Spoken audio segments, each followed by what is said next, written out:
So, yeah, before we start this chapter, okay, one thing to remind you is that, I mean, the second homework is due the day after tomorrow, right? Okay, this Friday, okay. The reason I said the due date to be Friday is because starting Friday is a spring break, right? So I don't want you guys to worry about the class during the spring break, and I didn't know the spring break at our school is a week long, right? Until, I mean, the next week is the whole next week is off, right? Is that correct? Or just I mean, does that include Friday or not? I'm not sure. No. So Friday has class. Okay. Yeah. But anyway, we don't have class on Friday. Yeah. So next week I mean, we don't have class, obviously. Yeah. So, well, so I don't want you to wait I mean for too long. I mean, hopefully you can have you can just submit the homework too and enjoy your holiday. Okay. Okay. Now we are in the position to talk about modeling with linear regression. Okay. If you ask me what statistical model is the most commonly used one, okay, I will tell you it's a linear regression. But a linear regression is not just one model. It has several models. I mean, they are all under the umbrella of the linear regression.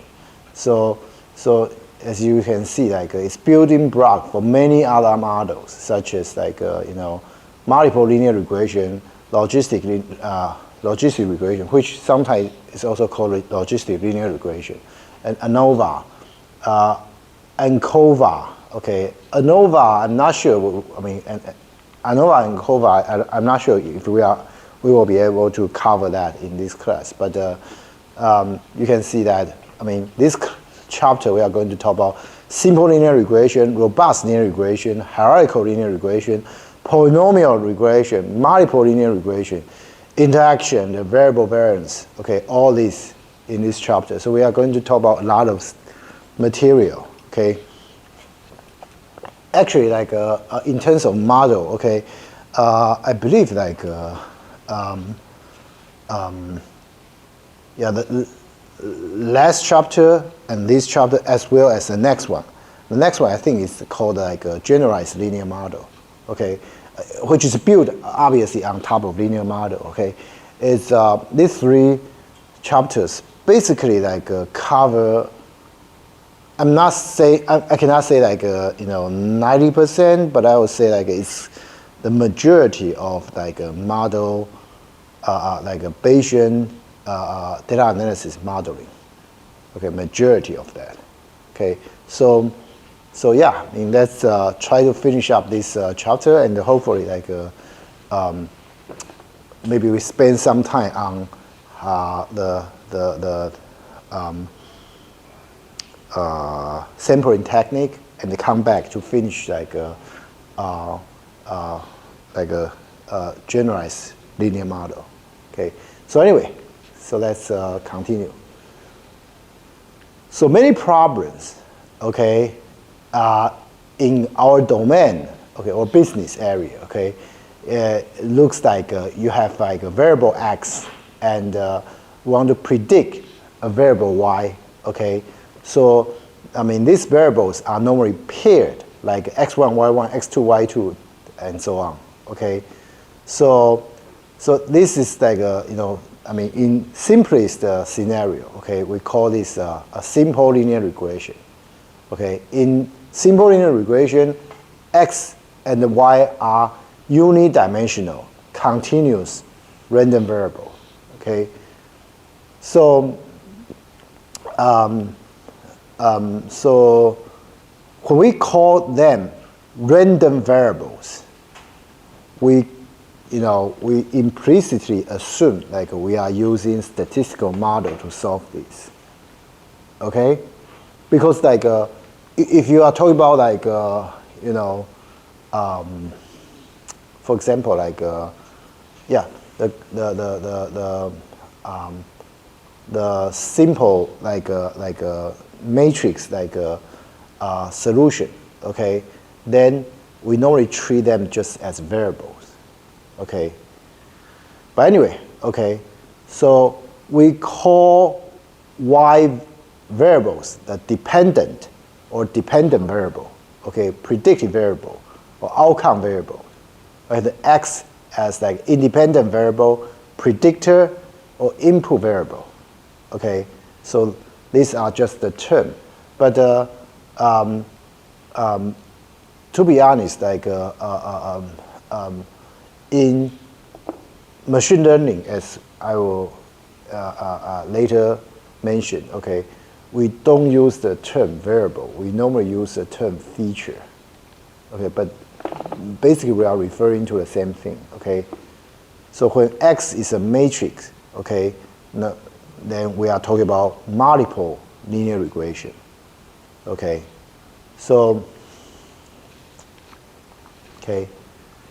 linear regression model, okay, can be used in situations like this, like a model the relationship between factors such as rain, soil salinity, okay, salinity, okay, and so obviously rain, the soil salinity has certain, some very simple relation, okay, and the presence or absence of fertilizer in crop productivity, okay.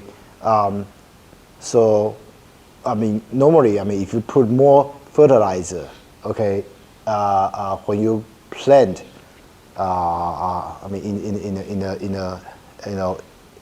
in a farm, okay, you will generate more, crops.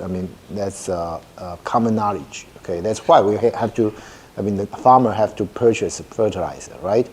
So, answer questions such as, is the relationship linear? We know they have relationship, but their relationship may be linear, may not be linear. Okay, so if it's linear or not, then how strong is this relationship? Okay, which factors have the strongest effect? Okay, because there may be several factors that impact the result. Why? Remember, like X can be more than one. Okay, we're not saying just X is we have only one X value.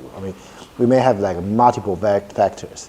So which one has the strongest effect? So all this can be answered by linear regression model. Same thing. Okay, the other part, find the relationship between average chocolate consumption by country and the number of Nobel laureates in that country.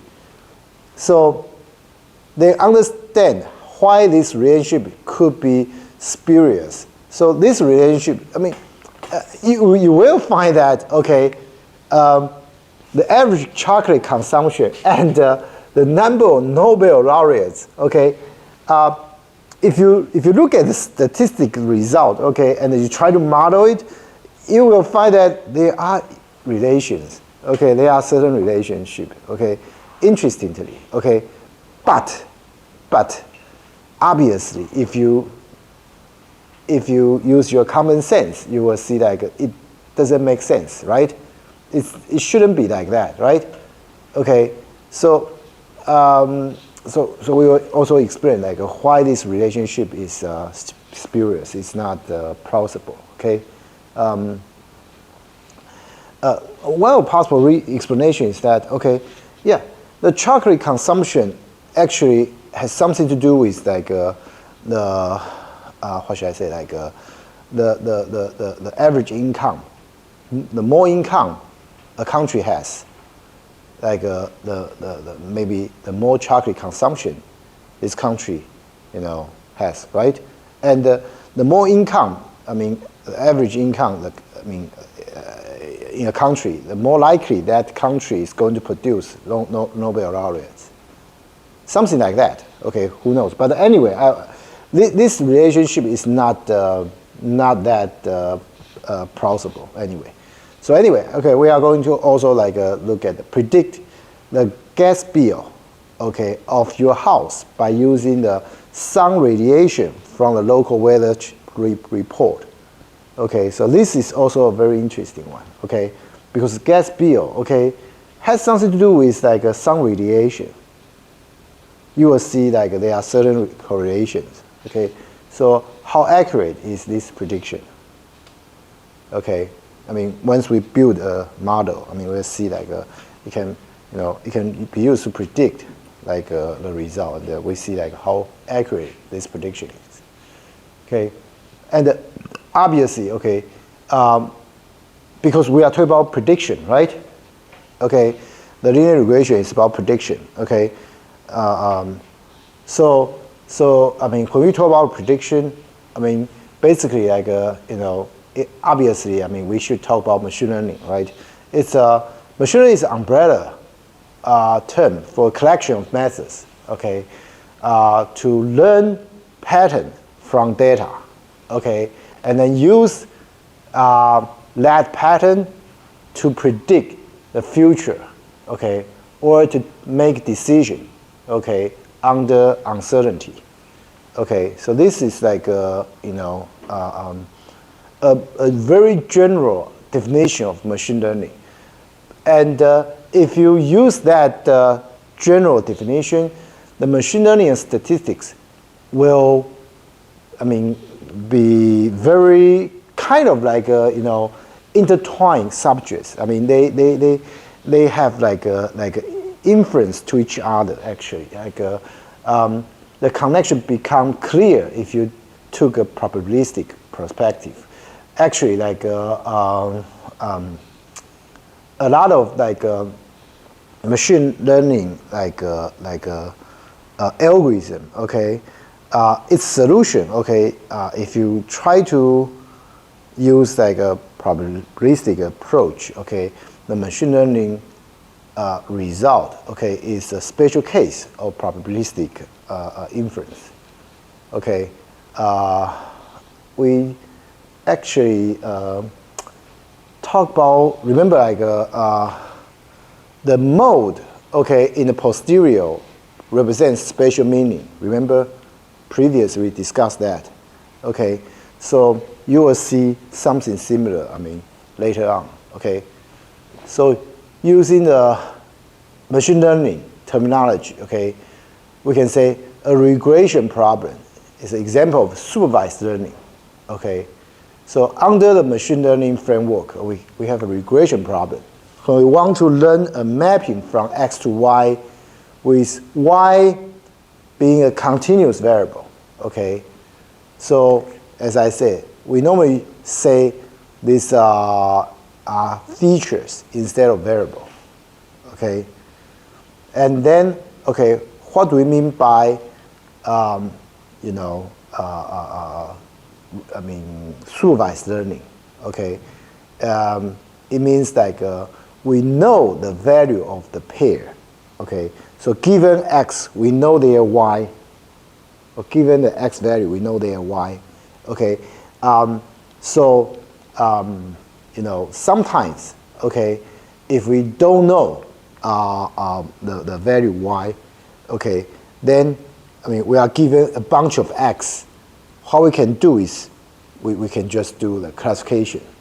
Okay, we can group X with the similar property into clusters. Okay, by using certain what we call unsupervised learning. Okay, but for supervised learning, okay, you normally has given X, what you want to predict. Okay, but of course that's that is the data set which will be used for training. Once you finish training, you have the model. Then you can use that model. I mean for the unknown y, okay, for given x you can predict the y. That's like you know. So the supervised or unsupervised learning is talking about training, okay. I mean during the training you have the y or not, okay. So for linear regression model, okay, the core is this formula, yi equal to alpha plus xi beta. This is probably you study this formula like since your junior high school, right, or even earlier. I'm not sure if like if they teach like this thing in elementary school, but I'm pretty sure you have seen this formula in junior high, and obviously at that time probably they don't use variable, right? They probably use just like y equal to a given value plus a given value times x, right? So you have dealt with this formula, you know, at least for like maybe like 10 years, okay? So this is not a new thing, okay? So this is a linear relation between the variable x and the variable y, okay? So parameter beta basically, you know, represent the slope of this straight line, right? Okay? Or you can interpret it as like the change in the variable y per unit change in the variable x. Okay? Either way, okay, that's basically like it represents the slope. Okay, I think the slope is probably the easier visualization, like understanding of this parameter, and the alpha is the intercept. Okay, in Chinese, 截距, right? We all know about that, right? So basically, it's just like you know, when xi is 0, okay, what yi is, right? So now, visually, okay, the intercept is just like I mean, you know, where this straight line, you know, intersect at the y-axis, right? Okay, the value of y, okay, where the intersect, this straight line, intersect with like the y-axis. So this is like very easy. Okay, I probably like I shouldn't spend more time on this. Okay, so obviously like you know, if you are into basic statistics, okay, or like if you have studied like machine learning for a little bit, okay, and you should learn the least square fitting, right? Least square fitting. In Chinese we call it 最小平方法. Okay, so this is like you know, it will return, or it's just like for a given set of like xy, given set of xy pairs. Okay, so the least square method return the value of alpha and beta, which will yield the lowest average quadratic error between the observed y and the predicted y. Okay, obviously like for all these pairs, I mean, you draw a line. Okay, that line is impossible to go past all the value, all the point. You just, I mean, you have to find this linear this line such that, okay, it will yield the lowest average quadratic error, okay, between the predicted y and the observed y. Okay, so if you try to, you know, formulate the problem like that, the problem of finding the alpha and the beta will be an optimization problem. Okay, and yeah, this is also one of the example I use in my deep learning class. You know, there's like a matrix solution. Okay, to come up with this alpha and beta. Matrix solution is not bad. Okay, It's called a normal equation, actually, okay, if I remember correctly, okay. But the time complexity of the normal equation is probably not that great, okay. So another way to do it is like to use, for example, like to use a gradient descent. Okay, you can actually use like a gradient descent. I mean, to find this the best alpha and beta value with the given loss function, which is defined as like the quadratic error. Okay, average quadratic error. Okay, but anyway, that of course we are not talking about deep learning today. Okay, so yeah, so statistics or if we talk about Bayesian analysis, okay, alternative to optimization is to generate a fully probabilistic model. So when we say probabilistic model, we are talking about Bayesian model. Okay, so thinking probabilistically gives us several advantages. First, we can obtain the best value of alpha and beta together with the estimation of the uncertainty. Okay, we have about the parameters value. So not only we know what the best value will be, but also we know like how certain, how much we should believe that value. Okay, so this is not given if you use that, for example, like normal equation to get the alpha and beta value. You don't know how much you can trust those values, right? But if you use like a probabilistic model, okay, because you have like posterior, right? Once you have posterior, you know like how certain you have for that those values, because you can measure the certainty by using, for example, like the HPD, right? Okay, the wider HPD is, the more uncertain you are to that value. Okay, for example. Okay, and so optimization methods such as like a normal equation require extra work to provide the uncertain information. So this is different. Okay, so additionally, the probabilistic approach. Okay, if you are done using such tool such as PyMC3, will give us flexibility to adapt models to particular problems. Okay, we'll see later. About that. Okay.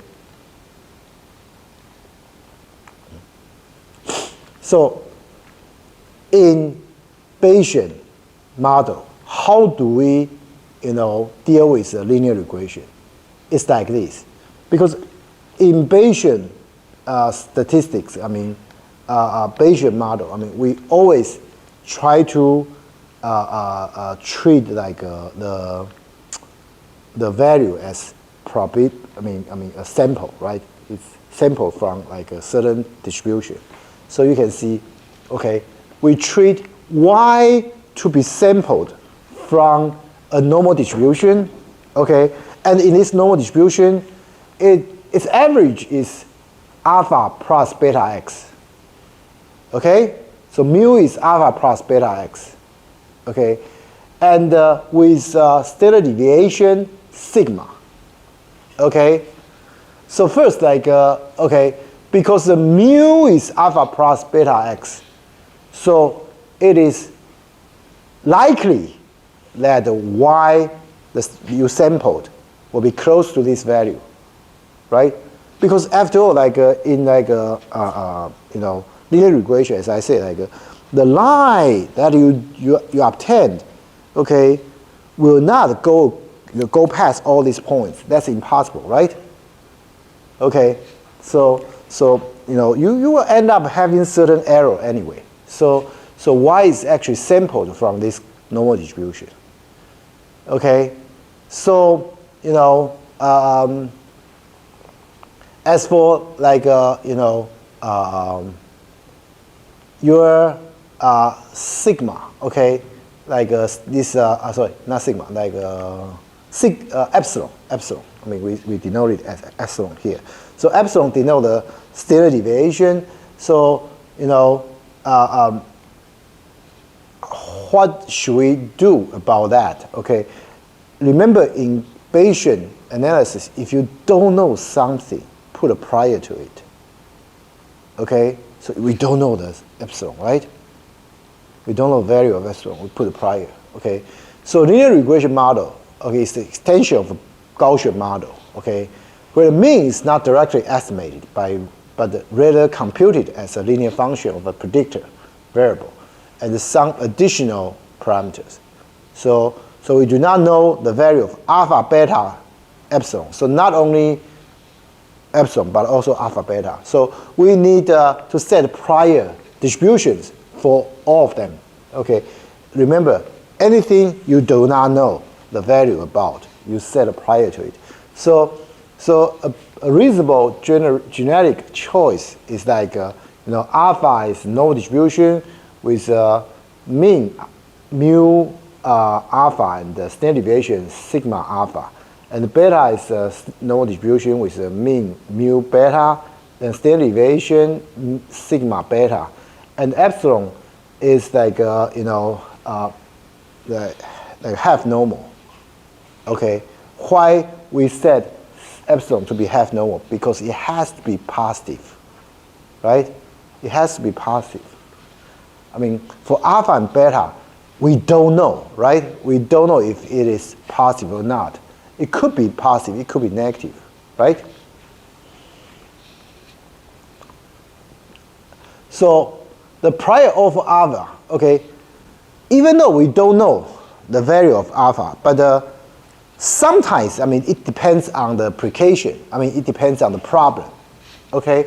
So we could use a very flat Gaussian, okay, setting the value sigma alpha to a relatively high value, or to a scale of the data. For example, like I said, sigma alpha to be like a 10 or even bigger than that, okay? So that's a possibility, okay? But okay, in general, we do not know where the intercept can be, okay? So its value can vary a lot. For intercept, we really have no idea. I mean, because intercept, I mean, could be positive, could be negative, okay? Even for a given problem, you don't know about that, okay? So for many problems, okay, so it's very from one domain to another for different domain knowledge. So for many problems, the author of the textbook, okay, has worked on alpha is usually centered around 0 with sigma alpha, no larger than 10. That's author's experience. It may be wrong. Okay, the author himself, okay, say it may be wrong. But this is just his experience with a smaller subset of problems. Not something easy to transfer to other problems. So it really depends on the problem. Okay, the author admit that, okay, this is not necessarily the case. Okay, that's for alpha. Okay, that's for alpha. Okay, but for the slope, okay, it may be easier to have a general idea, okay, of what to expect than the intercept. Okay, intercept, as I said, like it could be positive, it could be negative, it could range much wider. But for slope, okay, at least sometimes from a problem we can tell, okay, it should be more reasonable to be, for example, positive or negative. For example, like if you are talking about like weight, okay, and the height. I mean, for example, from your height, we can estimate your weight, right? So when the height increase, normally weight should also increase, right? Okay, of course, like for very special case, like that may not be true, but generally speaking, like this is the case, right? The higher a person is, like the heavier that person gets, right? So at least, I mean, for problem like many problems, like we can know like the sign of the slope, okay, as a a priori. So we can we can do a little bit better than just assign a very general situation. Okay, we can probably know. Okay, it must be positive. I mean, if it's negative, it doesn't make sense. Something like that, or it must be negative. Okay, yeah. So for epsilon, we can set sigma epsilon to a large value. Same thing. Okay, we don't know that value. Okay, for example, 10 times the value for its standard deviation. So we can compute the given data point, their standard deviation, and maybe set it 10 times larger. So this is again like a very flat, like a prior for the epsilon. Okay. So these are the very vague prior, very flat prior. Okay, guarantee a very small effect on the posterior, so which can be easily overcome by data. In other words, the data will dominate the posterior. That's exactly what we want. Okay, exactly what we want. So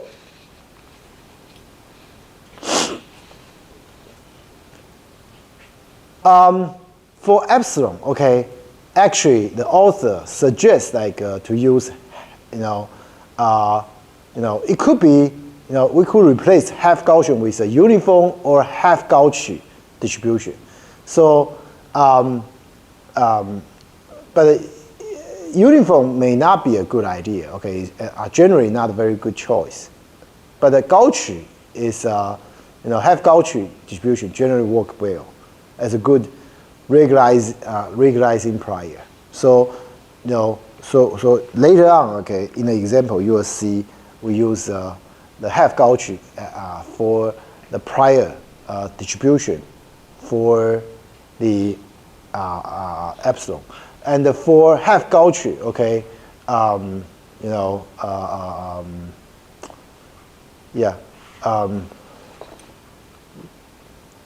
so if we want to use a very strong priors, okay, we could use gamma distribution. So it depends on your knowledge to a specific problem. Okay, if the problem for this problem, you know like a certain value has it's very likely to be in the range of certain value, then you could set like a Gaussian gamma distribution for that parameter, okay, to make the to create a strong like prior, okay. So default parameterization of the gamma distribution, okay, can be confusing, okay, but the PyMC3 allows us to define it using shape and rate, okay, which are easy to understand. And another even more intuitive way to define the gamma distribution is the mean and the standard deviation. Okay, so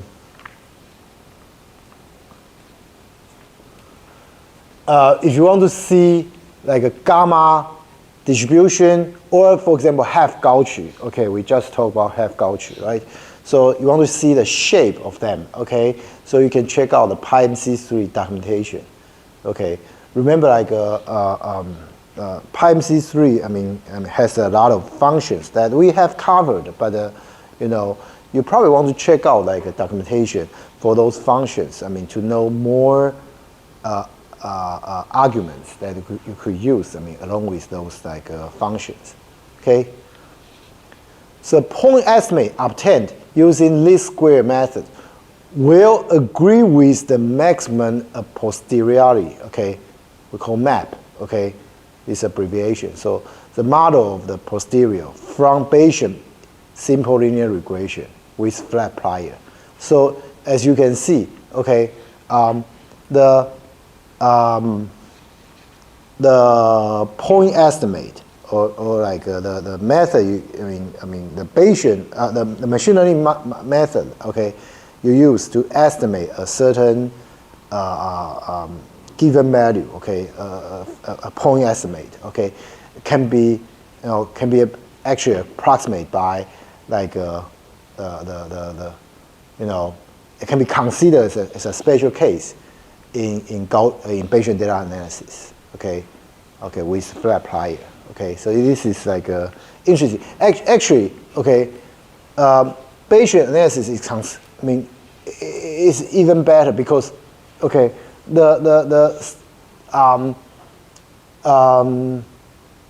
machine learning method, okay, couldn't incorporate prior, but we are able to incorporate prior, because if you know some problem, okay, you have some, better than flat prior that you could use, okay, for certain parameters, that certainly will make the solution even more plausible.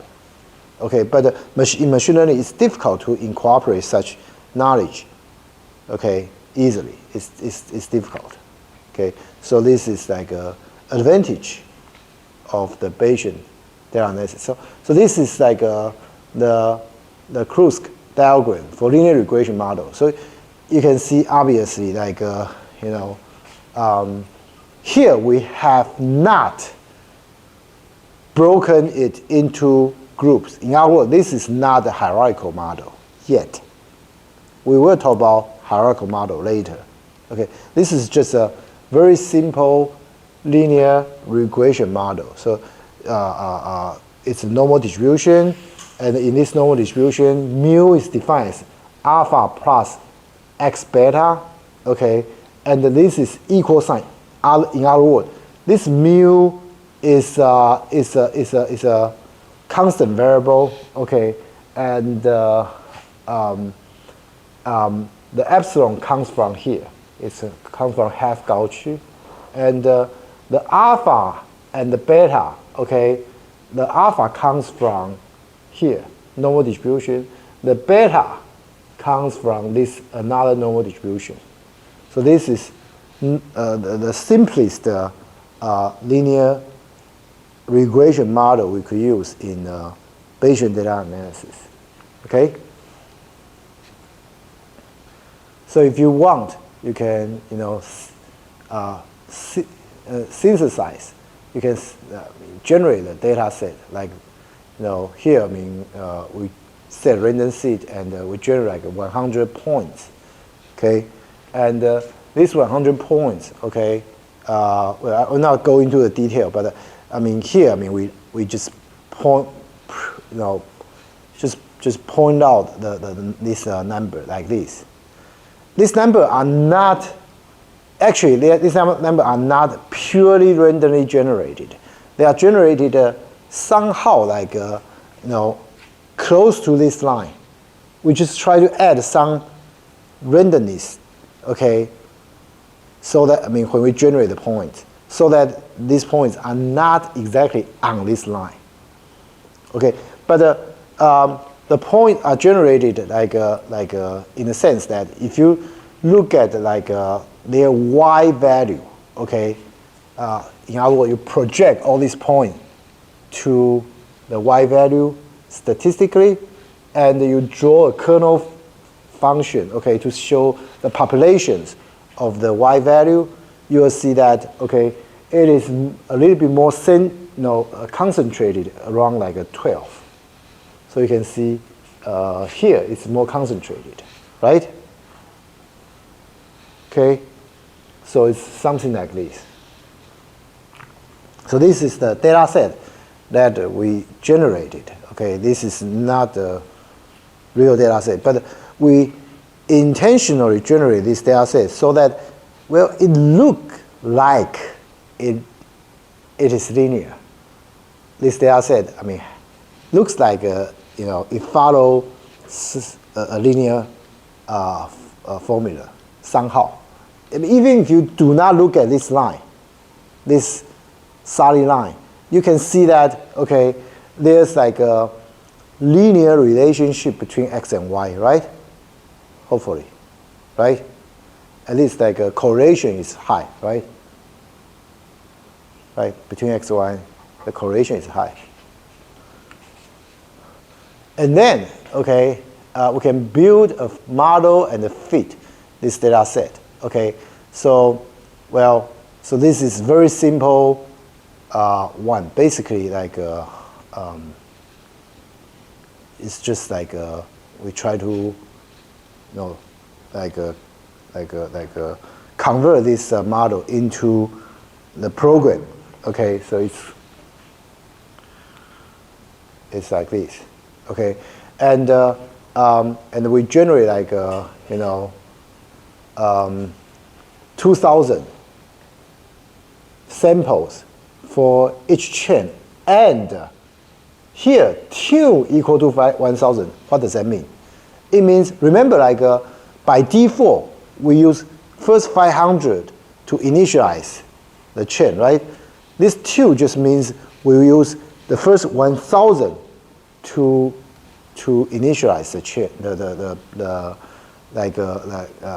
certain parameters in a generation. Okay, so that it can generate the result better. Okay, and here, okay, the deterministic variable such as like this you can remember I say like you can put like a mu because it's deterministic. You can put it outside, but if you put it outside, you have to use Pm dot deterministic to indicate that this is like a deterministic, mu equal to alpha plus x times beta. Okay, so this deterministic means, okay, it's a deterministic or like a variable that gets computed from these values. And if it's like just if the variable is like equal to like a certain distribution, then it's a random variable. Okay, and obviously, if you remember what you saw earlier, you can actually put it here, inside here. So what's the difference between this one and this one?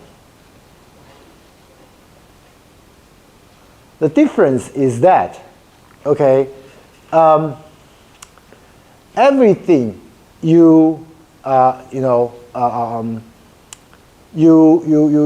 every variable that you defined, okay, will be later, recalled by the trace. Okay, so here, if you put it inside here, then okay,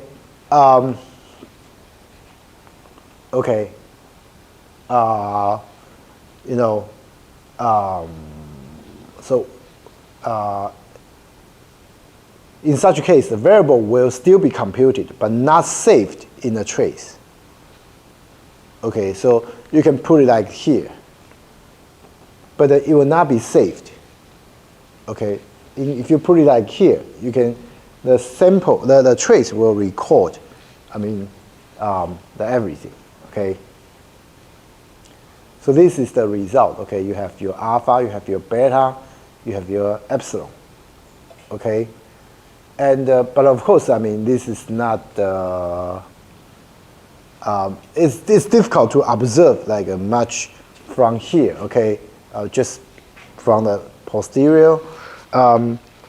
It will be easier if you look at like from like top. Okay, you see like the joint distribution.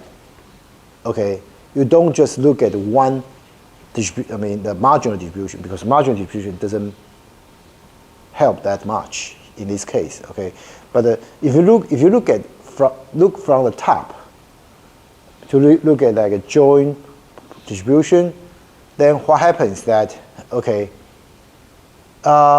you will find that alpha and beta are highly correlated, right? Very, very highly correlated. Is it a good thing? Is it a good thing? First, why is this? Second, is this a good thing? We are running out of time today, but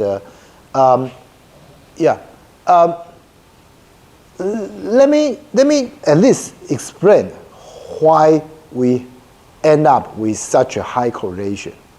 Okay, remember like, okay, when you generate this, okay, eventually, okay, the point will go through the mean of x and y. Okay, we know like because like the mean of x and y the line will go past that. So yeah, so mean of x and y is a point, right? Okay, mean of x and mean of y. And then, okay, obviously, like in a Bayesian, because it's a distribution, right? So when, how should I say, when one variable change, because it's confined by that linear formula, right? Because we have, even though,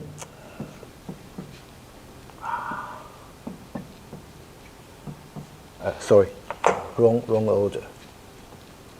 Oh yeah, why? It's like this, right? Okay, so remember I say like it will go past the mean of y and x, right? But once you pass that, when you increase the value of y, because it's confined by this formula, right? So when y increase, x gets increased too, right? When y reduce, x gets reduced too, right? Well, it depends on the beta, of course. If beta is negative, when y increase, beta x reduce. When y reduce, beta x increase, right? It depends on the value of beta, the sign of beta. Okay, but anyway, okay. So you can see because of this linear equation, okay, the x and y are sorry. How should I say? Yeah, I'm talking about alpha beta. Because we are talking about this alpha beta, not x and y. This is alpha beta. Okay, let me correct myself. Okay, so this is so we will go past the mean of x and y, and but when alpha increase, beta has to reduce, right? Okay, same thing. When alpha decrease, beta has to increase in order to go past the same point, right? Okay, because it's confined by this linear equation. Okay, so as a result, okay, you end up having such a very confined correlation. This is not good. Okay, this is actually not normally. Okay, we don't like such a close, such a tight correlation. That's normally not what we are looking for. Okay, yeah, but once, probably, yeah, we only have time to explain why it's like that. The reason we call this a wheel of fortune is because it has to go through the mean, right? So the straight line actually, can only be because if this is wheel of fortune, if this is the point of x and average x and y, this is a point. So you can only pass, my bad drawing, sorry. If this is a point, either you pass this or you pass this. So, the line can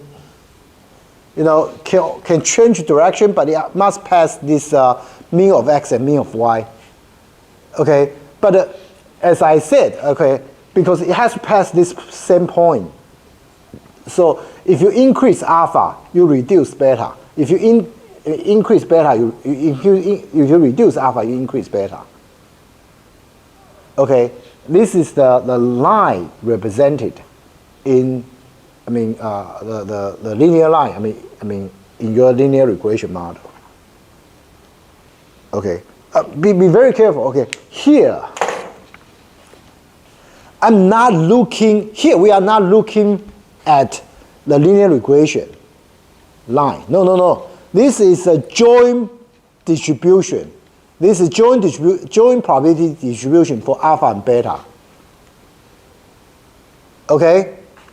Okay? This is not that, the line is like the wheel of fortune.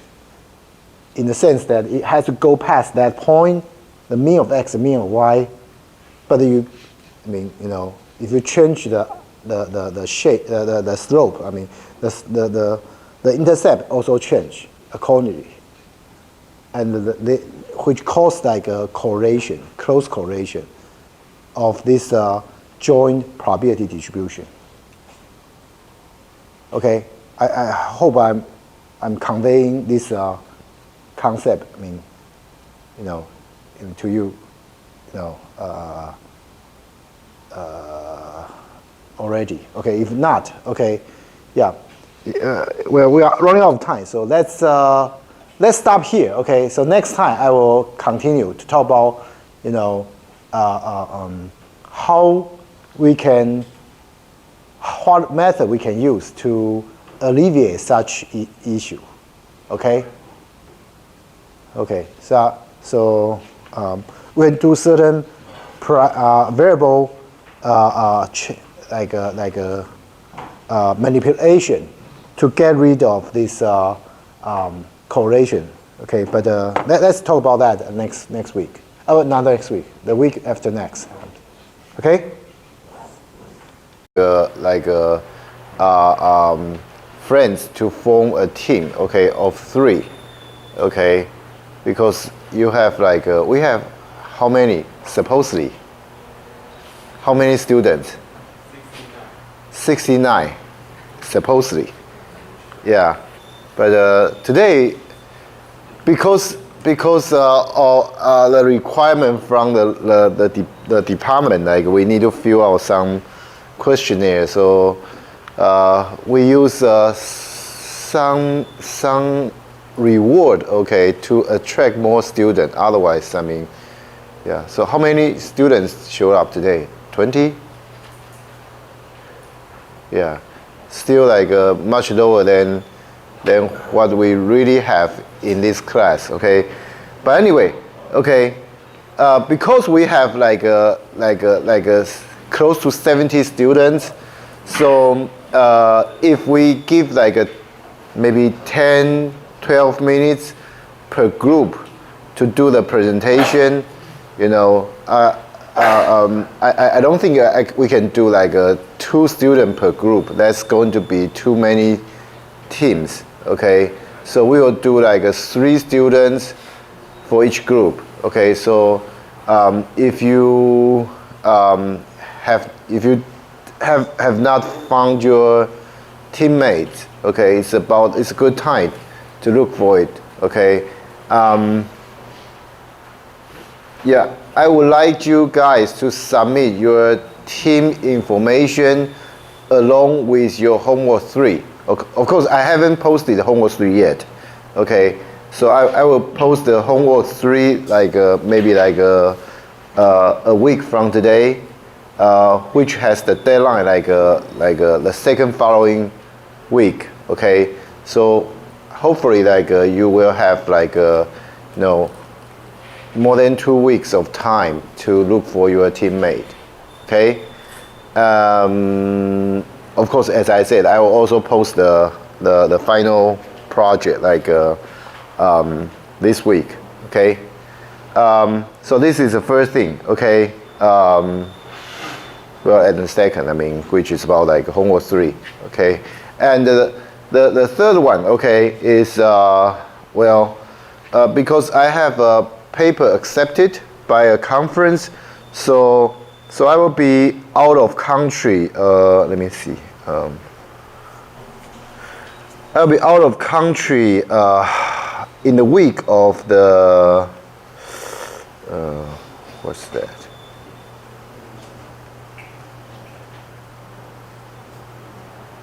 Yeah, it's the week of May 17th to 19th. Okay, I believe 17th is a Wednesday, which happens to be our class. But I will have to be in US on the 17th.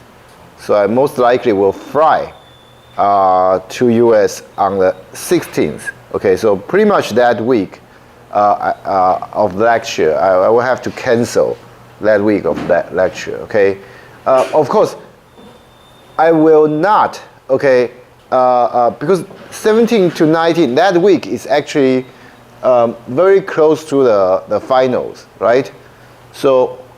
And this is really an unexpected event. Okay, it's not like like last week it was a holiday. Okay, it's not everybody get a day off. But this one is just for my my academic research reason. So I will have to move like all the events like 1 week later. Okay, like we have 2 weeks like what do they call it? Like a buffer or something. Like for student for teacher who would like to extend the lecture. Because originally the lecture should be over at the end of May.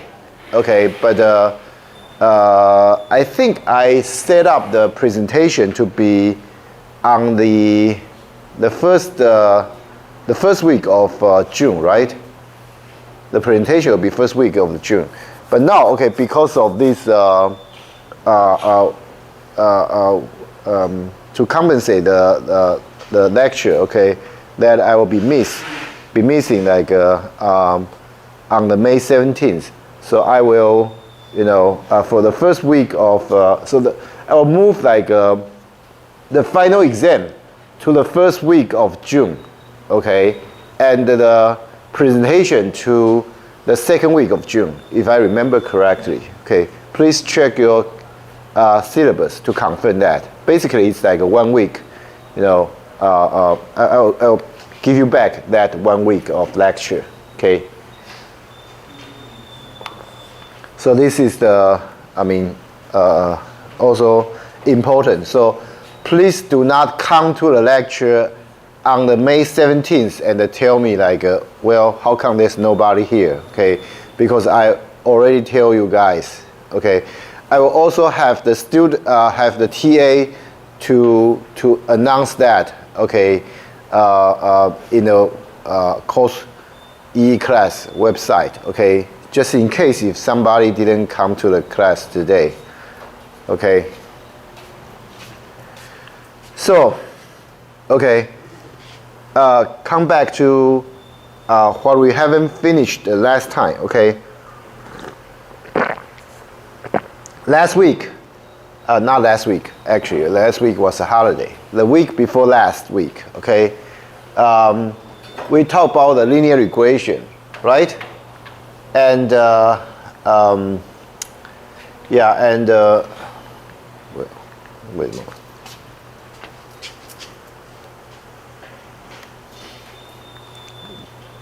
Yeah, we create a bunch of points, and we try to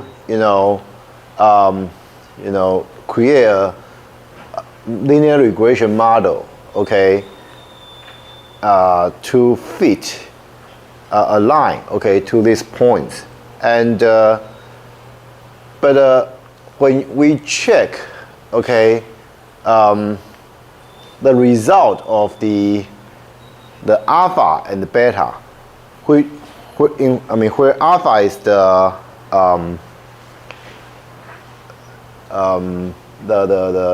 intercept, and the beta is the slope, okay, of your linear function, okay, and we find that they are highly correlated. Okay, this is actually not a surprise. Remember, we talked about this. This is not a surprise because like they will all have to go through the mean of your points, okay, which is mean x and the mean y, okay, these points. Where is those? Where are those? all these points, all these lines will have to go through the mean of x and the mean of y. And because they have to go through this fixed point, and you can imagine, okay,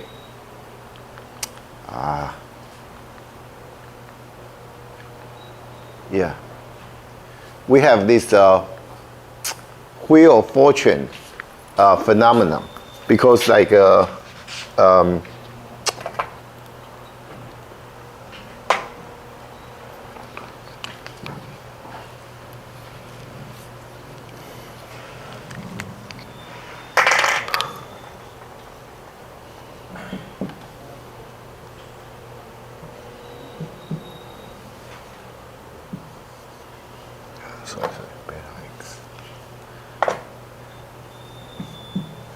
because all this, all the alpha and the beta pair assignments have to, you know, make sure this line will go past that particular point. Say, well, I think there's a no. Yes, assuming this is it's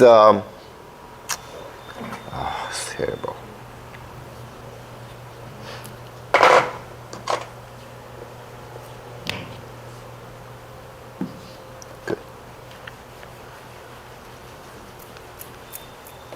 So think about this. Assuming this is the point, okay, where you get the x mean and the y mean.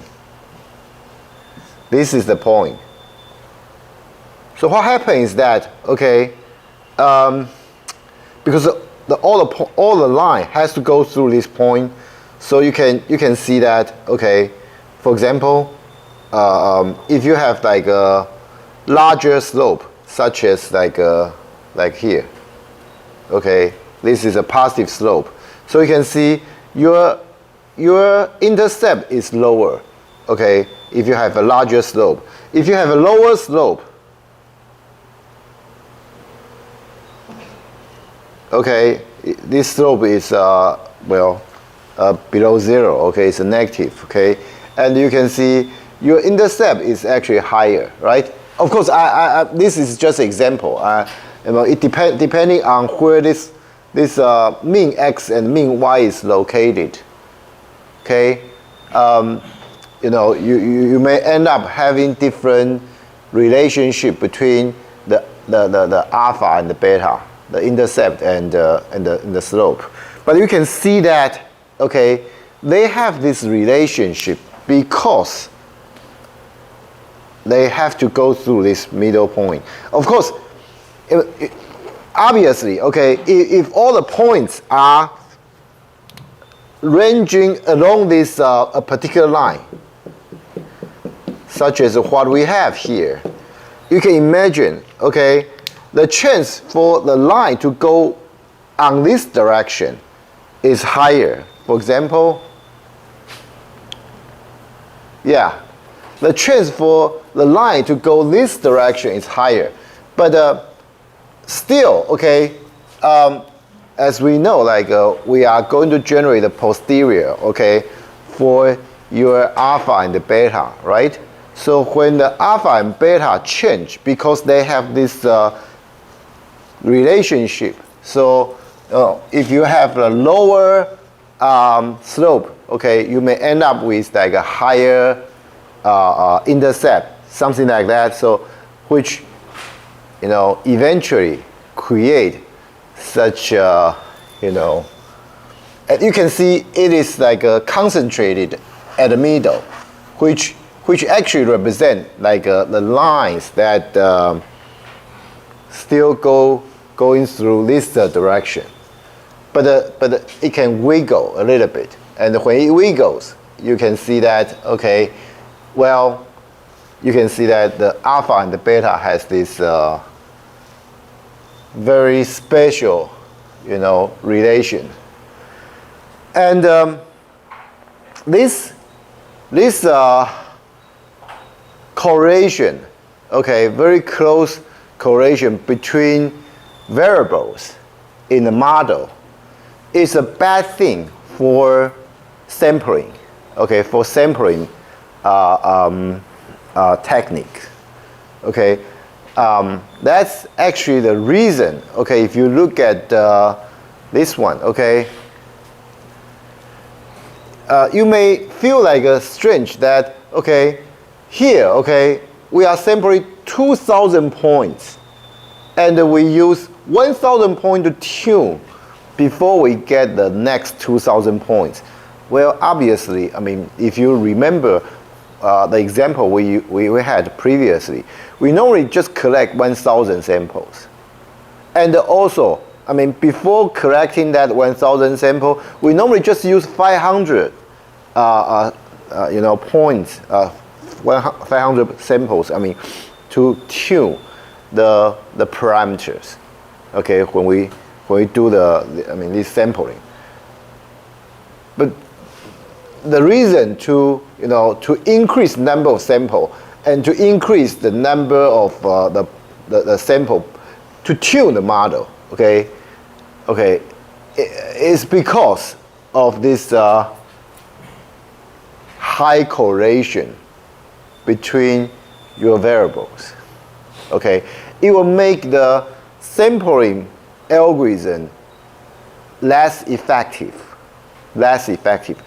I'm not saying you cannot get it wrong with that. We still could. I mean, but it's just like it's going to take more effort. Okay, that's why I mean we use more points to tune the parameters, and we try to collect more sample points. Okay. This will become more clear when we get to talk about a sampling technique. Okay. Hopefully after we finish this this chapter, I think we should be able to finish this chapter maybe in another 2 weeks, and then before we go on to talk about the GLM, generalized linear model, I would like to talk about the sampling technique, okay, the MCMC, because I mean, every time you see a code like this, okay, just this is a magic, right? You just call this function and it will do the trick for you, but you really don't know what's inside of this function, okay?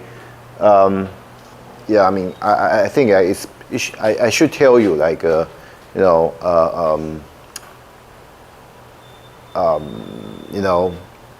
not like the textbook actually try to talk about this like at the end of the book, okay, chapter 8, but I don't think that's a good way, okay. Personally, I don't, because the textbook wants you guys to learn how to do Bayesian data analysis. As for like the mathematical concept behind this Bayesian data analysis, they will just just try to hide those detail, okay, from you and assume. I mean, well, if you can write a code to do that, that's good enough. But personally, I think we are not like a mathematics department, yeah. So we don't talk about like proof that much, but still, I would like you guys to understand a little bit about the concept of how this sampling is done, okay. Otherwise, there are some considerations. For example, like this type of tiny details. Why, when your variables are highly correlated, it's bad for the sampling. I mean, if you don't know the sampling technique, you wouldn't know about this. Okay, so of course, so when you have such a problem, okay, this problem obviously, I mean, is common in, for example, like linear regression, right? Because in the linear regression, when you are given a number of points, most likely your lines, okay, the regression line will go over the average of x and y. So if that's the case, how do we do? How do we get around? Okay, the first way, as we have seen, like we can increase the sampling points, but still, this will make your sampling ineffective. So, is there like other way we can get around with this? Yes. Okay. Actually, it's much more easier than you may think. Okay, we can modify the data before we run the linear regression. Okay, we can do like we can change like x to be x prime. Okay, where x prime is x minus the average of x. Okay, think about this. If you replace x with x prime, what is going to happen?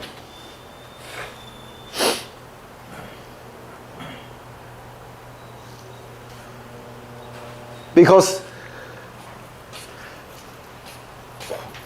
you are going to work on the x prime, the y prime.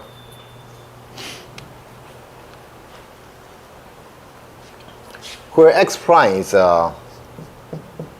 x minus x bar. And maybe it's, yeah. This is like, the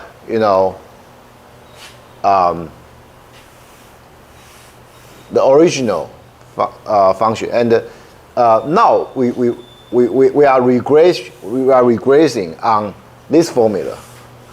Okay, the alpha prime and the beta prime, okay, will be, obtained by using the x prime and the y. Okay, and you can see that, you can replace x prime by x minus x bar, right? And then, put this back, okay, to be like this, where you can see this x bar is the average of all the average of the x coordinates of all the points, data points. Okay, so this is a fixed value, right? So alpha prime minus beta prime times x bar is a value. Okay, this is a value, and you can compare this one with this one, and from here you can identify that this with the original one. Original is y. Original is y equal to alpha plus beta x, right? This is the original linear regression function, right? So this is like after you replace x by x prime, what you are going to get. Okay, so you can see just by a very simple comparison, you can tell your beta is going to be the same as beta prime. The alpha obviously will be different, right? The alpha will be different. Okay, but this actually, okay, will move your that point, okay, that original we circle at that point. Now it will move that point, okay, to the center. Okay, it will move the point to here. Okay, originally assuming it's somewhere here, but it will move the point to here, and so when because the intercept is going to be, okay, this intercept alpha prime minus beta prime times x bar. Okay, this beta prime times x bar. Okay, this alpha prime is this is going to cancel out. Let me see. No, this is equal to the original alpha. And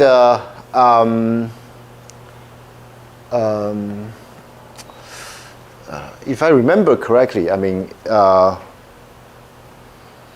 we can get the beta equal to beta prime, and also, not this one. Okay, yeah, here. Okay. We can get, I mean, the x. Once we get this this estimate, we can get the original estimate back. Okay, because this is a simple variable replacement. Okay, so this is a trick you can do. Okay, to remove that correlation between these the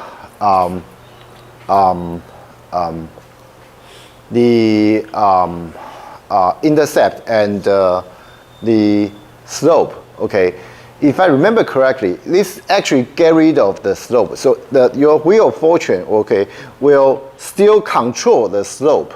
The slope will still be. You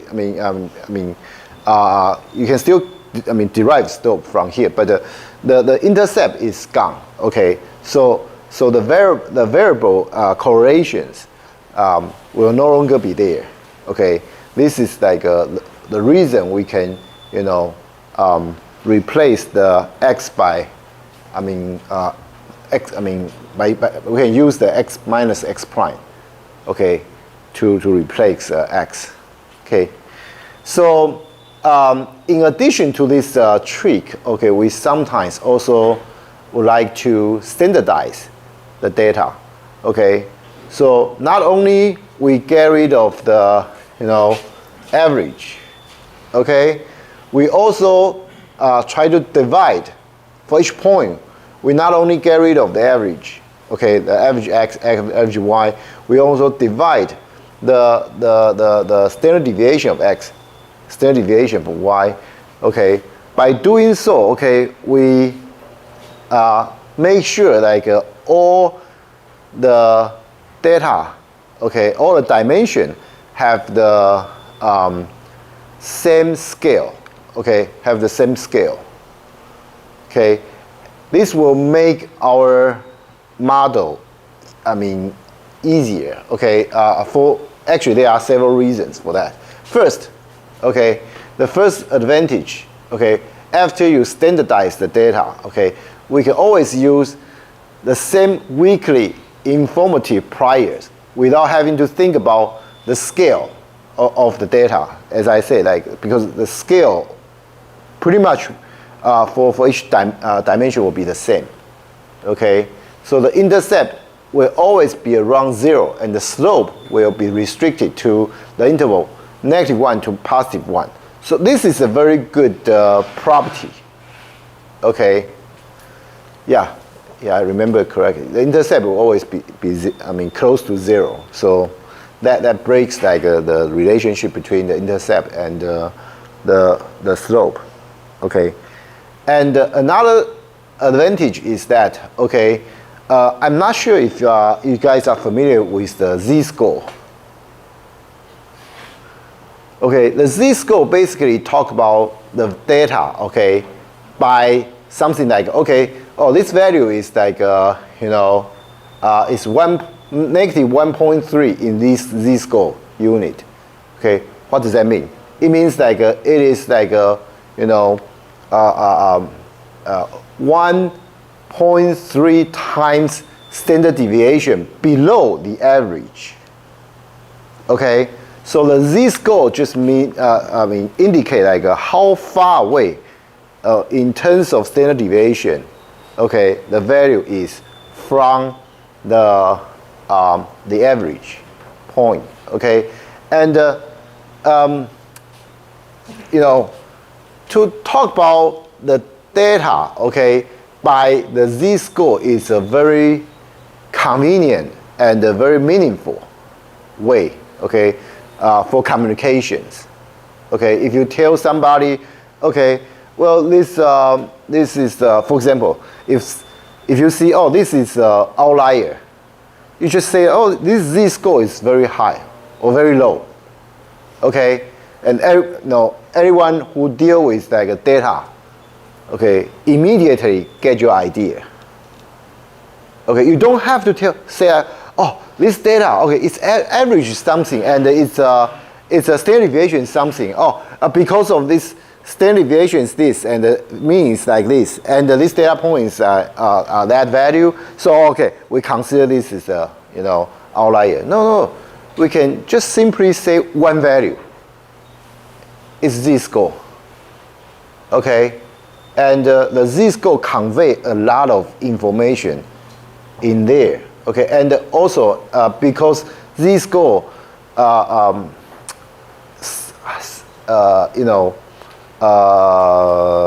us to talk about different dimensions at the same scale. Okay, it is much easier. Okay, for when you explain the result of the data. Okay, analysis. Okay.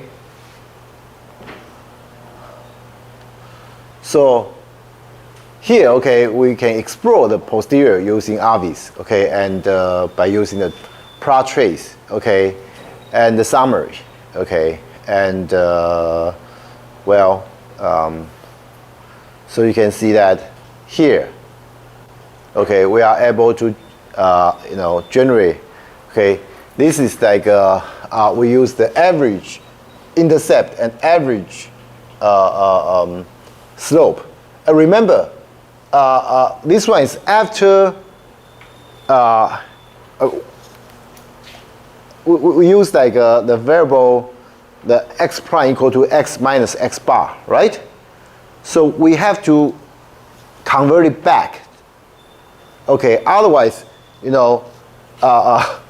it's going to be y equal to something close to 0 plus maybe close to 0.94 and x prime, I'm sorry, x prime, where x prime equal to x minus x bar. Okay, so you have to get that thing back. Okay, and it'll look like this. But so the average intercept looks like this, and average slope, okay, looks like that, and the line, okay, is indicated by this dark straight line, and the gray color lines are what you get, okay, from the posterior predictive check. Okay, you sample some values and try to reconstruct that line, okay, from the posterior of alpha and beta, okay, which is like indicated here. But we have some more way to visualize the result. Okay, for example, okay, here we can use there's a function called like az.plot HPD. This function allowed us to draw the result something like this. It's going to look like, okay, this is the bound, okay, of your variance, and everything in between, it will fill the void for you. So it looks nice. Okay.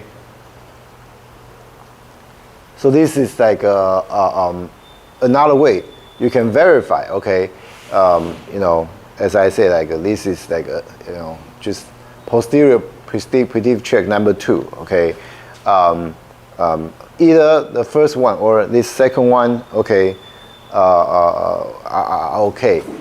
We even have the third one. The third one is like tell you how you can utilize this az.plot HPD. I mean, you can even set like a credible interval point equal to 0.5, and the other one just use the default one. The default one is the 94 HPD. Okay, This one is 0.5 means like 50% HPD. So you can imagine 50% HPD is narrower, right? And 94% HPD is wider. So the result looks like this. So this is the range you get by using 50% HPD, okay? And the outer, you know,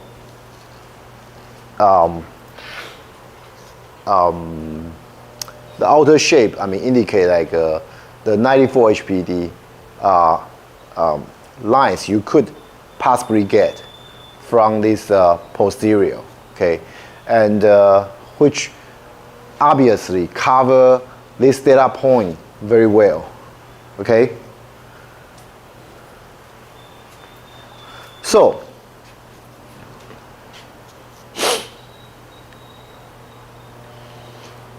this function, okay, is a helper function, and we can use to plot HPD interval for linear regression, okay. By default, the function smooths the interval, okay, just like what I told you, okay. You will fill those like the area in gray, okay. But you could pass the argument, okay, smooth equal to false, okay, and it will look very different, okay. I mean, I will leave that to you guys. You can check it out, okay. And so here's the thing, okay. So we have like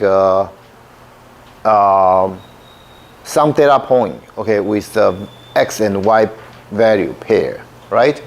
And one way we do it is like we try to consider x as like the input, and we predict y, right? Okay, like what we did, I mean, previously. But we can also consider x-y pair as, you know, we can consider x and y as like what should I say, like different attributes, different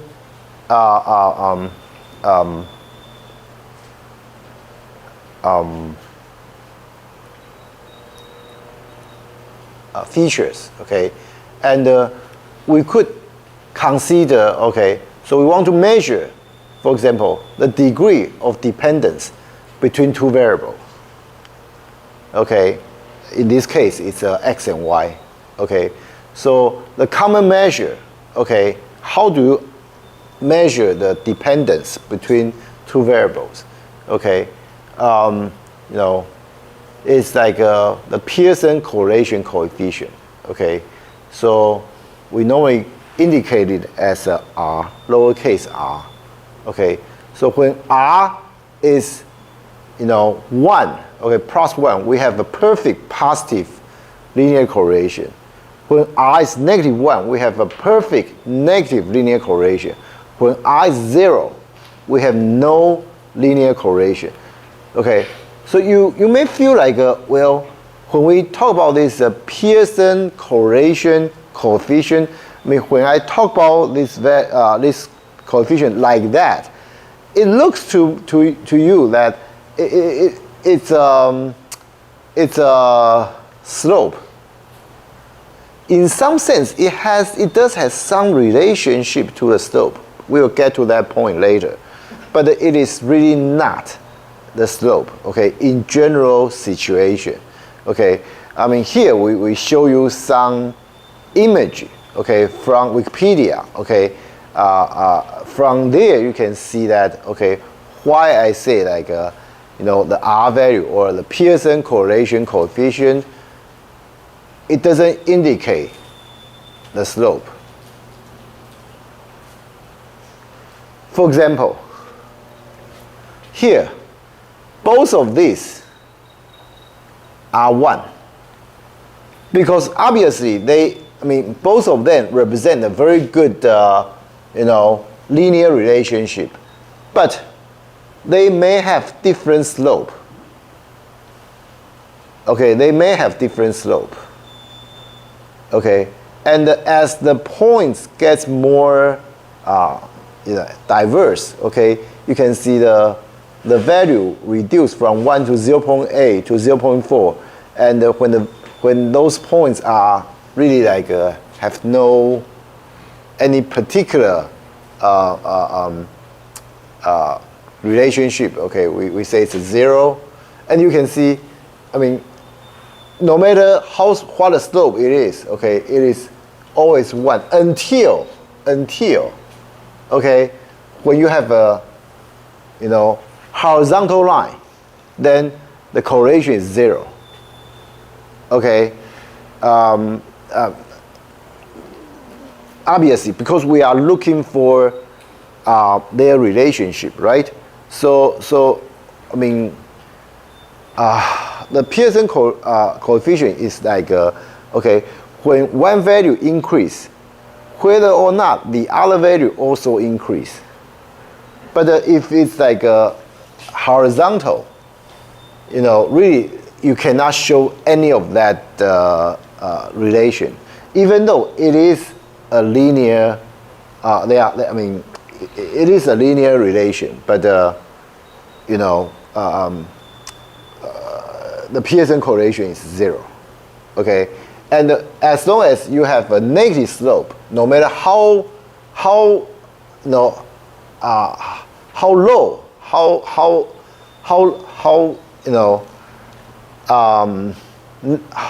much lower, okay, your slope is, okay, it's always -1.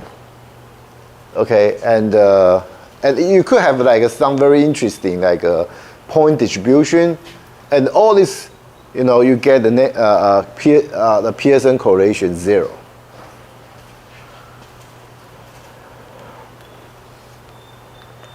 So remember I told you the Pearson correlation has, could have something to do with the slope. Okay, so here's the thing. Okay, so you could represent the Pearson correlation as like beta times sigma x divided by sigma y. Okay, this sigma x is the standard deviation of x. Okay, divided by standard deviation of y. Obviously, okay, when these two variable have the same scale, okay, or when these two variables, okay, are standardized, then the Pearson correlation coefficient is going to be, just slope. Okay, just like slope. Okay, so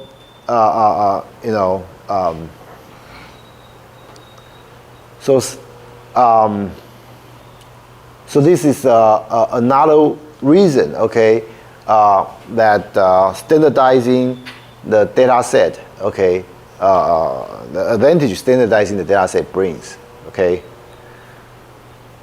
So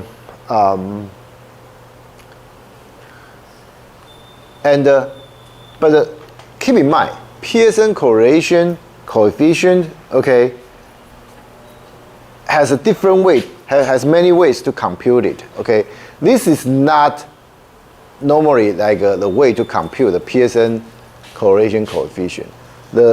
In general, the way to compute the Pearson correlation coefficient is from what we call determination coefficient.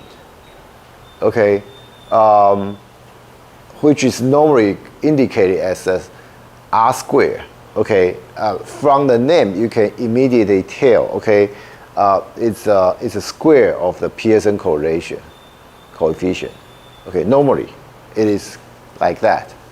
Okay, so and this R square. Okay, sometimes we write R lowercase r square or uppercase R square. Basically, we are talking about the same thing. Okay, it is like defined like this.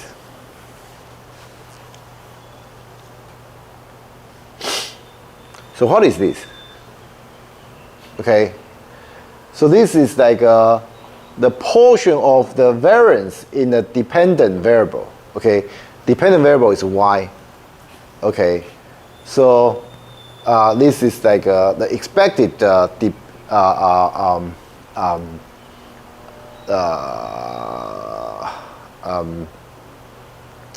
here. Okay, it's an expected value y hat over s posterior samples. Okay, that lowercase the superscript s means you get s posterior samples, and you can estimate that the expected value y hat. Okay, and this part is very easy. This is just like remember y hat is your estimate from the model, and the y is the ground truth, right? Y is ground truth. So this pretty much means the error. Okay, the error. So it's like the expected,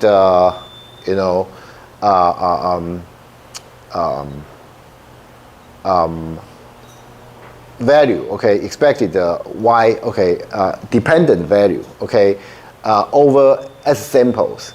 Okay, plus it's like arrows. These they're arrows. Okay, use this as a denominator, and use the first term as a denominator. We normally calculate the r squared by using this formula. Why do we use this one instead of the previous one? Okay, because normally r squared, okay, as I mean, from this example,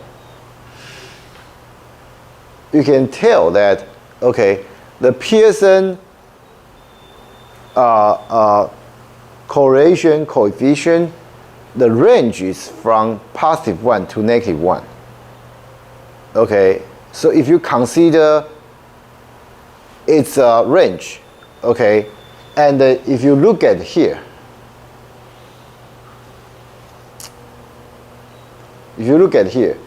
and you can tell that, okay, it's possible, okay, you have like a larger standard deviation in your x than your standard deviation in your y, right? So this may end up, I mean, having a value larger than 1. Okay, even though I say like okay, I mean, this indicate the relationship between the Pearson correlation coefficient and the slope. Okay, it is under certain assumptions. Okay, it's under certain assumptions. So to make sure, okay, the Pearson correlation coefficient is, always, within the range of like from -1 to +1. Okay, if you define r squared to be like that, and then you get like the square root from here. Okay, obviously this value it must be smaller than 1, right? Smaller or equal to 1, because the denominator is larger than denominator, and these two terms obviously are positive, right? Okay, so this is a safer way to define r squared, and it's a safer way to obtain r. Okay, and by the way, okay, before I let's finish this one. Okay, so so you can use the az.r2 score. Okay, and you just feed in like a posterior predictive check y pred, okay, and y, because you need the y and the y hat, okay, to calculate the r squared value, and you will get r squared value 0.8, and with the standard deviation 0.03 for for this set of points. For this set of points, okay, and before I sorry, let me finish. I mean, just where is it? Okay. So this R squared is a very important value in data science. Okay, whenever you want to, for example, okay, you want to create a model and use some features to predict another value.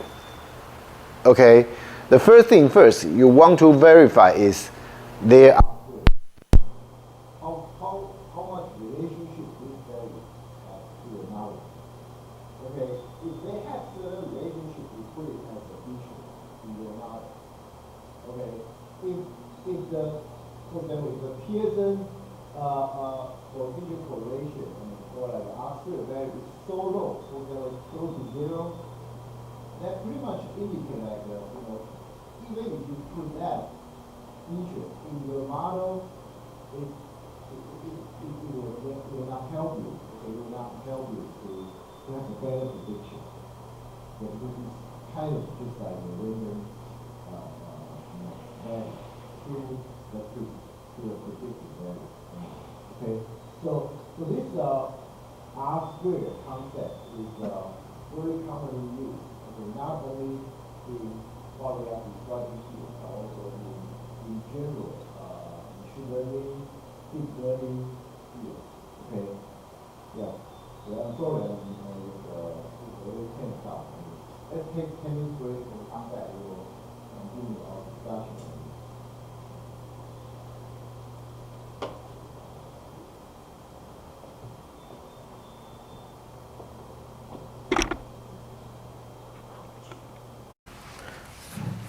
Okay. 好。So,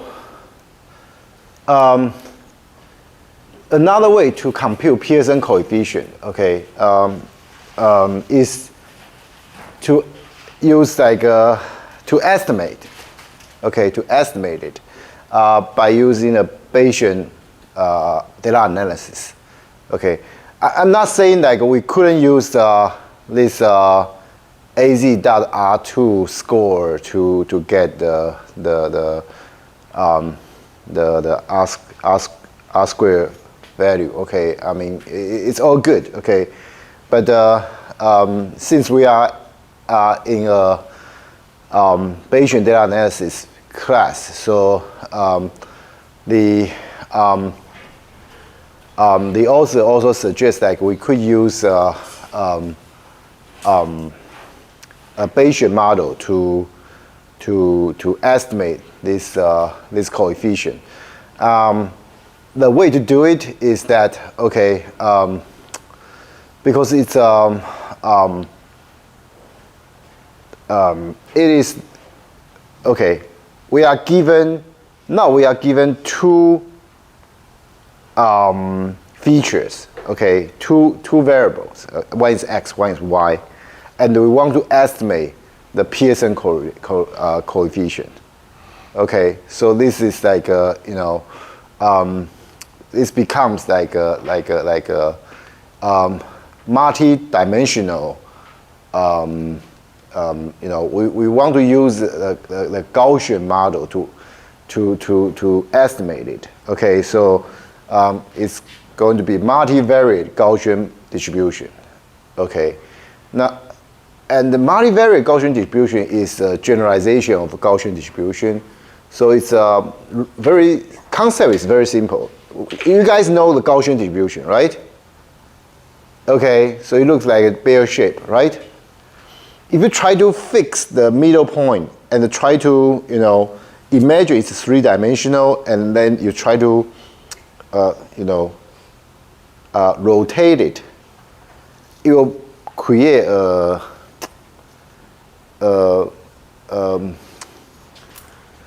so it's like where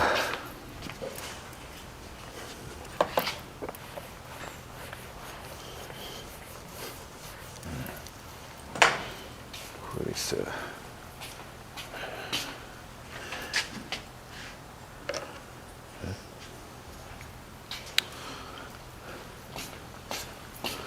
So we know this is a Gaussian distribution, right? Something like this. So if you okay, imagine this is a wire. This is a steel wire, and you try to pick this, get this point, and then you try to rotate it. Okay, imagine this is like a three-dimensional space. You rotate it. It will become something like this, right? Something like this, right? Something like this. So this is like exactly what the two-dimensional Gaussian distribution looks like. Okay, so so obviously it has x, it has y, and it has the third dimension indicate the value. Okay, and so we need two means. Okay, so obviously one mean for x, one mean for let's use x1, x2 to describe it. Okay, one mean for x1, one means for x2. But how about standard deviation? Okay, actually we need it's more complicated than just two standard deviation. Okay, because we need like not only to describe like a standard deviation for x1 and standard deviation for x2. We also need to know the correlation, the covariance between the x and y. Between x1 and x2. Okay, so what happens is that we normally use 2x2 covariance matrix. Okay, this sigma equal to this one. Okay, where the diagonal just indicate like, okay, this is like a sigma x1 square, sigma x2 square. Okay, and the other term, okay, which such as this one, okay, I mean this basically indicate like the covariance between x1 and x2. Because it's two-dimensional, so the covariance between x1 and 2, or covariance between x2 and x1, obviously will be the same. So these two terms are the same. Okay, or put it another way. Okay, in general, okay, if you extend it to n-dimensional, okay, you could imagine, okay, say, if you have, so this, let me.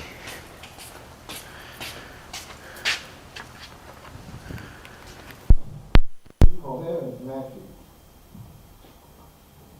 Okay. It's going to be, for example, say if it is three dimensions, then you have a sigma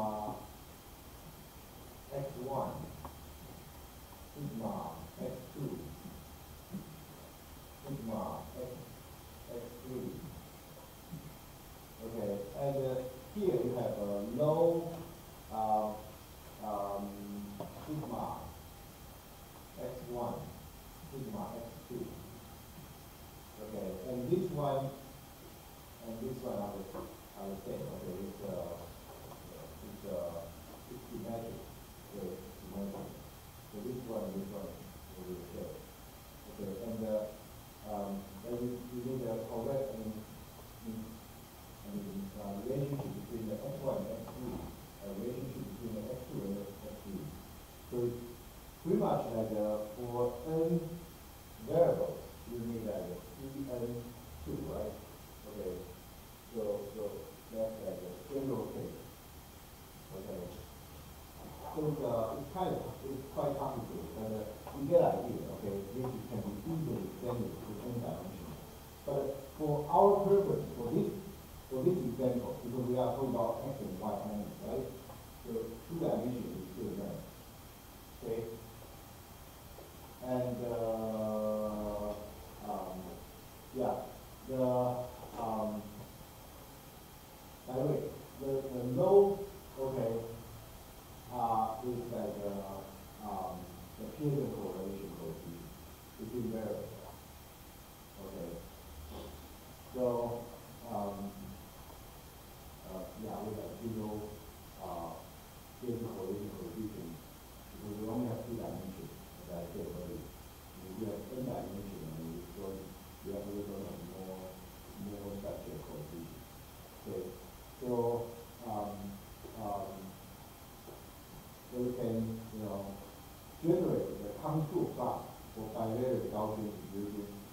both mean 6 and 0, 0. Okay. Let's take a look. Okay. This one is just to show you, okay, how it looks like, okay, once you have like the two-dimensional, Gaussian distribution, how it looks like. The first one, okay, the first one is the first dimension, okay, first dimension is standard deviation, okay, where the average is 0 and the sigma is 1. Okay. The second dimension, okay, is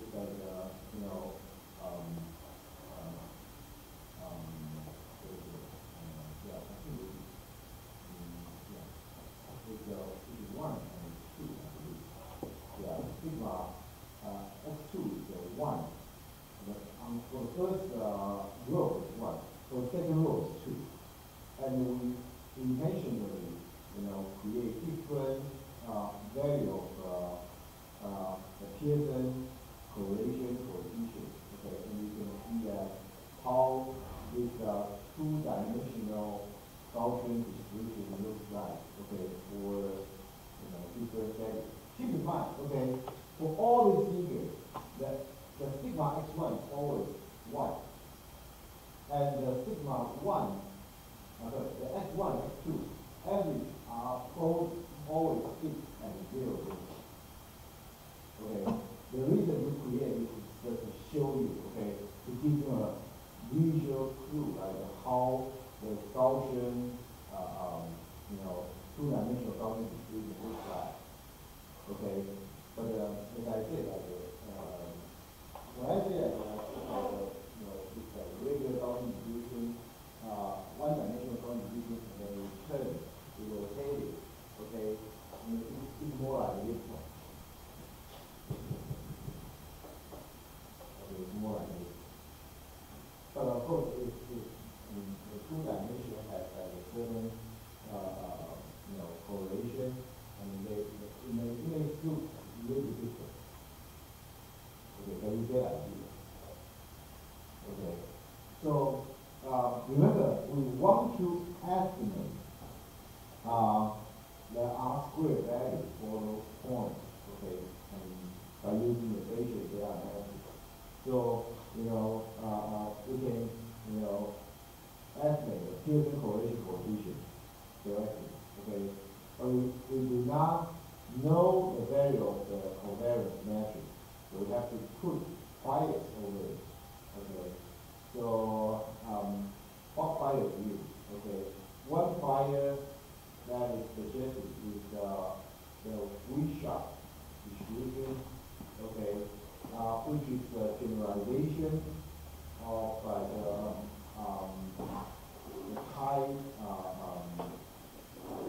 chi-square distribution.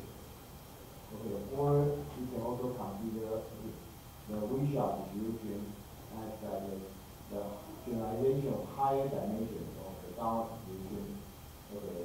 The second bias that the textbook suggests is the LKJ, okay, which is also a good one to be used for the covariance matrix bias, okay, correlation matrix bias. But actually these two require some knowledge about the statistics. Okay, I'm not saying Wishart distribution and LKJ distribution are not good. Okay, they are both good. Okay, but in the later discussion, we are going to use the third one, which is more straightforward, much more easier. Okay, we just directly put the bias. Okay, for sigma x1, sigma x2, and the low. Okay, I mean, just like what we did in the previous example. Okay, and of course we will put like a very big bias, and then use the data point. Okay, to decide like what to do. So we use this value to manually use the covariance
very late. We are very late. Okay, it's quite out very late. Okay. And for low is uniform distribution from negative 1 to positive 1. Think about it. Okay, this low is like, it will be Pearson correlation coefficient. So, the negative 1 to positive 1 is all the possible values you could possibly get, right? So it's very big, okay? And it's uniform distribution. So we don't want to give like any preference to these values. Okay. And then, okay, the R squared is like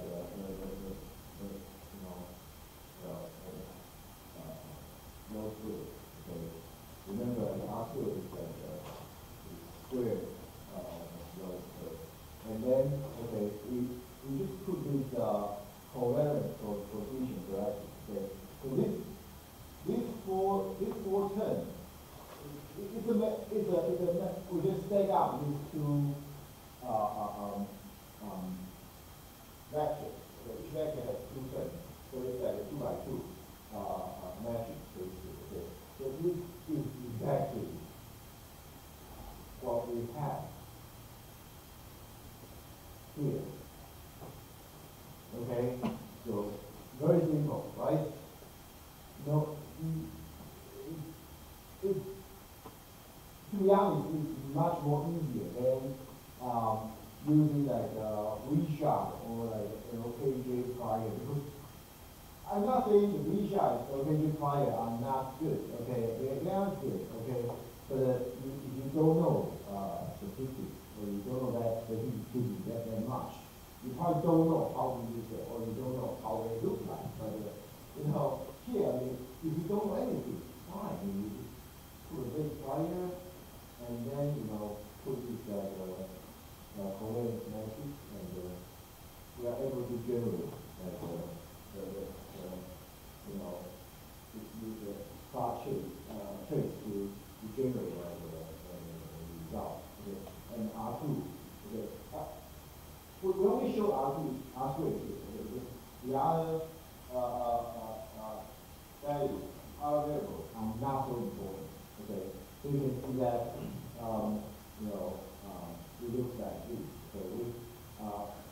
We have two lines again because we have two chains. Okay. And then we try to generate the summary. Okay. Use the AB summary to generate R2 this variable. Okay.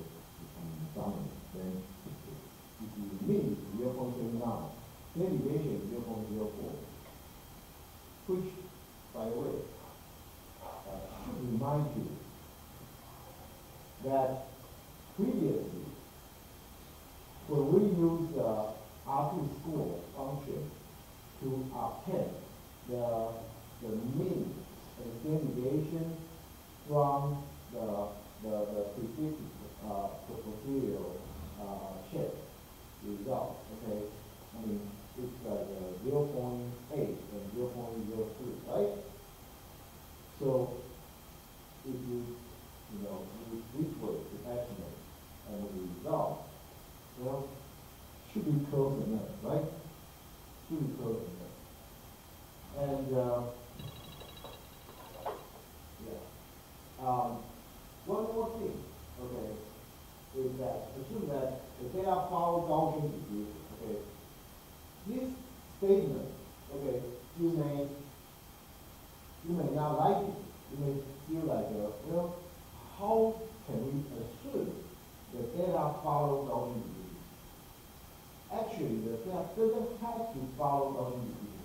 We only need to make sure it's a reasonable approximation. Okay, when we say it's a reasonable approximation, it could be a high difference. That's fine. Okay, that's still fine. Okay, the Gaussian assumption sometimes it may fail. Okay, because we may have outliers. And in the previous chapter, okay, when we talk about this, how do we address this issue? You guys remember? The Gaussian distribution, we talk about that, within positive and negative two z-scores, we have how many degrees, how many percentage for the stable deviation or for the no deviation. Okay. I just want you guys to understand that the Gaussian distribution or no distribution is highly concentrated. Okay. We don't consider Gaussian distribution to have long tail. Even though you see Gaussian distribution, the bear shape, okay, at the end it could go a long way, but it's very, very long. Okay, so we normally don't consider Gaussian distribution to have long tail. But sometimes we could have outliers, right? Remember, in the last chapter, we have outliers, right? And here, okay, we could also, consider if you have outlier, okay, then similar solution can be applied. Okay, follow that. Okay, last chapter, okay, programming probability. Okay, in that chapter we talk about that. We use student t-distribution, if you still remember. Okay, I told you guys that student t-distribution is a distribution that is kind of similar to Gaussian distribution. Yeah, student t-distribution. So there's one additional parameter that control how similar the student distribution is to a normal distribution, to a Gaussian distribution. Okay, that is okay, so it's small. Okay, so it's maybe one, a small value indicate that this is a long tail. Okay, but if it is if the value is large, so it's large enough, then this student distribution is going to be very, very close to the normal distribution, the Gaussian distribution. Okay, so I think we call that freedom, degree of freedom. Okay, yeah, we will talk about that. Okay. Anyway, here, okay, we are going to use a data set, okay, that is very, very famous in the data science research field. Okay, it's called Anscombe quartet. Okay, Anscombe P is not enough. Okay, Anscombe is a guy physician's name. Okay, quartet. Well, it's really not a music band. Okay, it means that this guy actually came up with 4 specially designed data sets. Okay, that talks about the special property of the data set. Okay, it's basically those data sets is an indication that if you don't look at the data, okay, if you don't look at the data visually, just try to use some specific method, okay, to get a result. Okay, it could be very misleading. It could be very misleading. Okay, but maybe the best way is to show you.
keep in mind, these four data sets are manually created.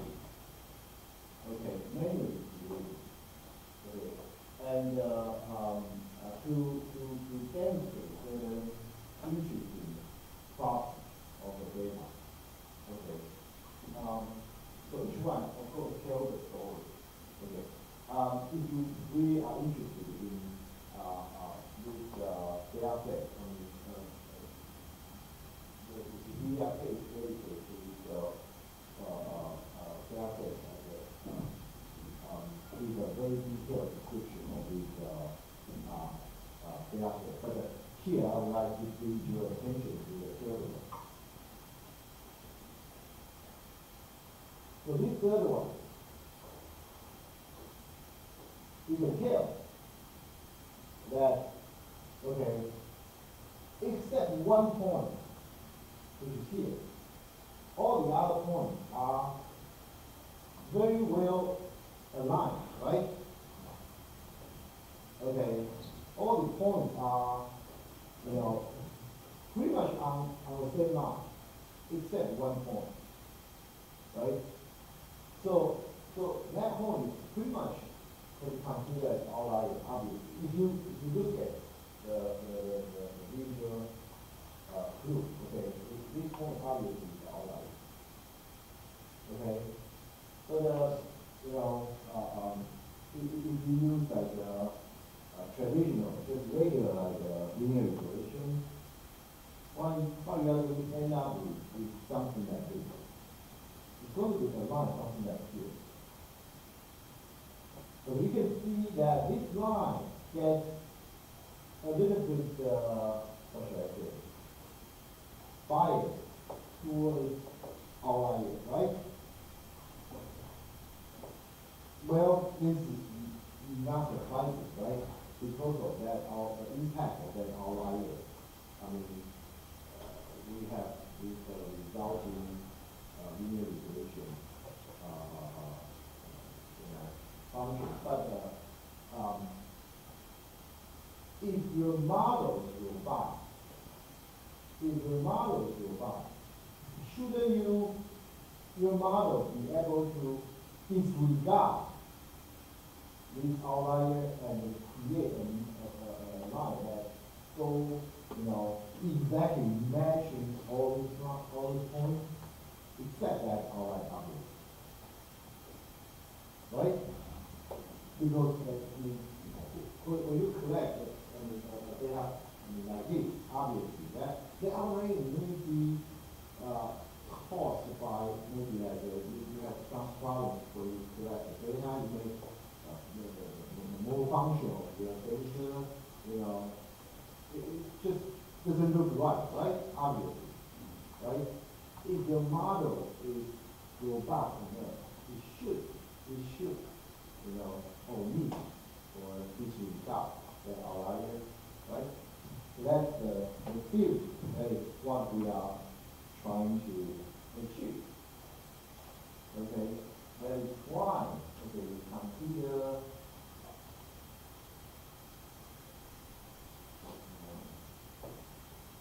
this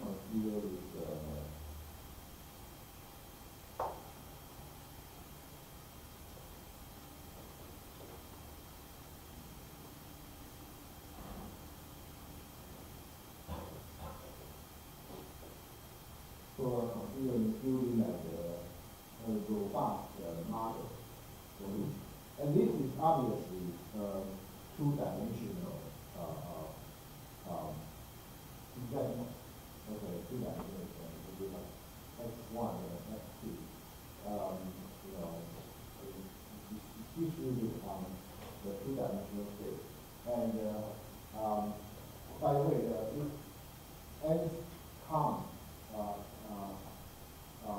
portends, they are so famous that actually like Panda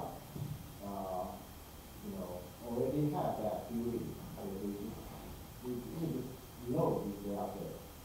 Okay, and then remember there are four sets of the data set. I mean, from four sets of data from this data set. So we only want the third one, the third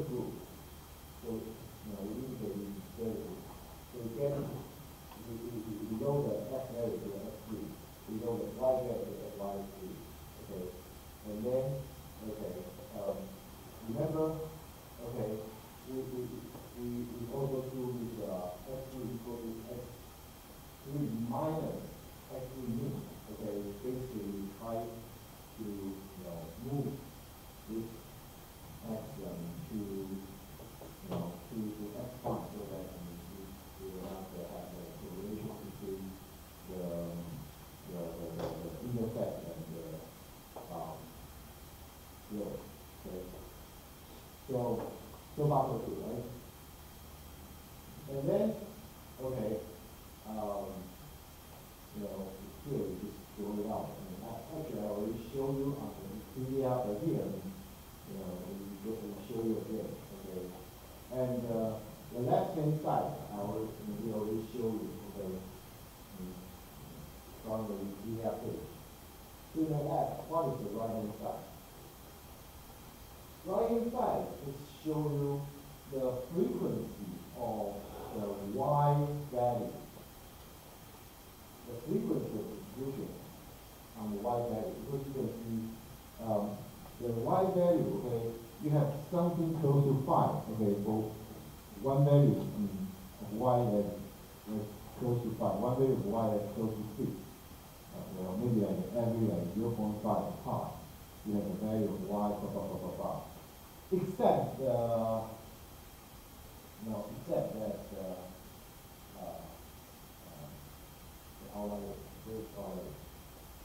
all is on top. Except that you can see most of the Y values are, you know, evenly distributed, except the one value, which actually happens at somewhere close to 13, maybe. Okay. And because of this frequency, the kernel line of the Y value looks like this.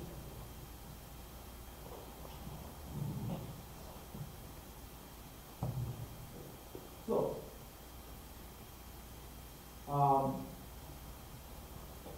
so we are going to, you know, rewrite the previous model.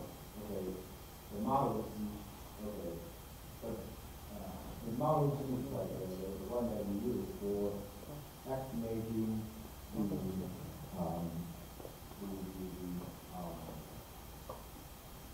the R squared. Okay, which is like you know a two-dimensional Gaussian distribution, right? So we are going to replace that two-dimensional Gaussian distribution by UNT distribution. Okay. So this change also includes the mean. Theta value is okay. The normality for degree of freedom distribution. If you forget about that, okay, we will check that the value of the last chapter, okay, to hopefully will be called probably before that or that okay, so that's the only thing that is more than no students also has the mean, and so we have the null value which is similar to standard deviation. Okay, and then the validity is the additional term, which was meaning that the notice so, okay, so we are using a shifting formation to avoid the value be too close to 0. Because when the value be too close to 0, it's going to it's going to be the tail effect is going to be too slow. Okay, which shouldn't be like that. So this shifting is very, very easy. Okay, I will show you that. And just the next slide, okay, very, very easy, okay. So, for data with extreme outliers, okay, so such as like the one we are considering, which is the third bracket in the NCOM attack, okay. So it's better to avoid such a low value, okay. So how do we do that shifting? Very, very good. Okay. And let me just show you the model. Okay. You can see this model is okay. Here. Okay. We have alpha. Okay. We have beta. Okay. And you can see that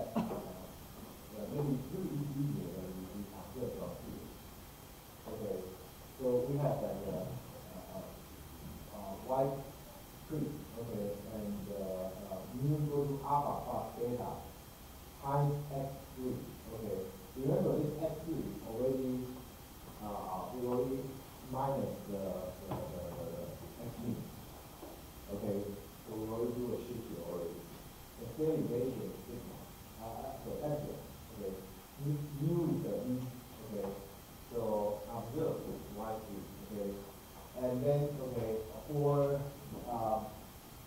the epsilon, it's half normal, okay, with like a integration plot, so it's twice the flat already. So for alpha and beta, they are really like not much to talk about. Okay. But for B, okay, for a new, okay, the correct conjugation should be new, because it's a big letter. Anyway, the important thing, remember we are doing the shifting, right? So how to do the shifting? It's so easy, okay? We first generate new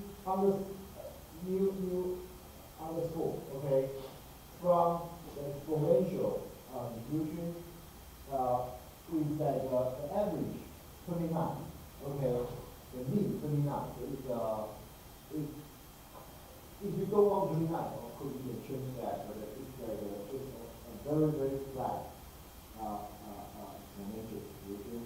But remember, exponential distribution is like this. It could start from very close to 0, but we don't want that to happen. So we create another V or a new, okay, which is which a new underscore plus 1. That's it. We just shifted like 1 to the right. Yeah. So that's what we are doing. And then the other part is just like the previous model. And then, okay, we try to do it 2000 demo.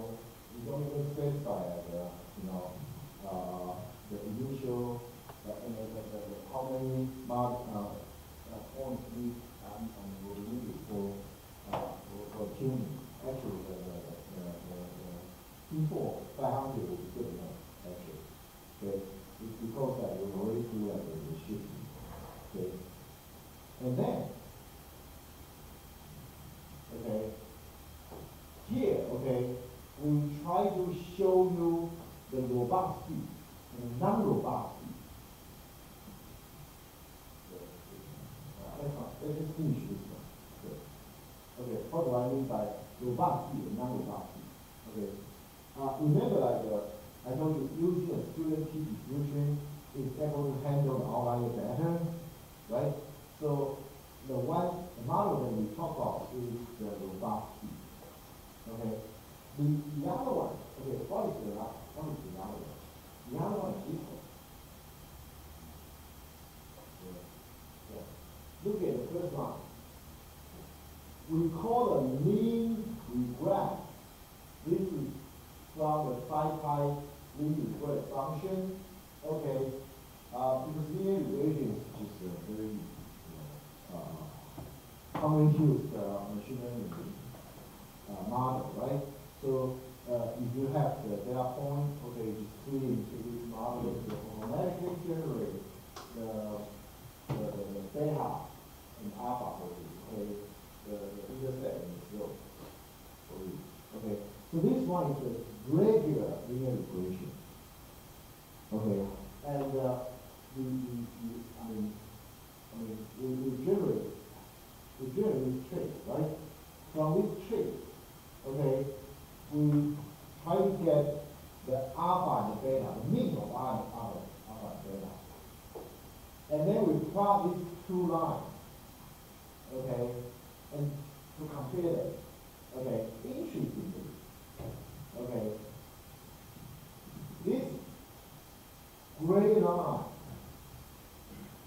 is the line you get from the regular linear regression, which is actually the line, okay, pretty much is the line, pretty much is this one that you can see from the Wikipedia page.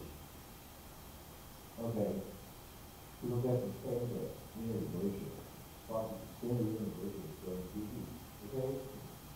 But if you use like a robust model, like using a student distribution, and to create this linear regression, you can see that it actually generates this linear regression very, very case, almost, pretty much all the points, except outliers. It actually disregard outliers, right? And create a line that keeps all the other points perfect. So you can see that as you can compare the robust model, with the non-robust one, and you see that why we will prefer the robust model. Okay. Yeah. So.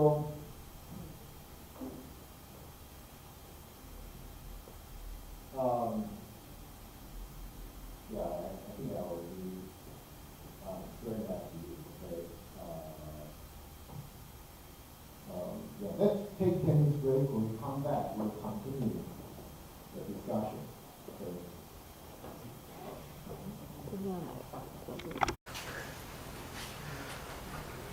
So, yeah, I think, yeah, so the student T, I already explained that student T is able to, because it has like a heavy tail, so it's able to,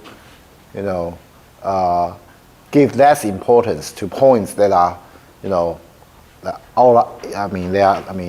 outlier points. Okay, so this one interesting thing is if you look at the values for the summary of the this trace. Okay, if you look at the alpha, beta, epsilon, v. Okay, something you may feel a little bit strange is that, okay, you see standard deviation is 0, okay? Actually, they are not 0. It just means like it's so small because when we print it out, we only output like the first few digits. So, the standard deviation is really small. This can be observed from, for example, like the range of the HPD. Remember, this range of the HPD represents like HPD 94%, right? So it's from, you see, the alpha range from 7.11 to 7.12. And the beta range from like 0.34 to 0.35. And epsilon range from 0.00 to 0.01. So they are very, very highly concentrated. Oh, the only thing we didn't show is that the V underscore, the one that we use for to shift the V, right? But that one is not it's not directly it's not of direct interest anyway. So just want you to be aware, okay? The value alpha, beta, epsilon are very, very narrowly defined, and even more so is epsilon. Actually, not only epsilon, but alpha, beta, they are all very narrowly defined, okay? And they're like standard deviations are all 0, okay? Close to 0. I mean, not using that 0 here is problematic.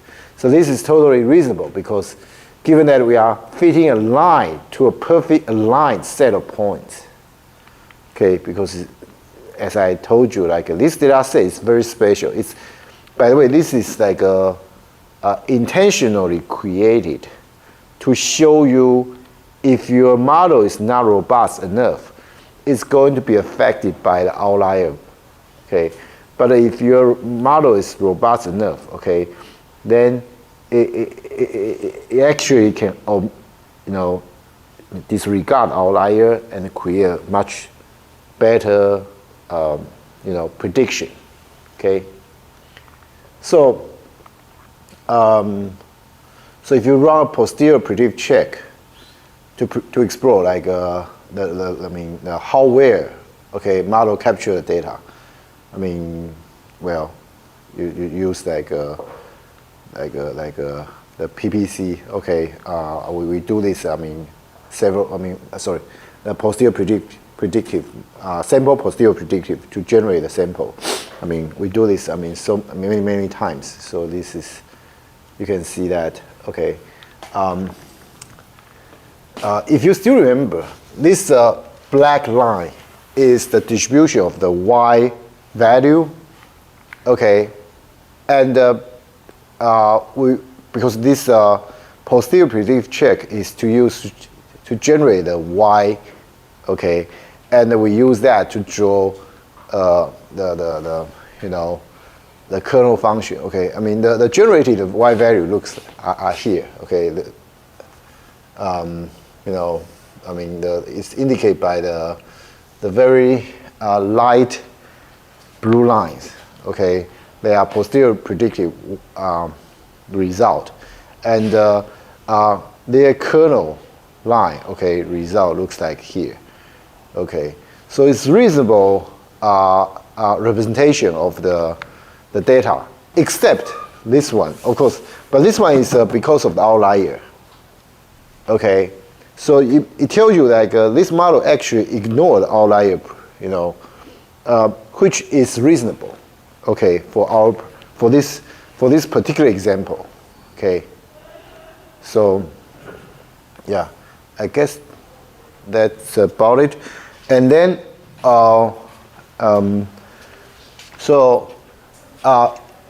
previously we talked about the hierarchical model, and obviously the hierarchical model also work for linear regression.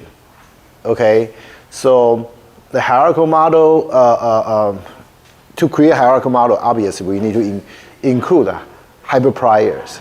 Okay, and this is like the idea. This is the code to create like A data groups. Okay, this A data groups. I mean, we draw it on the next slide. Okay.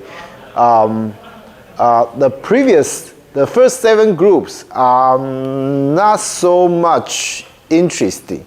The one that is interesting is the last group, which contains only 1 point. Okay? So remember, like in the hierarchical model, I think we talked about that like at the end of last chapter, right? And we talked about several advantage of hierarchical model. Now I would like to show you another advantage. Okay, so here, okay, if you try to generate one model for each group, okay, without hierarchical model, okay, this is pretty much standard. So I will, I will not go into like detail of this. This is, we use this like several times already. Okay, it's just basic linear regression. But one interesting thing is like this.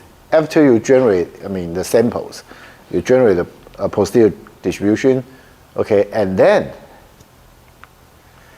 when you look at the alpha and beta, remember, for linear regression, the most important thing is the intercept and the slope, right? But when you look at the intercept slope, you will find that, well, for example, alpha 0, beta 0 indicate the intercept and the slope for the first group. Alpha 1 and beta 1 indicate intercept and slope for the second group, and so on. Okay?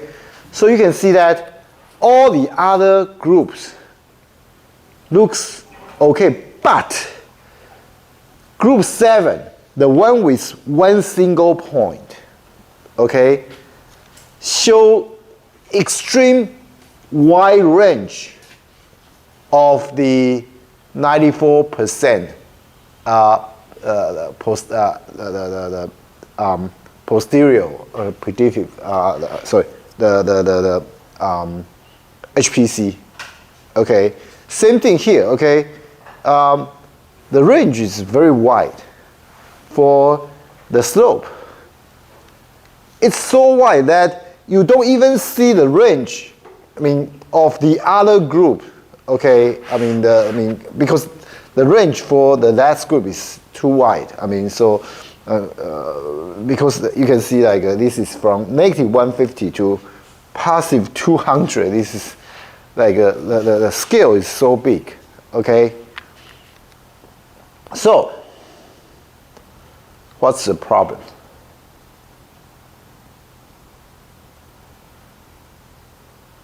It's actually very simple. What we are doing is we are generating a linear function for a bunch of data points, right? Right? So, here, okay, if you have this data points, okay, for the first group, you can imagine, you can draw a line somewhere around here, right? Okay, for each group, you can sort of come up with a reasonable line, right? But the last one, how do you come up with a reasonable line? To have a line, you need to have at least 2 points, right? Right? If you have only 1 point, how can you have a line? It could be, it could go, of course you can have a line that go through this point, but you can imagine it could be just like that Wheel of Fortune thing, right? It could range the intercept and slope for that line could range widely, right? So that's the issue. But that's the result of one single point, right? That's the result of the data. Okay, so what do we do? Okay, what do we do? There are pretty much 2 ways to deal with this type of issue.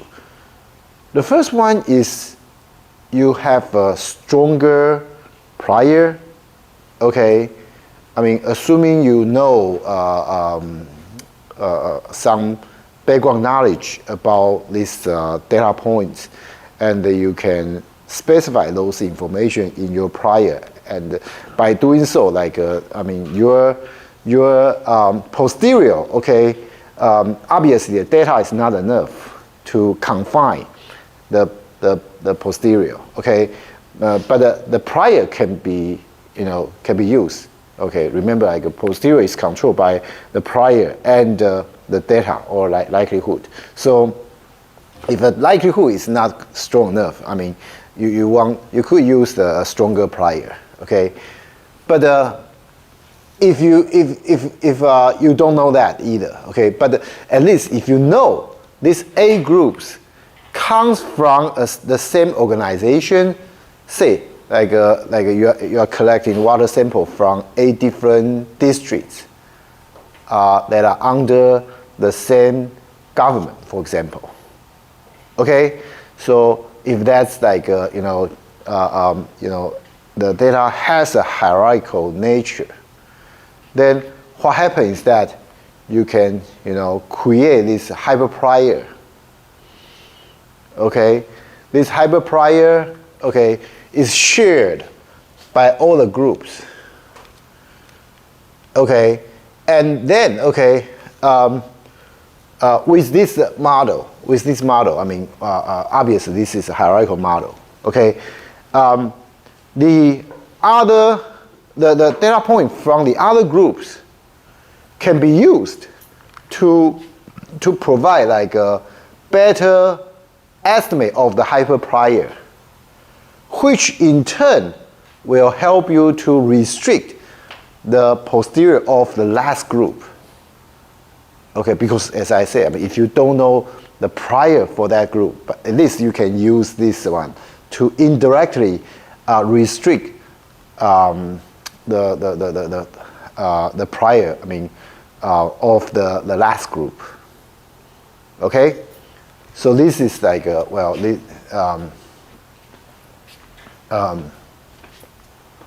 this is the code. Okay, the code is basically direct like translation of this model. So, well, I think it's pretty straightforward. So I will not go into the detail, but just want you guys to know that, okay, by using this approach, you don't need to have a strong prior. You don't need to have a strong prior, and you just try to get the information, okay, from the other group, okay, to help you to restrict the posterior of the last group, okay. So you can see that, okay, by using this, okay, eventually, well, you can see that, okay, the range, okay, is much narrower, okay. You may wonder, like, well, it looks like it's still range very widely. That's because, I mean, the scale is totally different. No, it's from, you see the scale from 0 to 6. The previous is from 150 to 200, right? Okay, so it's like more than one scale difference, right? And because like the range is much narrower, okay, for the last group, okay, so you can see that the other group, you can see their range now. Originally, because the scale is so big, so the other groups, that their range collapse into one single point, okay? But now, you can see that, I mean, obviously because the other groups, because they have more data, so their range are still narrower than the last group, okay? Because you can see the other groups, like, you know, each one has maybe like 10 to 20 points, right? Obviously, only the last one has 1 point. So I mean, the posterior of course is affected. Okay, in the hierarchical model, the posterior is affected by not, I mean, by both the hyperprior and the data itself. So here, okay, yeah, the last group, I mean, because it doesn't really have a lot of data, but I mean, it's only affected by the hyperprior, okay, that which is restricted by the data point of the other group. So in some sense, like, I mean, yeah, I mean, it's restricted, but it's not, it's still not like, you know, confined as much as the other groups.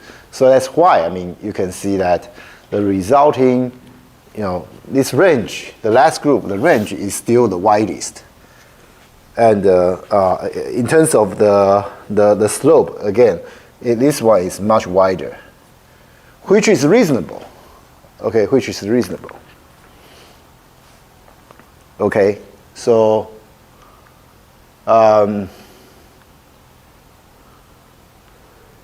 a good way to compare model is to show the parameters of both model.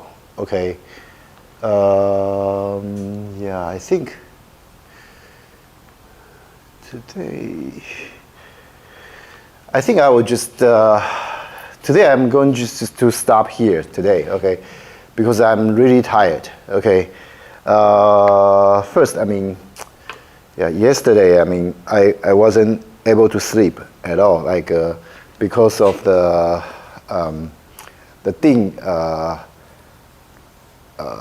had a dinner appointment, and we drank too much, and yeah, so I think I will stop here, and but I think we are ahead of my expectation, because like we have let me check. This is the slide. Yeah, we actually went through like about 50 slides today. Okay, with this pace, I think like we need another 1 and 1.5 lectures to finish this chapter, and then, as I said, I'm going to go back to the MCMC. Did I give away the MCMC slide?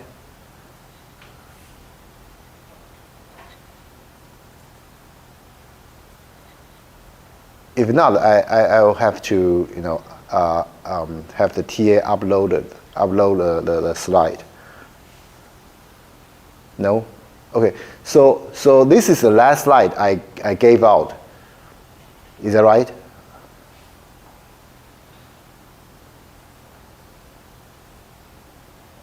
Okay. So I will have the some new slides uploaded. Okay. So I guess that's about it. I mean, we are about 15 minutes earlier than to stop today's lecture. I'm sorry about that because I'm really exhausted. Okay. So any question? If no question, I mean, let's just call it a day. And as I said, I will post the final project, okay, sometime before the next lecture, and also should be after the next lecture. I'm going to post like homework 3, and along with homework 3, you need to find your teammate, and it's going to be 3. Each team will have 3 members. So please find your teammate. If you couldn't find your teammate, okay, at the end, the TA will assign the teammate randomly for you. Okay, I don't think this is a good idea. Okay, I have seen examples in the past, like some teammates never show up. Okay, and if you don't want that to happen, I really suggest that you find your own teammate. Okay, even though I know like a lot of students, they just don't show up at all in the class. Keep in mind, like eventually in the presentation, you guys need to come, right? Okay, you guys need to come to the lecture. Otherwise, I mean, how do you do the presentation? So even if you don't know, you don't see your classmate, but at least I believe you know somebody who take this class, right? Supposedly, okay. Unless you really cannot find anyone, talk to a TA, and maybe we can try to help. But if you don't do that, okay, we will just assign the random teammates for you. Okay? Yeah, so that's it. Thank you.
Okay, let's get started.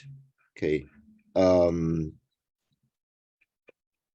Yeah, I'm very sorry that it's for this late notice that we guys have to do this this course online.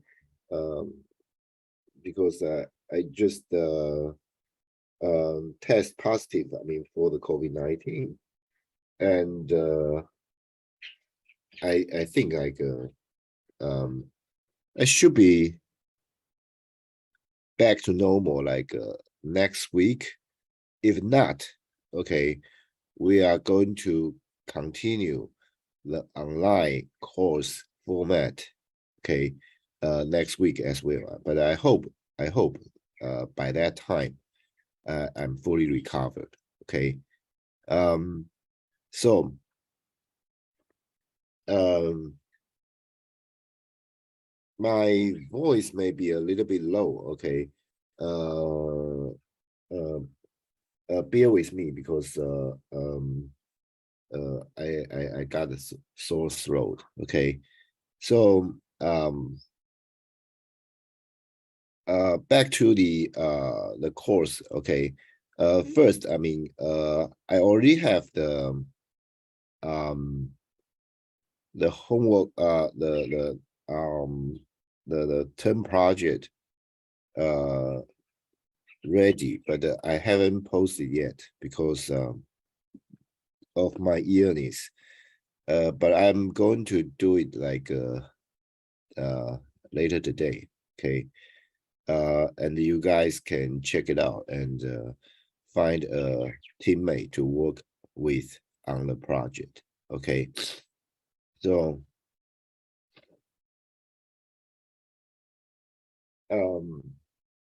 so last time we talked about the possible advantage of another possible advantage of the hierarchical model. Okay. uh yeah yeah, we talk about this result, right? If you for a group with only 1 point, okay, you know, if you try to analyze each group using a linear regression model, obviously that group has a problem. Okay. So instead, if we build a hierarchical model, okay, that group, even though it has only 1 point, it is able to get help from the hyperparameter of the other group, from the other group, okay, to, to restrict its range. So instead of, that wide, okay, now you can see the 8th group, which is shown by the alpha 7 and the beta 7. Well, it has, they still have like a wider range compared with the other groups, but that's caused by the single point data set in the group. But it is much better than if we do the analysis like group by group, okay, separately. So this show you another advantage of the hierarchical model. Okay. And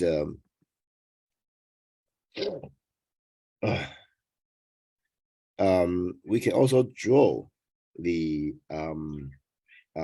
these lines, okay, the regression lines for each group, and by using this piece of code, and the result is shown here.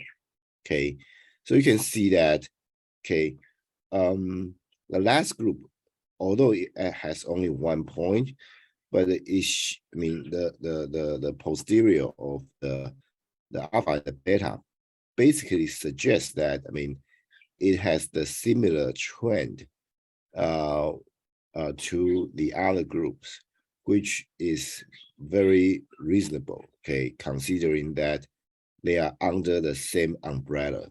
Okay. Okay. So I think I already explained. Okay. So um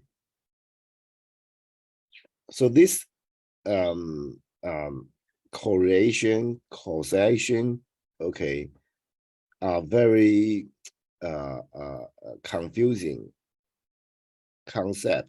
Okay. So for example, okay, suppose we want to predict how much we are going to pay for gas or heat, okay, at our home, okay, during the winter, okay. In US, okay, for example, the gas and the I mean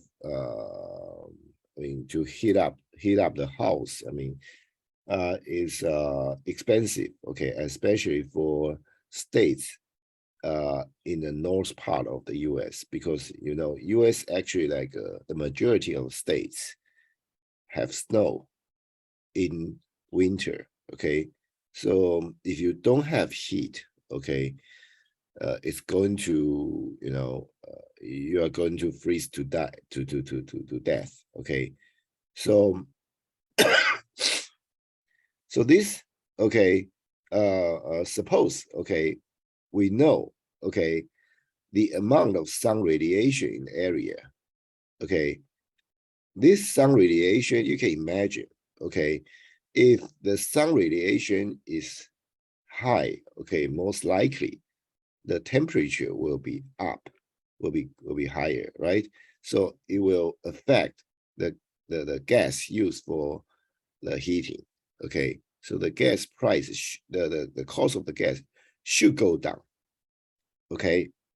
So in this example, the sun radiation, okay, will be the independent variable, okay, which is X. And the bill will be the dependent variable, or something that we are predicted, okay, which is Y. Okay. So we understand and we can explain this correlation, okay. But it is important, okay, to know that, okay, you know, we cannot, it's not like we cannot, you know, reverse the question. Okay, what do I mean is like you can predict the you know, the sun radiation by using the gas bill, because it is you know, simple linear relationship, right? So obviously, if you can predict one from the other, I mean, mathematically speaking, you can do it, you know, the opposite way, okay, from Y to X, pretty much, okay. But you know,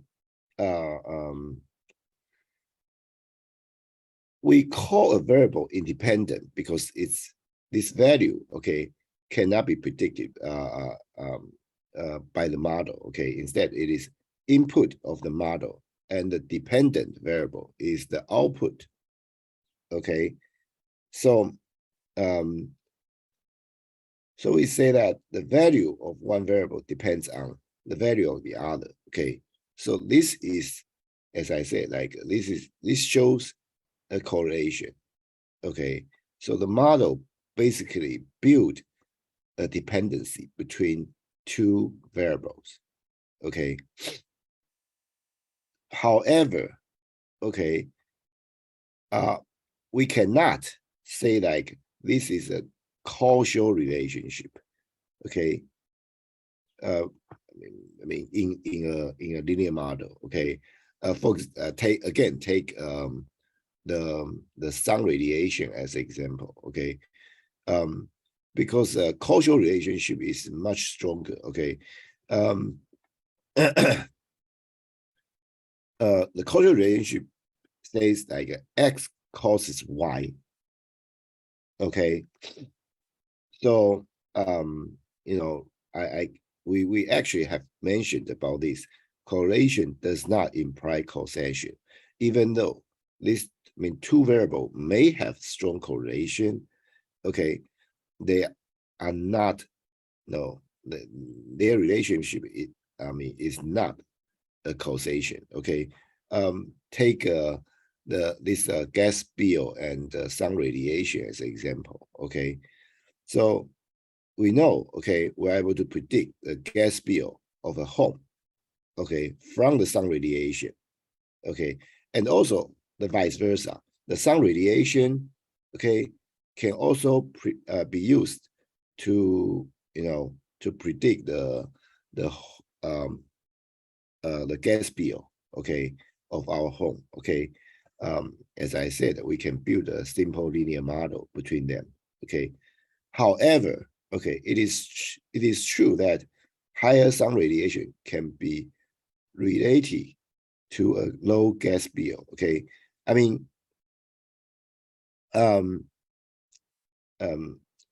it isn't true we can control the amount of radiation, okay, by changing the thermostat. I mean, basically the thermostat control like how much gas you want to spend to heat up the house. Okay, so if you change the thermostat of the house, okay, it's not going to cause the sun radiation emitted by the sun to change, right? Okay, if it's like a causation relationship, okay, then changing one can cause the other one to go up or go down. But in this case, changing the spending on the gas bill doesn't affect the sun radiation, right? So yes, they are correlated, okay, but no, I mean, these two things are not a causation relationship, okay?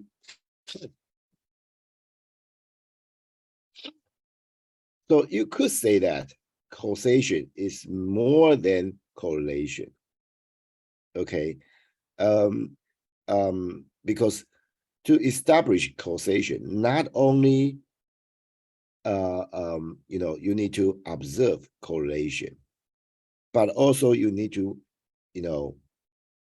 find the the physical mechanism that one variable affect the other.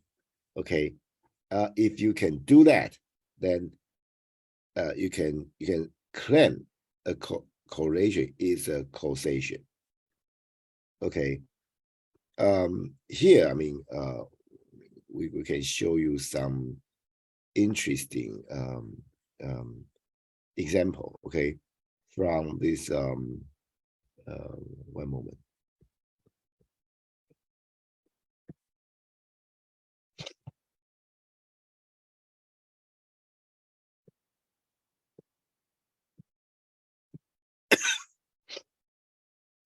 Let me show you another. Where is it?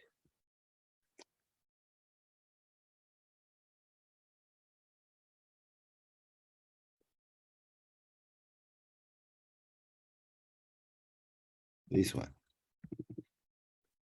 You guys can see like this page, right? Okay. Not this one, not this one, sorry.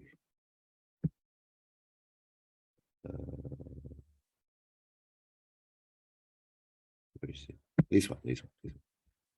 Okay. So you see some very interesting correlation, but they are obviously not causation. For example, the first picture depicts like the U.S. spending on science, space, and technology, okay, versus the hanging suicides, okay, in U.S. When U.S. spend more money on the suicide, okay, sorry, on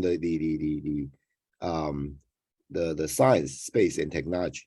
I mean, interestingly, there's a coincidence that the number of suicide by hanging, strangulation, and suffocation also increase, and they actually match pretty well, right?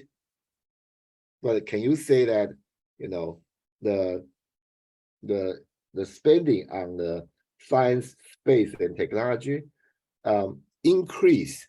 I mean, the cost the number of like people, you know, suicide by hanging.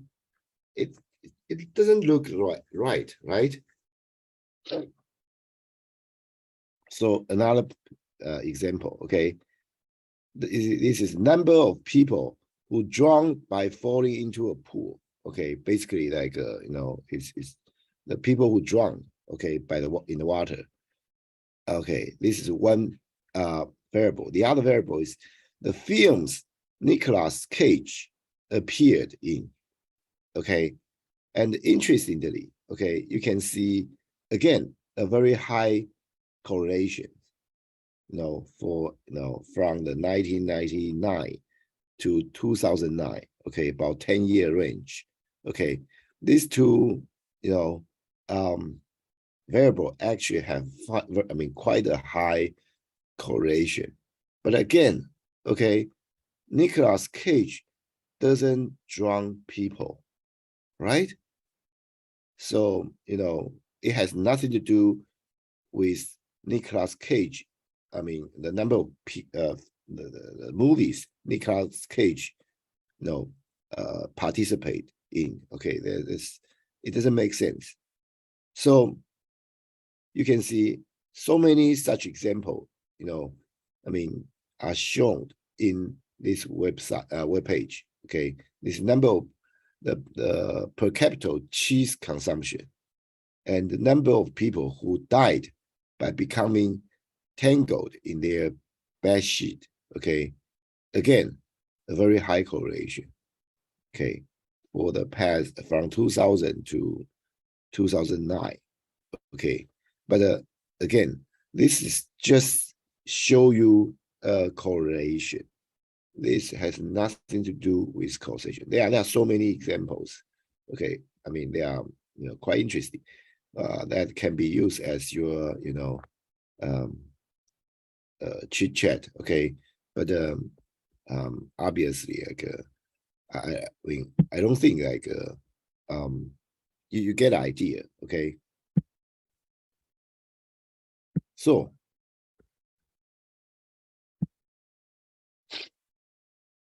if you're interested in, you know, the causation relationship, okay, and also are interested in how you can build a model that incorporate causation, causal relationship, okay, then a good reference book, okay, on causation, okay, this is I mean, this book is called The Book of Why, okay, by UCLA professor Judy Pierce. Okay, Judy Pierce. I mean, he was a recipient of like a Turing Award. Okay, about a little bit more than 10 years ago, if I remember correctly. I mean, the reason he received that the Turing Award, you guys know the Turing Award is the highest you know, recognition, I mean, stood to computer scientists. Okay, so just like you know, Nobel Prize. Okay, I mean, but to be honest, I really feel like the Turing Award is much more prestigious than Nobel Prize. Why?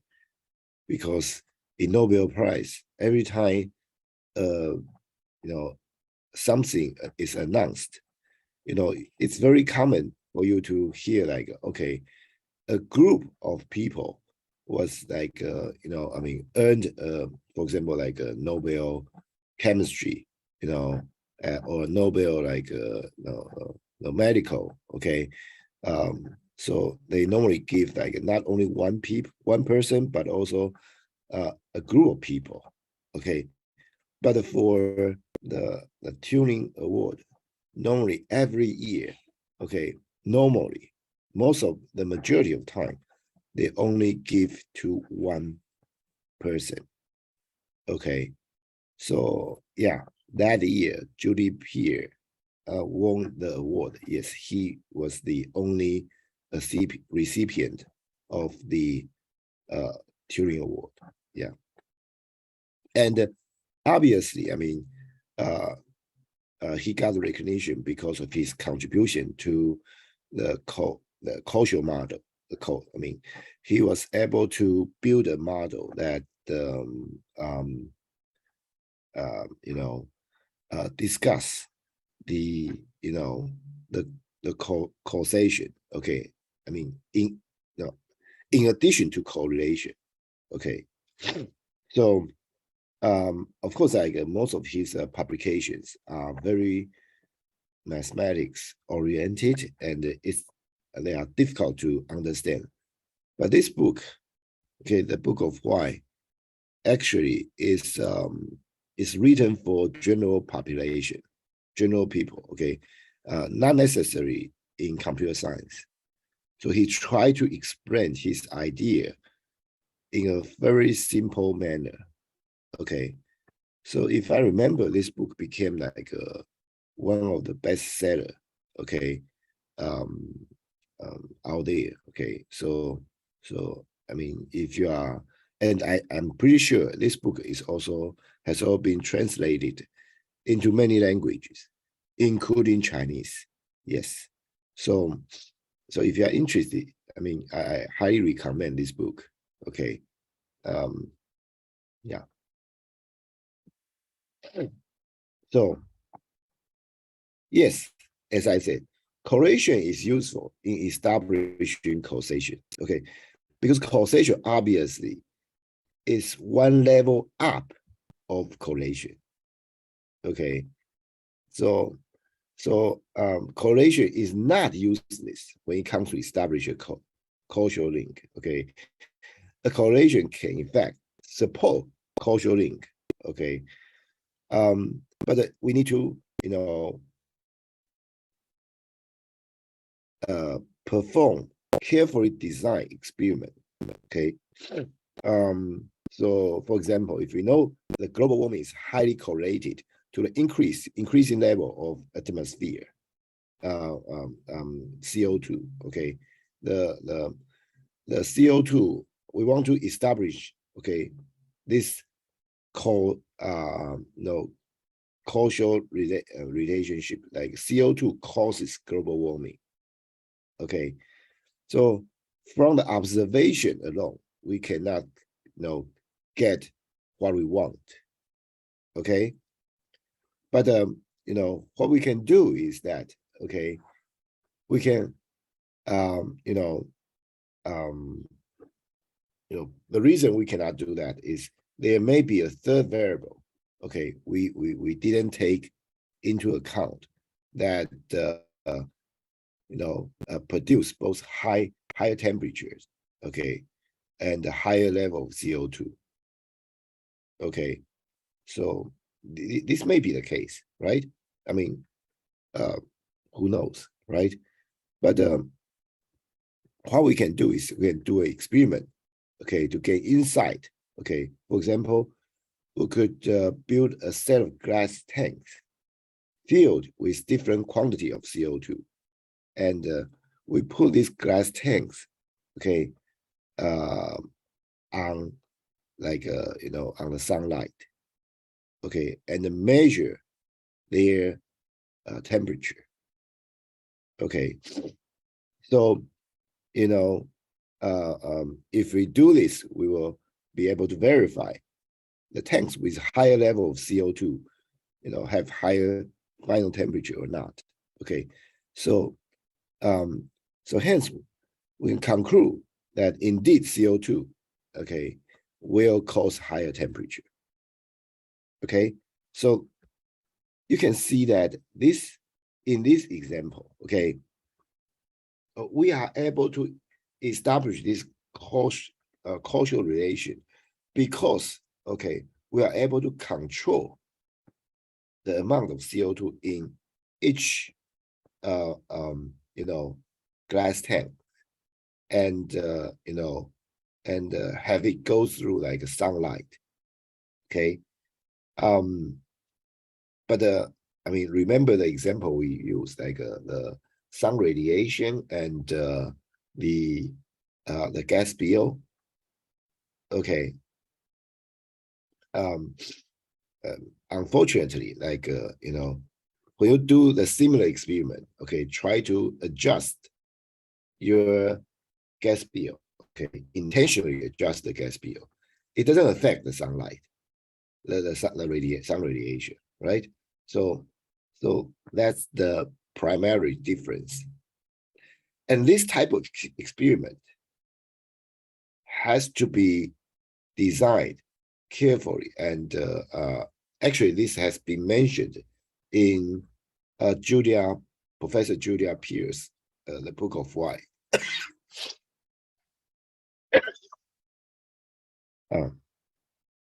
So just want to give you an idea, okay? The correlation, causation, okay, what they are, and if you want correlation, that's easy job, okay.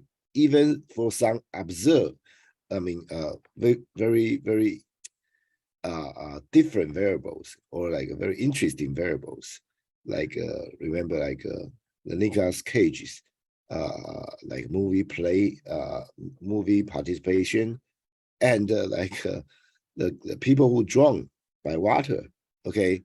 I mean, you can do the correlation very easily, okay. But to have a causation relationship, okay, you have to find the mechanism that one changing one can affect the other. Okay, that's I mean, totally different thing. Okay, but here we also want to remind you the reality is complicated. Okay, why? Okay, we just show you the example. The CO2 contribute to like a higher temperature, right? But in fact, higher temperature will contribute to higher level of CO2 as well, okay? Because oceans are a reservoir, okay, of CO2. Oceans store a lot of CO2, okay? When the ocean is heated up, okay, the CO2 in the ocean will be released to the air. Okay, so if you ask, higher temperature, where higher temperature cause more CO2, if you are, you are in like Earth science, okay, your answer is actually yes. Okay, so higher sun radiation means more energy is delivered to home, right? Okay, so part of that energy is reflected as part is turned into heat, and part of the heat is absorbed by the house, and part of the other part is lost to the environment. Okay, so amount of heat loss depends upon several factors, such as outside temperature and the speed of wind. So there are so many factors, okay, that affect this. And also, the gas bill could be affected by other factors, such as international price of oil and the gas. We know in Taiwan, we know about that very well, right? The international price of gas or oil, obviously affect our, electricity bills. Okay, I mean, US, that's gas bill. Okay, so the cost profit for the company Okay, and obviously how greedy the company owners are, right? Okay, and also how tightly the government regulates the company. Okay, if the company is regulated by the government very tightly, then the company wouldn't be able to raise their price like arbitrarily. Okay, which is actually done in Taiwan. I mean, Taiwan actually put a very strict regulation on the electricity bill. Okay.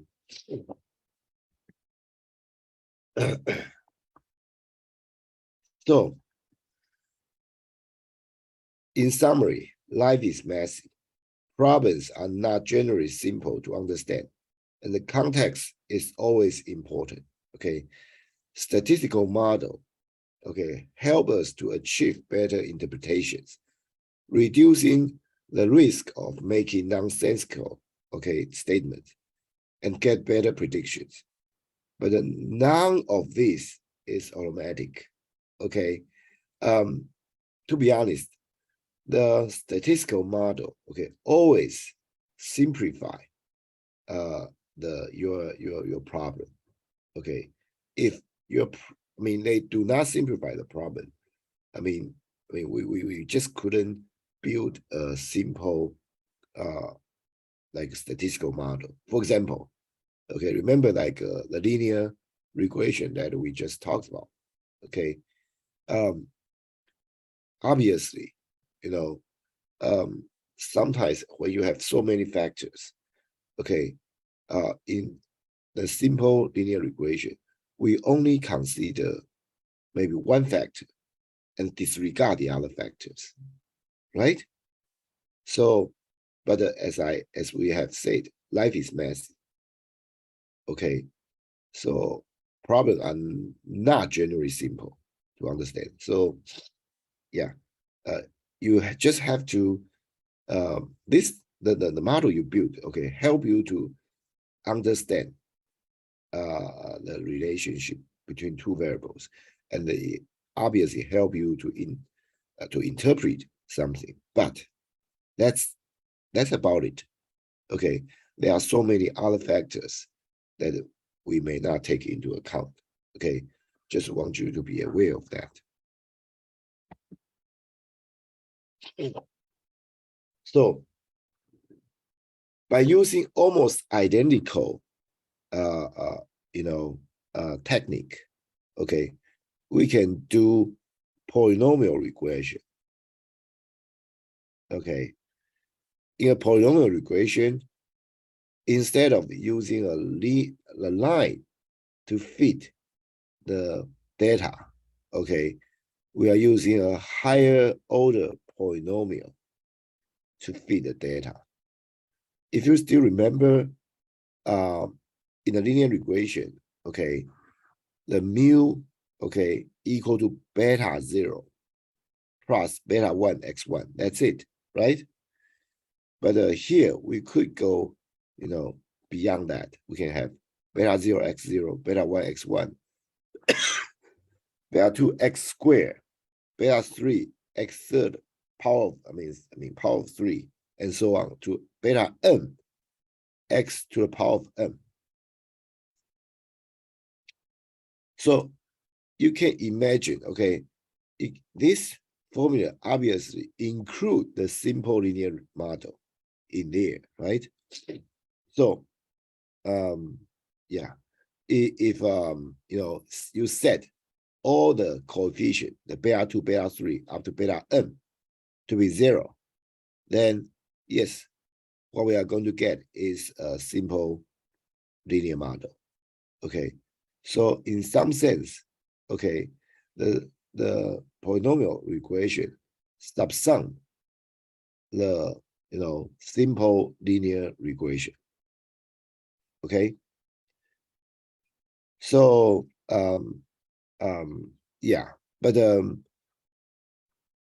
still the polynomial regression is still linear regression. Okay,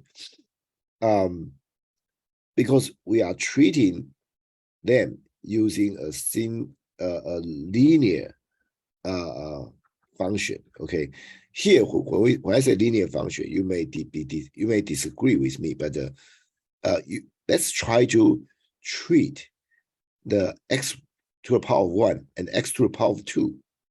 Okay, you can treat this different order of x as separate variables. Okay, if you consider them as separate variable, they look like a linear regression to you, right? So actually, like the third term, okay, I mean in this beta 2x squared, okay, the third term control the curvature of the relationship, okay, as we will, see in later, okay.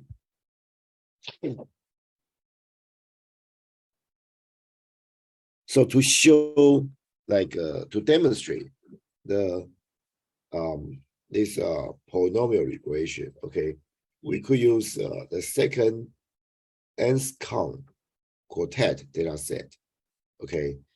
The second, we will use the third one, I mean previously, to show you like the impact of outlier, and also we show you how we can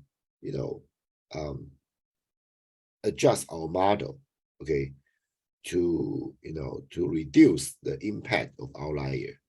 Okay, remember? Okay, so the second Anscombe quartet data set, okay, what does it look like? Okay, so this little piece of code is able to depict the second data set for you. Okay, it looks like this.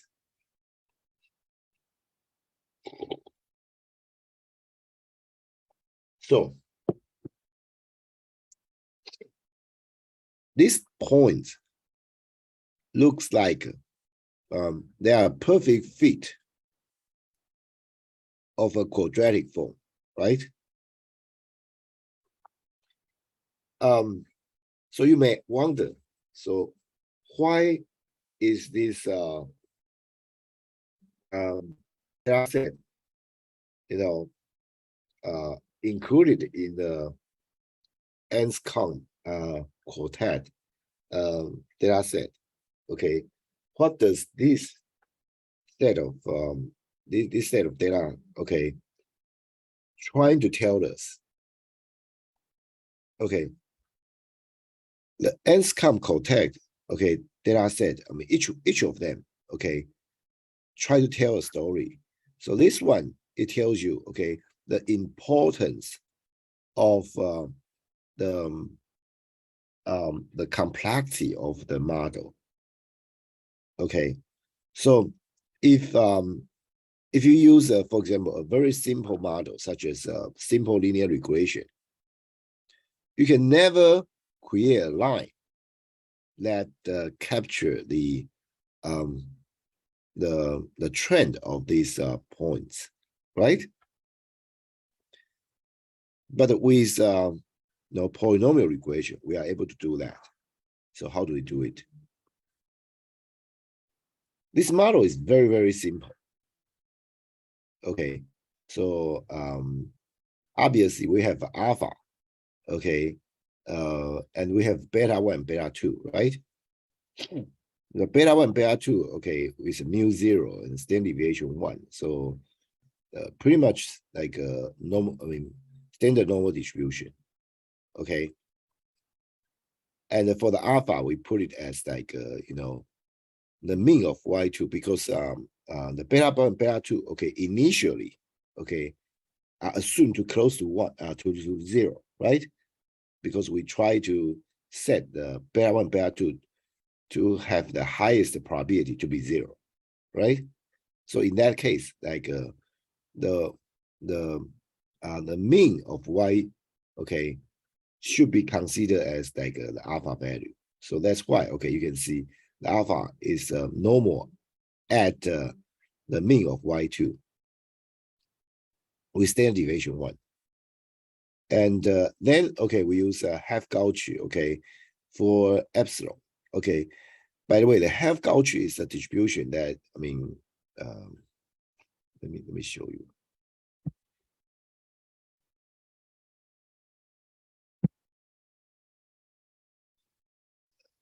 Here.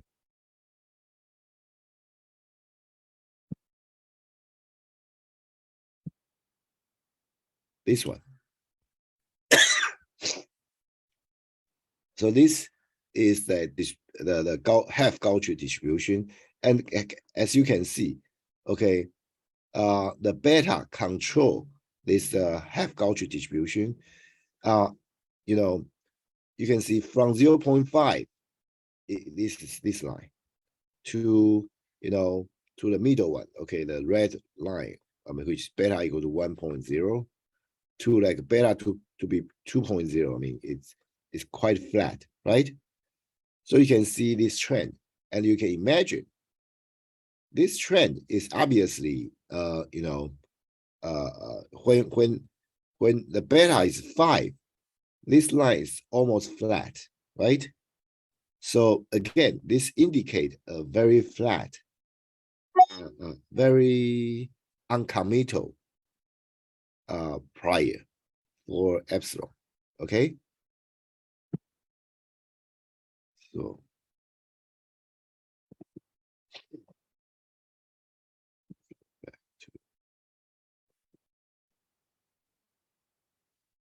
okay, so we put this, okay, half Cauchy for epsilon, okay, non-committal one.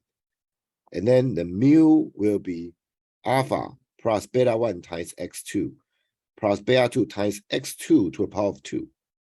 So we are using the same x2, but to create 2 terms. It's obviously not a problem, okay? And then, we try to use this normal, which use the mu is the previous one. The standard deviation is epsilon, okay? And observe, I mean, we try to fit this with y2, okay? And then we generate 2000 traces, okay? So this is our like a polynomial regression model. To be exact, it's with order 2, okay? Yeah. Yeah, it's already 9:50.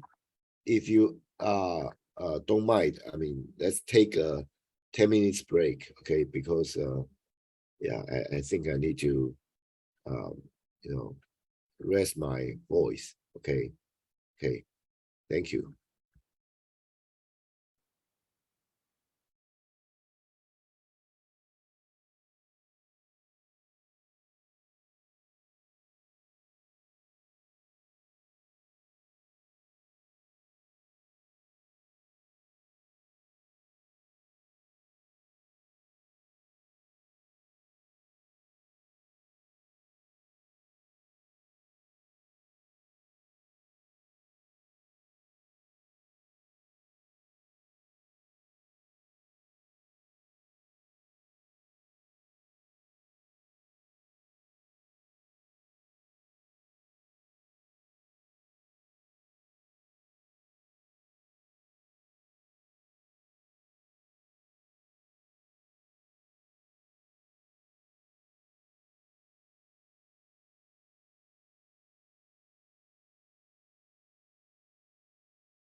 Okay, so let's get started.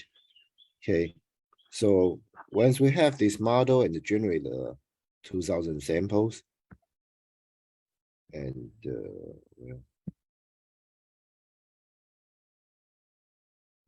we can,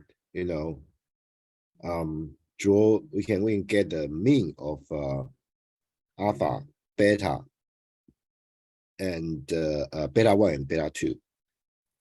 Okay, and use that to draw polynomial, I mean the parabola, okay, which, okay, I mean, by using this piece of code, okay, we can show that it actually go past all these points pretty much perfectly, right?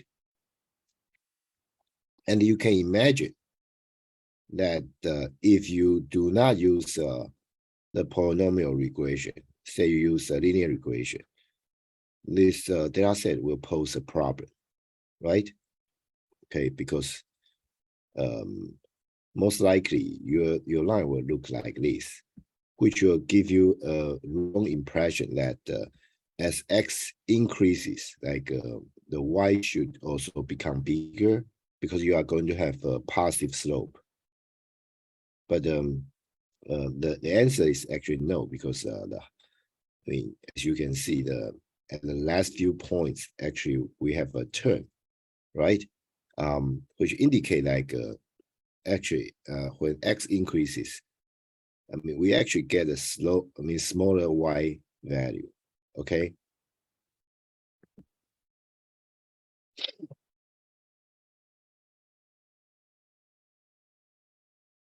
So, and notice that, okay, the beta 1, beta 2, now cannot be explained as regression, as like like a simple linear regression, because remember in the simple linear regression we say beta 1 is like the number of the unit of x, okay, when you I mean will be changed when you add 1 unit of y. Sorry, it should be reversed. Okay, the number of unit for y that will be changed when you add a unit of x. That's pretty much just the slope, but now these beta coefficients are no longer slopes. Okay, so beta 1 is positive. Okay, that is why, okay, at the beginning we have this going up, this value going up, and but we have no the negative beta 2, okay, which eventually play bigger role, okay, when x becomes bigger. So actually when x is smaller or equal to 11, okay, the dominating contribution comes from beta 1. Basically, like y is 11, you can see, okay, the center is about like 1 here, right? So it's from here another what should I say, like from the -6 to like 11, about this range, okay, all the points will have like a positive y value. But when the x is greater than 11, beta 2 dominates. In other words, I mean, because beta 2 is negative, so I mean, we keep going down. Okay. So problem of interpreting the parameters, not just a mathematical problem. Okay. If this were the case, we could solve it by inspection and the understanding of the model. Okay. But the problem is that in many cases, the parameters are not translated to meaningful quantities in our domain knowledge. For example, the beta 1 and the beta 2 in this example may not reflect a certain value in our domain knowledge. We cannot relate them with the metabolic rate of a cell or the energy emitted by a distant galaxy or the number of bedrooms in a house. I mean, all these are meaningful, you know, explanation for certain parameters, but they cannot be used to explain, you know, the models. As the model become more complicated, that's, you know, may become an issue. Okay, so they are just knobs we can tweak to improve the fit, but without a clear physical meaning. So this beta 1, beta 2, we can tweak, but they may not have a clear physical meaning.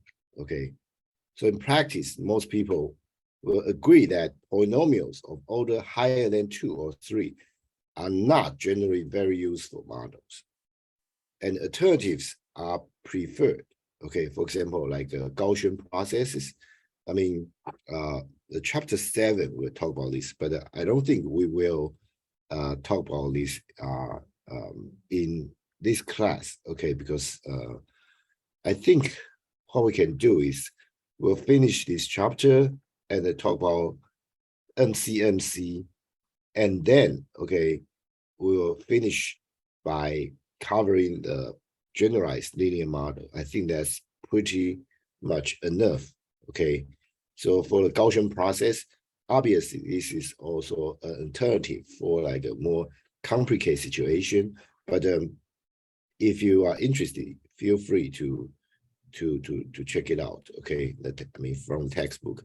But as you can see, okay, it's meaningless to have a polynomial regression with order higher than 2 or 3. Okay, this is an important message for you. Okay, I mean, yeah, I mean it's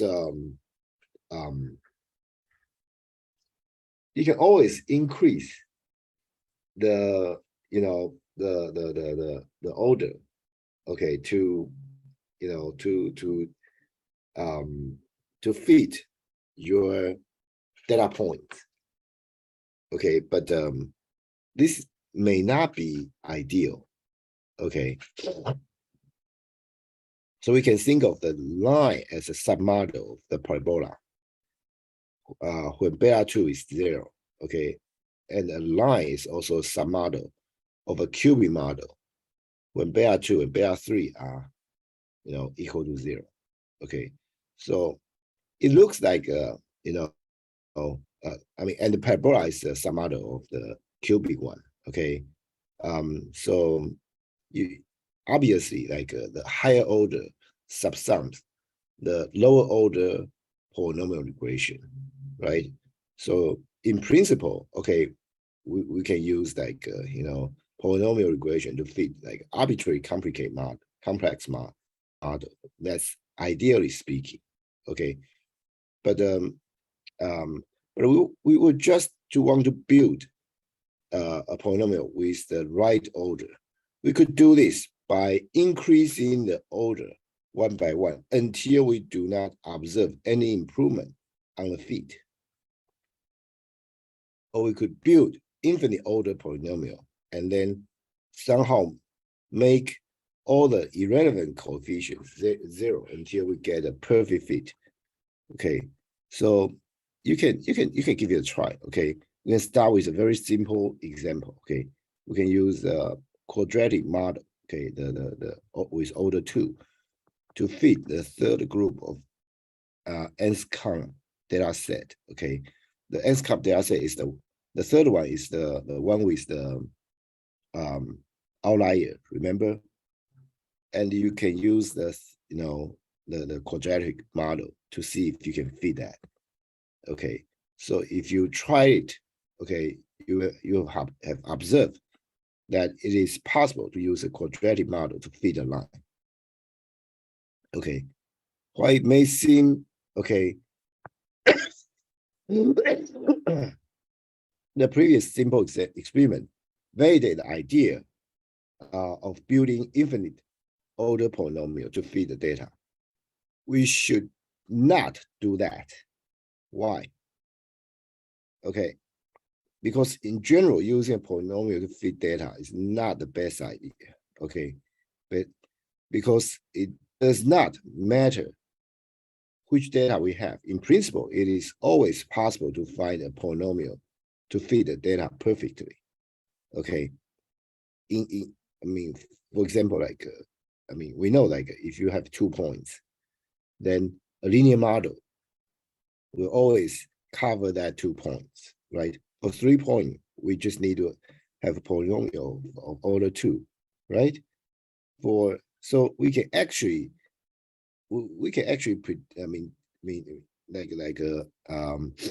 dictate like how the number of order required to fit endpoints, right? So this is like an easy job, okay, if you have like the high school math, right? But fitting data perfectly is actually wrong. Okay.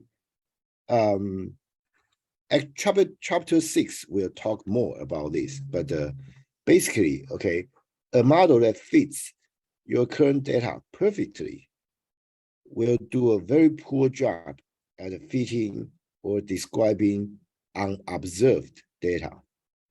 Okay, this is called overfitting. Okay, because like in real world, okay, the data always comes with noise, okay, and sometimes interesting pattern. So our model should try to find like the pattern from the data, not try to fit like every point in the data set. Okay, because the unobserved, data, the future ones, okay, they're because obviously, when you go past all the existing points in the data set, it means your model actually pick up those noises, right? Which are normally like affected. We normally consider those noise as white noise. In other words, it's a Gaussian noise. Okay, so if your model pick up those Gaussian noise, then it's guaranteed that it will not perform well in the future, because like the new data set, okay, the new data points, okay, could have a very different noise, okay, and also like well, the new data will generate like at a certain point, but your model, because it pick up those noise, so you assume like well, the trend is somewhere else, okay, instead of like a simple trend, you'll try to find a complicated pattern that is actually not necessary. Okay, so this phenomena, okay, we call it overfitting, and is actually a pervasive problem in statistics and machine learning. Okay.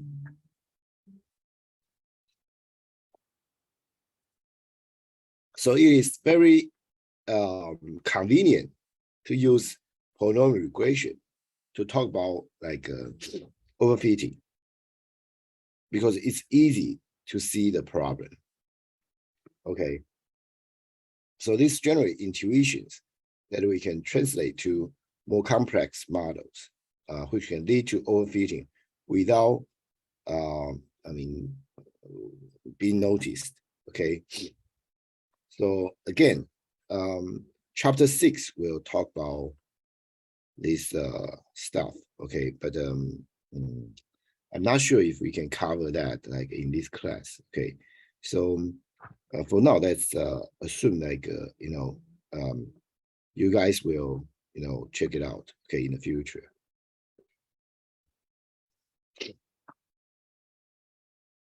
So, so far we have been working with one dependent variable and one independent variable, right? In a simple linear regression, or even in like a polynomial regression, we have one independent variable and one dependent variable. Okay. Nevertheless, it's not unusual to have like several independent variables that we want to include in our model. Okay. For example,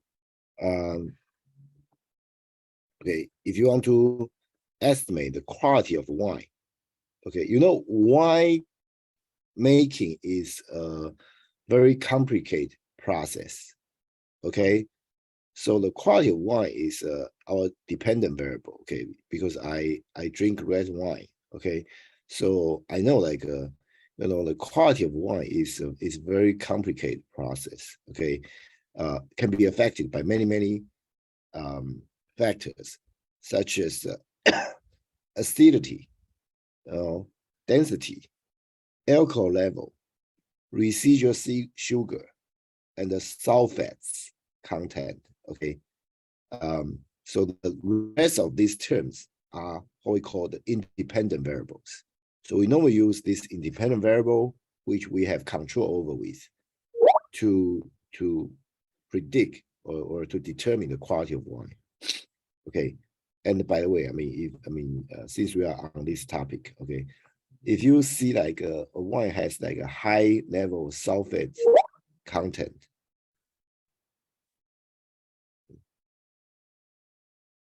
any question?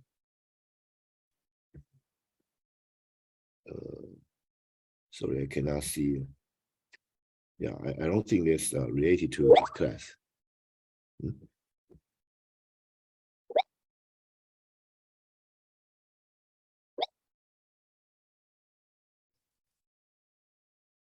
Oops. Sorry.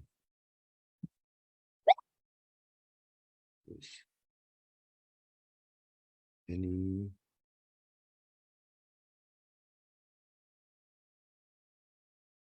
Oh, okay. Never mind. Okay. Yeah, it's not related to a class. Okay. So back to the class. Okay. So in case if you see a wine has like a high level of sulfates content, okay, don't drink it. Okay. Like a lot of times when you get drunk, okay, you have hangover, right? Okay. And the reason for you to have hangover most likely is caused by the sulfates content. Okay. So for example, okay, beer has a high concentration of sulfate content. Okay. So if you drink beer and get drunk, the next day when you wake up, you will feel so bad. Okay. That's the sulfate content play into like that caused you feel like dizzy. Okay, the other part like acidity, density, or alcohol level, the sugar, they can be absorbed by our body much easily. Okay, so also student average grade. Okay, you guys are student. Okay, so this is dependent variable. Okay, and the family income, the distance from home to school, and the mother's education. So from the past study, okay, these few factors actually has a big impact to a student's average grade.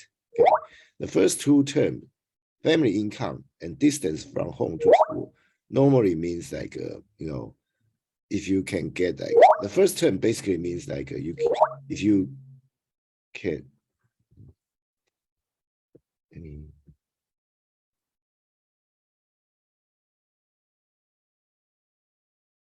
okay, never mind.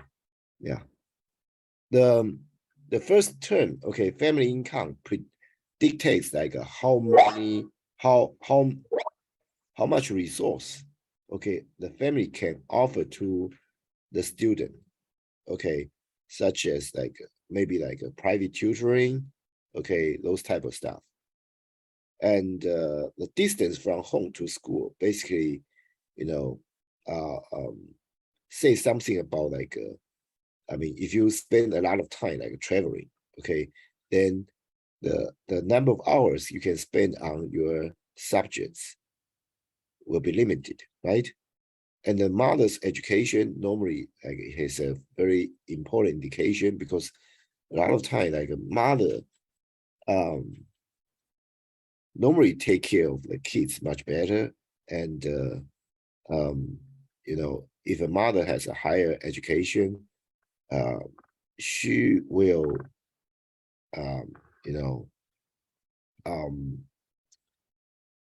she will monitor the kids' progress much better. Okay, so these factors, okay, can be treated as independent variable for the student grade, average grade. Okay, and we can easily extend the simple linear regression model to deal with more than one independent variable. Okay, basically, okay, remember like the polynomial regression. Okay, I told you guys to treat like a higher order as different variables. Okay, so you can pretty much do that. Okay, so that's called multiple linear regression. I'm sorry.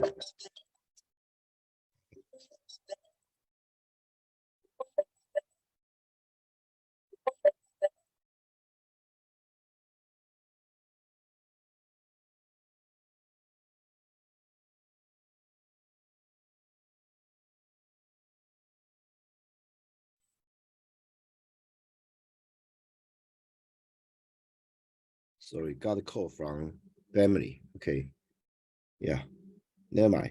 Okay, so where am I? Okay, yeah. So this model is called multiple linear regression.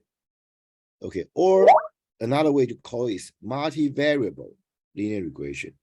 Okay, but there's another term called multivariate linear regression.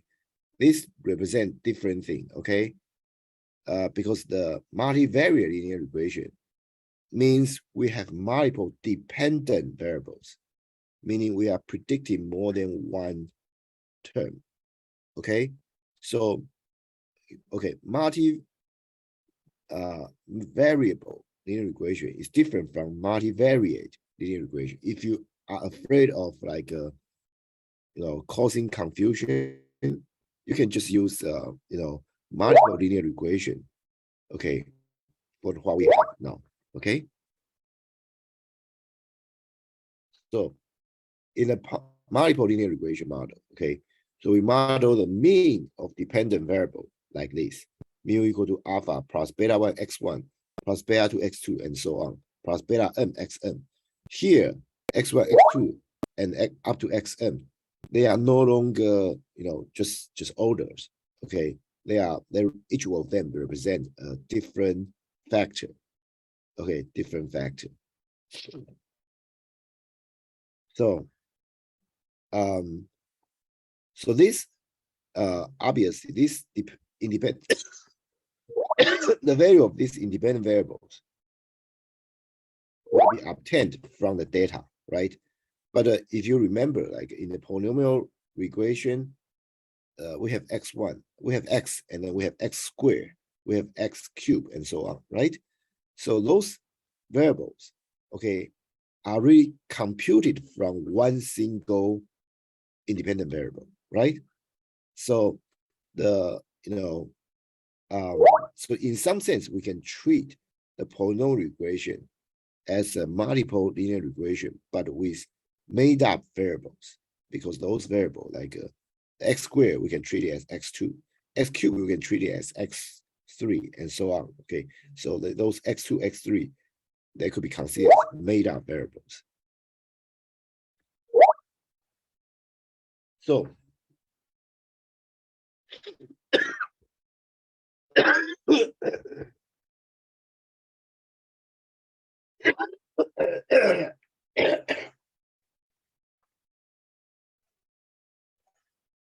yeah, excuse me. So using the algebra notation, okay, we can write it as mu equal to alpha plus x beta. In this case, beta is a vector, okay, of length m, and alpha, and x is a matrix, okay, it's a matrix. Depending on the number of terms you want to predict it, okay. In other words, the number of dependent variable, okay, it will be n plus n times n, I'm sorry, n times n, okay. Or if we have like only one dependent variable, then the x beta will look just like this. The beta 1 x1 plus beta 2 x2 plus blah, blah, blah, plus beta m x1. So we can we can write it as like using like the first one will be 1 times m, okay, the x will be 1 times m matrix. The beta will be m times 1, okay, vector, okay, and this will be just a kind of like a dot, inner dot of two, you can say they are two vectors, okay.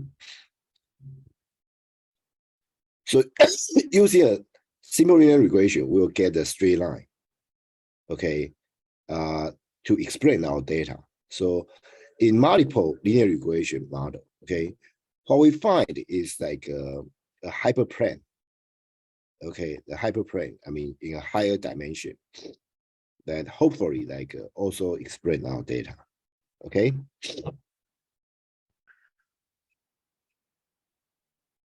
So here's the thing, okay. First, we generate our data, okay.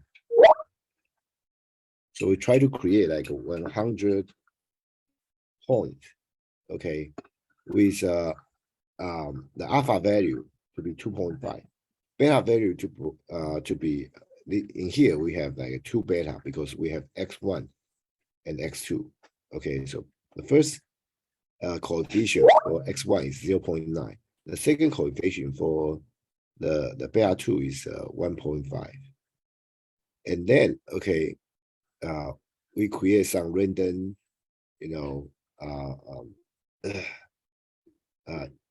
values, okay, and store it in the EPS real, okay. And then here, okay, we just try to create that those 100 point using like the predefined alpha real, beta real, and epsilon EPS real, okay. And yeah, because it's like a 3-dimensional, so it's probably difficult to show on the screen, but we try our best, okay, because like we try to show 2 between each independent variable and the dependent variable, and the last one between 2 dependent variable, okay, both dependent variable. So it looks like this. X0 and Y looks like this. X2, X1, Y looks like this.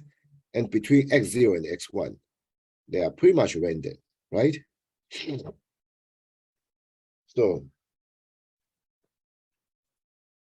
this show you like the 100 points that we generate, okay, using this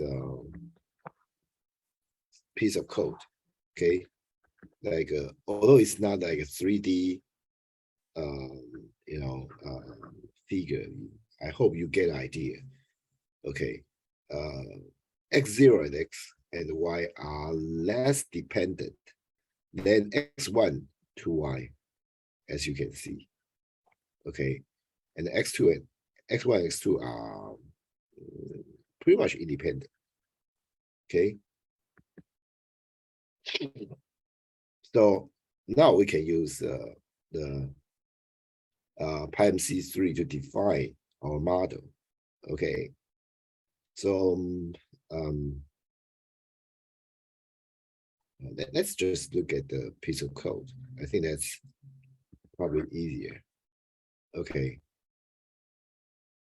So alpha temp is a normal distribution with a mean 0, standard deviation 10. So you basically say like it's a very flat plier, right?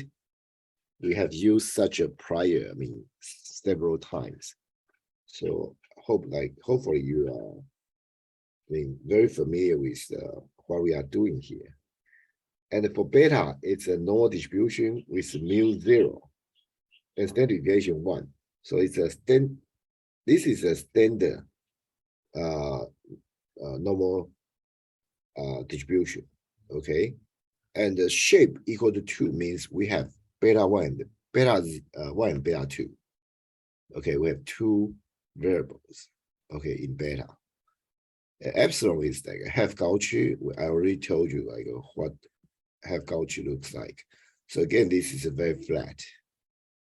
Okay. So one thing interesting is that, okay, so we try to, you know, create this mu to be alpha temp plus like, you know, PMS dot. So this is like a matrix multiplication of X center and beta. Be careful about this X center. This X center actually, okay, when we create these values, we intentionally, you know, X center is the X minus X mean.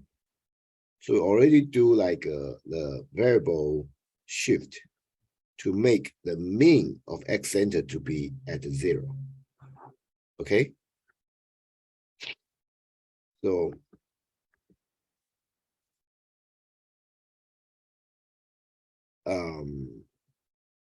so that's why, okay, you can see that, okay, the alpha and the beta, their mean are all at 0. The mu are all at 0 because we already center the X. But you know, so then your alpha will be, you know, this is alpha temp. So you have to add that, you know, value back. Okay, so alpha will be, you know, alpha temp minus, you know, these two, the multiplication of these two matrix. Okay, you have to add them, put them back. Okay, and then your y predict will be, you know, mu is mu. Okay, just this one, and the standard deviation is epsilon, and observe is why you are trying to fit your data. Okay, and generate 2000 sample. And what we are going to have, okay, because it's the 3-dimensional, I mean, hyperplane, so it's difficult to you know, illustrate, but we can generate the you know, summary of these inferred parameters, and as you can see, okay, alpha 0 is, well, we only have one alpha, okay, so it's 1.86. Beta 0 is 0.97. Beta 1 is 1.47. Epsilon is 0.47. So those are of course means. Okay, so you can check. Okay, for example, the real alpha is 2.5. Real beta is 0.9, 1.5, right? The epsilon is a random value, so don't worry about it. But it's between 0 and 0.5. So let's see. okay, 1.86 is a little bit away from 2.5, but this 0.97 is very close to 0.9, right? And again, 1.47 is very close to 1.5, right? And epsilon is in between 0 to 0.5, yes. So this is, is capable of recovering the correct values. Okay, this model is capable of doing that.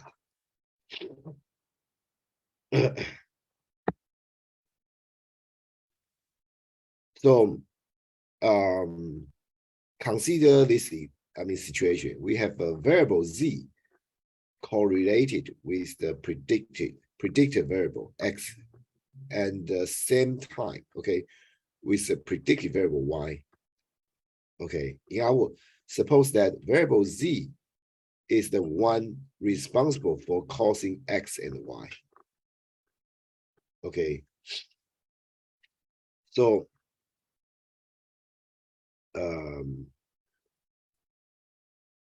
it's do we have an example? Yeah, here Z could be the Industrial Revolution. Okay, because we know it's Industrial Revolution that caused the number of pirates and the concentration of CO2. Okay, you will see number of pirates has correlation to the concentration of CO2, but really like what actually impact the X and the Y are, is like the Industrial Revolution. Okay, so this example should be very familiar with Pastafarian reader. Pastafarian is kids, it's a TV series for kids. Okay, so it's not available in Asia, I think. Yeah, but yeah, you guys know, like for example, in Chinese, 幼幼台, okay, or 小虎, right? Okay, I don't know the English term for that, but just like something like that. Okay, it's a made up story. Okay, for well, apparently it's about pirates, and so you get idea. Okay, so if we omit Z from the analysis, we may end up with a nice linear relation between X and Y, and we may even be able to predict Y from X. However, if our interest lies in understanding global warming, we could totally miss what is really going on with the actual mechanism relating these variables, because we are going to link, when we link X and Y, okay, they actually have no, because yeah, they have correlation, but when you try to explain them, you'll be difficult. For example, it's just like remember, like the figure I show you, like a Nicolas Cage, movie, okay, versus like a number of people drowned in the water. Okay, they have correlation, but it's difficult to explain their like the inter working mechanisms between these two, right?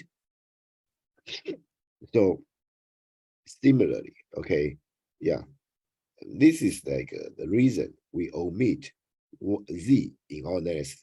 Maybe, okay, I just mean maybe there's a factor that both impact like Nicolas Cage, the number of movies Nicolas Cage like participate in, and the number of people drowned in the water.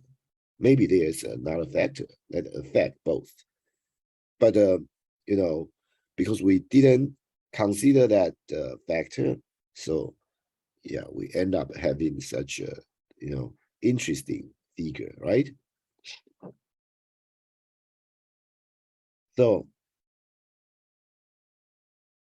So we already discussed correlation does not imply causation. Okay, so one reason this is not necessarily true is that we may be omitting the variable z from our analysis.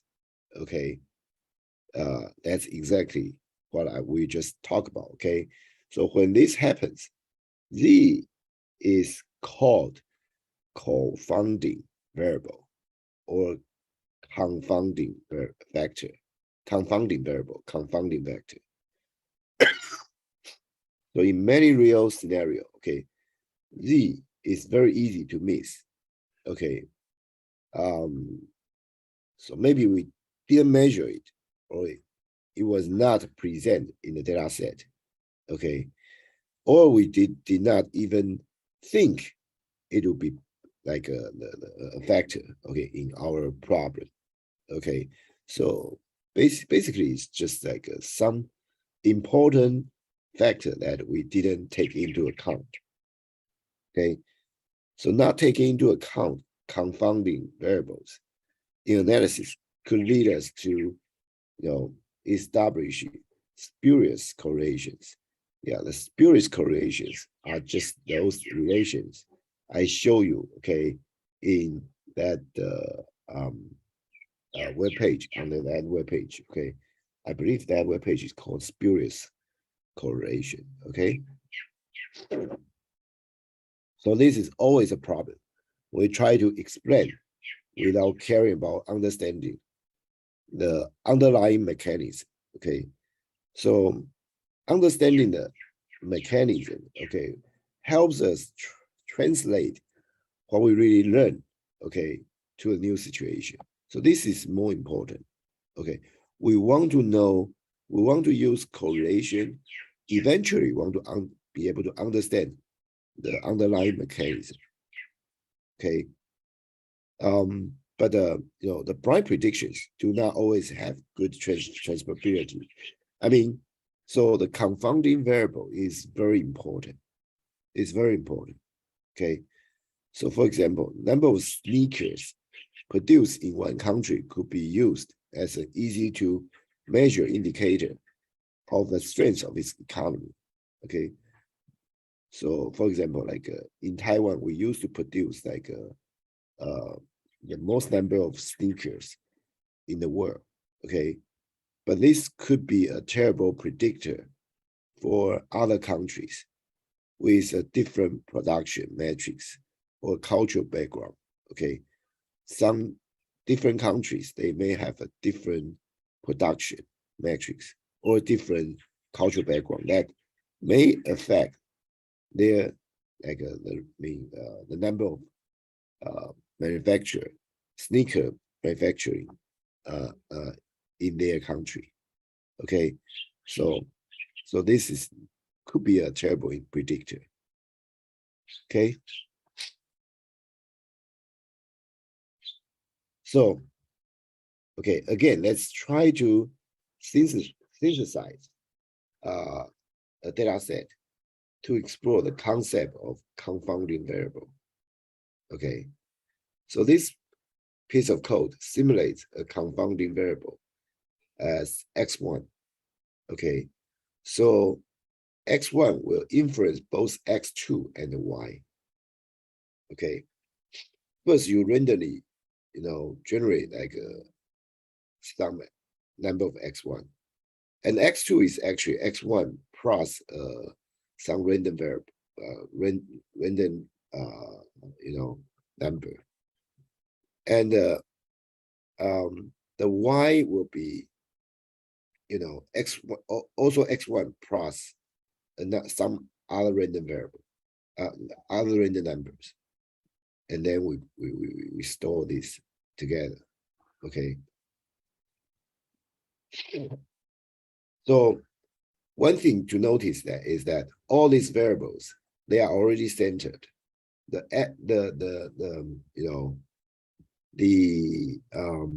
should I say, like because they are generated randomly, so it could be positive, could be negative, right?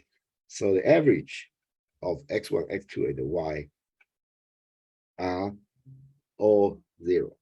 okay, the expected value will all be 0. Okay, they are already centered. So you can see that, x1 and x and y are correlated, obviously.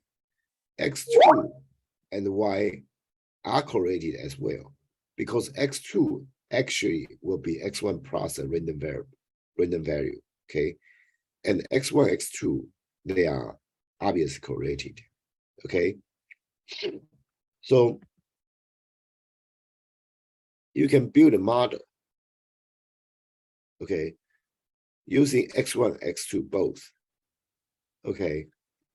So, so this is obviously a multiple linear regression, okay? So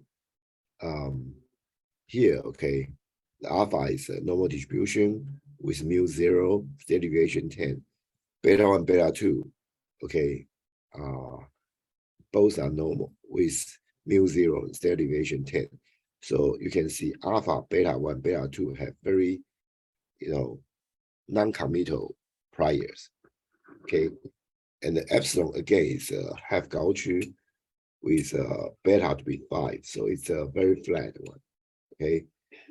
And then we set the mu to be alpha plus beta 1 times the first x and beta 2 times the second x, okay? And then, okay, we try to fit this, okay, using the observe, using the data set y, okay, and with like a mu to be this one, their deviation to be epsilon, okay, and then okay, we generate a trace of 2000 points, okay. So the previous model is for, when we consider both x1 and x2, okay. And then the next example is we only consider x1, okay. So we build a simple linear regression, okay, between x1 and the y, okay. So this is even easier, right? The alpha and the beta 1 are exactly the same, okay, and epsilon, yeah, they are the same. And then mu equal to alpha plus beta 1 times the first x. And then, we try to fit this simple linear line, okay? And again, generate like 2000 samples. And this one is, we try to use x2 as independent variable to again, to predict y, okay? So pretty much everything will be similar, except that, we use x2 instead of x1. Okay, and then we generate 2000 samples. And then we try to plot the forest. We know like we can use the plot forest to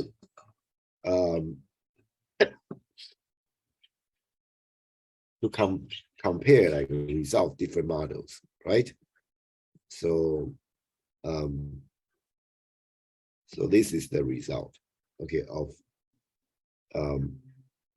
the x1, x2, and x1, and the x2.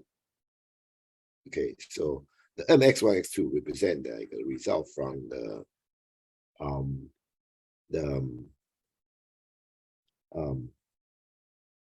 first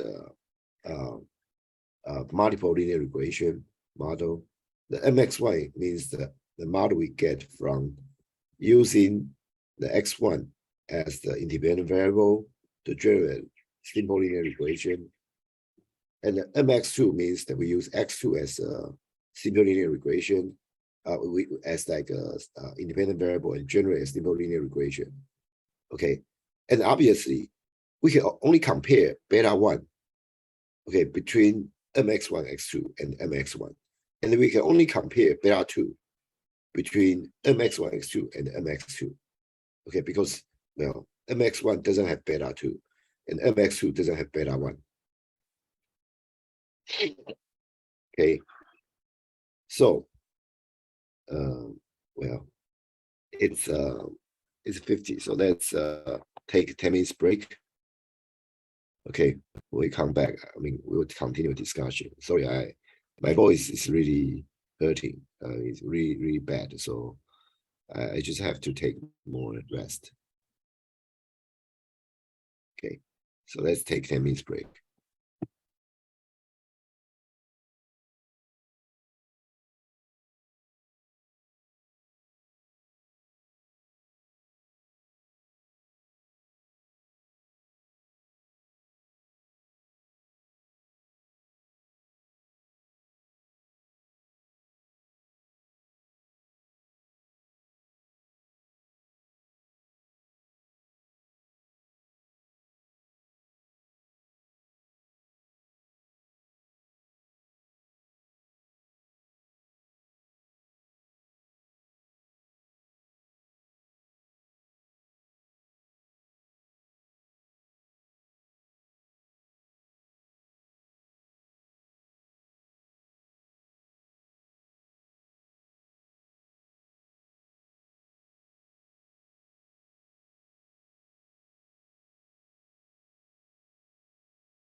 Okay. Yeah, sorry for late. I mean, there's some technical issues. Yeah. So anyway, first I want to point out that this figure has some errors. Okay. Here on the left hand side, okay. For beta 1, the top and the bottom, these two should be switched.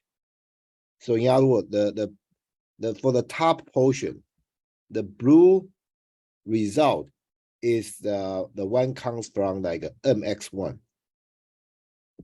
And the orange one actually comes from the MX1, X2. Okay. And for the lower portion, again, the top one actually comes from the MX2. The bottom one comes from the MX1, X2. Okay. So there's something wrong.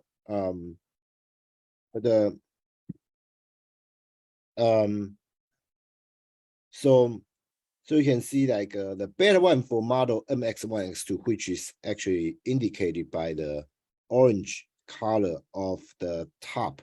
Okay, it's close to 0, right?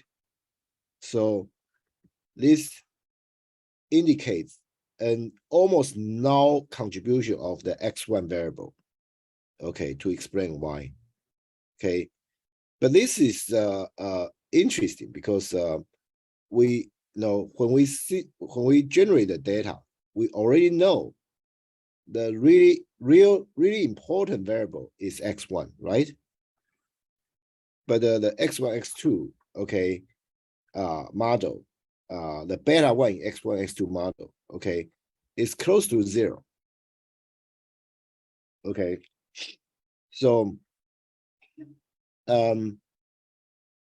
also notice, okay, so the beta 2 for model, this MX2 is around 0.55. This is actually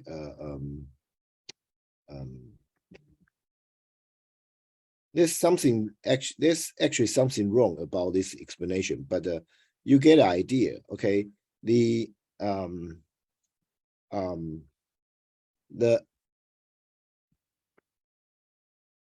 so the most important thing is the information in X2 is redundant given X1.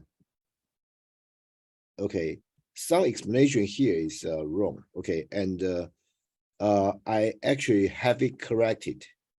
Okay, and for the figure, well, because it's a figure, I cannot make correction. Okay, so I want to tell you, okay, something is wrong with the figure. Okay, and this explanation also I try to fix the part that I can rationalize with. Okay, so the first half, I mean, it's obvious in the case. The second part, starting from also noticed, I mean, this is obvious not the case, not around 0.55. I don't know, like, I mean, this is the error in the textbook, but basically this tells you that, okay, when you have an extra variable, okay, in your model, okay, so because like MX1, X2 obviously has like two variables, okay, two independent variables, but these two independent variables are somewhat like correlated, right? So the result is going to be like difficult to explain. Okay, so this is because X2 is redundant giving X1. Okay, so this is going to become even more of an issue when your data set is like even more highly correlated. So here, okay, you can see that, okay, so this again, we try to generate another data set, okay, with 100 point. Okay, everything are very similar to what we have previously, except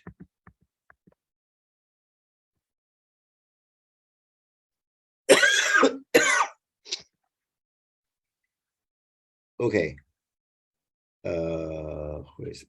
Yeah, basically you can see from here, okay, we replace this x2 statement equal to x1 plus blah blah blah blah blah with like this commented statement x2 equal to x1 plus blah blah blah blah blah with a scale with a random number much smaller than the previous one, indicating that x2 is even more like correlated with x1, because obviously like the random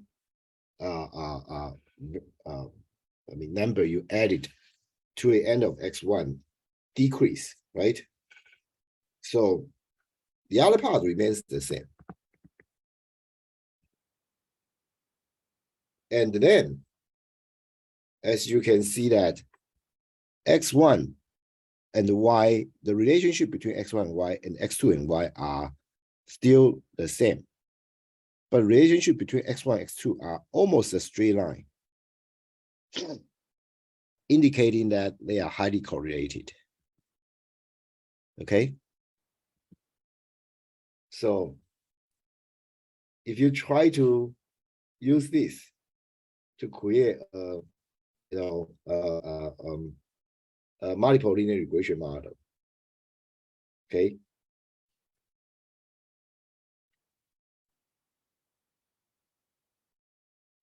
and generate 2,000 samples. I mean, this piece of code is the same as, pretty much identical with the like what we have previously. So I don't think we need to explain. So you can see that, okay, the beta 0 and the beta 1 are very, very wide. Okay, the HPD for beta coefficient is suspiciously wide. It is because one can be used to replace another. Okay, when one increase, the other one decrease. But because they are highly replaceable. Okay, and if you try to output the beta 0 with the beta 1, you can see that, okay, when one increase, the other one decrease, right? So this is an indication that one of them is a confounding variable, okay? So marginal posterior for beta is a really narrow diagonal, okay? When one coefficient goes up, the other will go down, okay? Both are effectively correlated. So it's just a consequence of the model and the data. So according to the model, I mean, we have this. But if we assume x1, x2 are not just practically equivalent, but mathematically identical, okay, then you can, rewrite the top formula into like this, right? Because x1, x2 are the same, right? In this case, you can tell because the sum indicate one value, right? But you do not have like any restriction on the beta 1 or beta 2. When beta 1 increase, beta 2 decrease. When beta 1 decrease, beta 2 increase. Because we only, the data only restrict this, this simple linear regression. Okay, so that's the reason. Okay, that's the reason that beta 1, beta 2, has such a, wide HPD. Okay, which is not supposed to happen, okay, in a regular situation. So when this happens, okay, we say the model is indeterminate. Okay, So, or the data is unable to restrict the parameters in the model. Okay.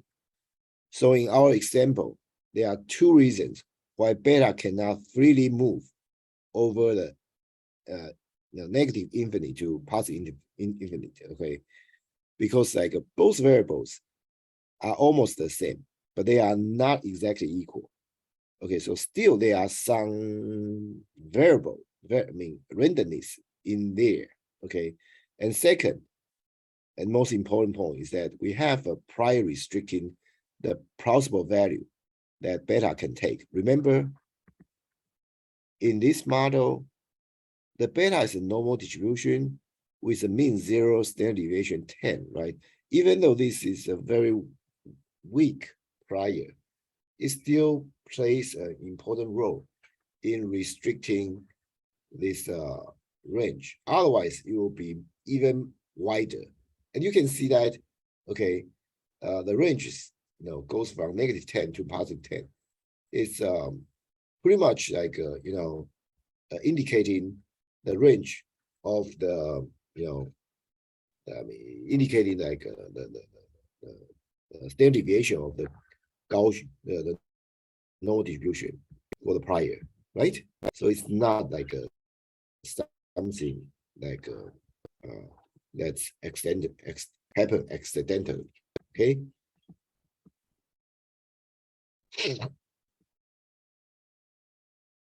So there are a couple of things to notice. Okay. First, the posterior is just the logical consequence of our data and the model. So there's nothing wrong, okay, with obtaining this wide distribution for beta. Okay, Stella V, in English, it means this is life.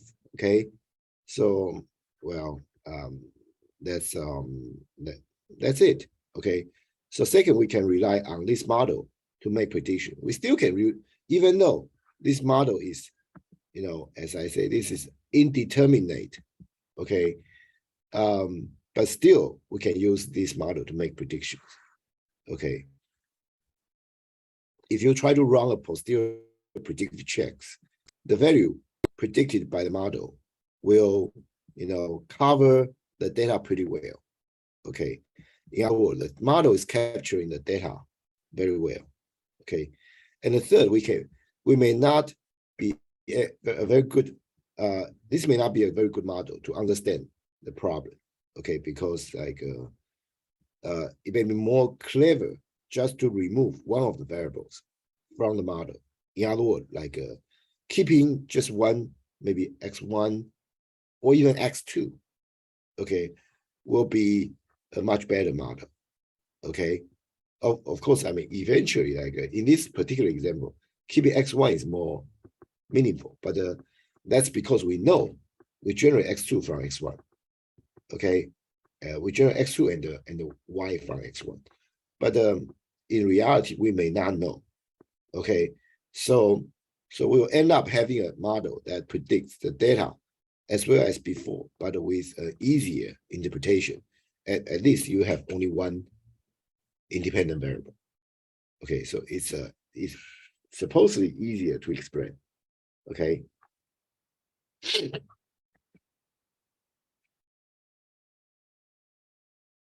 So how large correlation of two variables will become an issue? Okay, so in a real data set, correlation are going to exist for some degree. Okay, so how strong should two or more variables be corrected, to become a problem, correlated to become a problem? So basically, okay, if two variables have very high correlation, for example, like a 0.9, then it's always a problem. Okay, and the problem with this approach is that what really matters is not the pairwise correlations we can observe in the correlation matrix, but the correlation of the variables inside a model. And as we already saw, variables behave differently in isolation than when they are put together in a model. Okay, so I mean, what is an example? Okay, for example, like in the that A group example.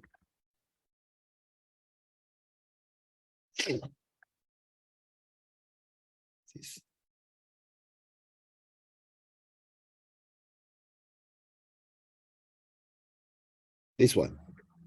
Okay, if they are put into group, okay, then I mean, if we do it separately, I mean, they show different analysis result, right? Especially the last group, right? So this is like more important.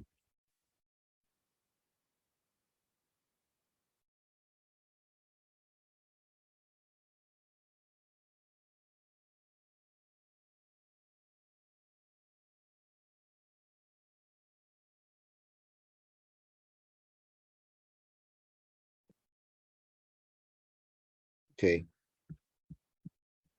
So two or more variables can increase or decrease their correlation when put in the context of other variables in a multiple regression model.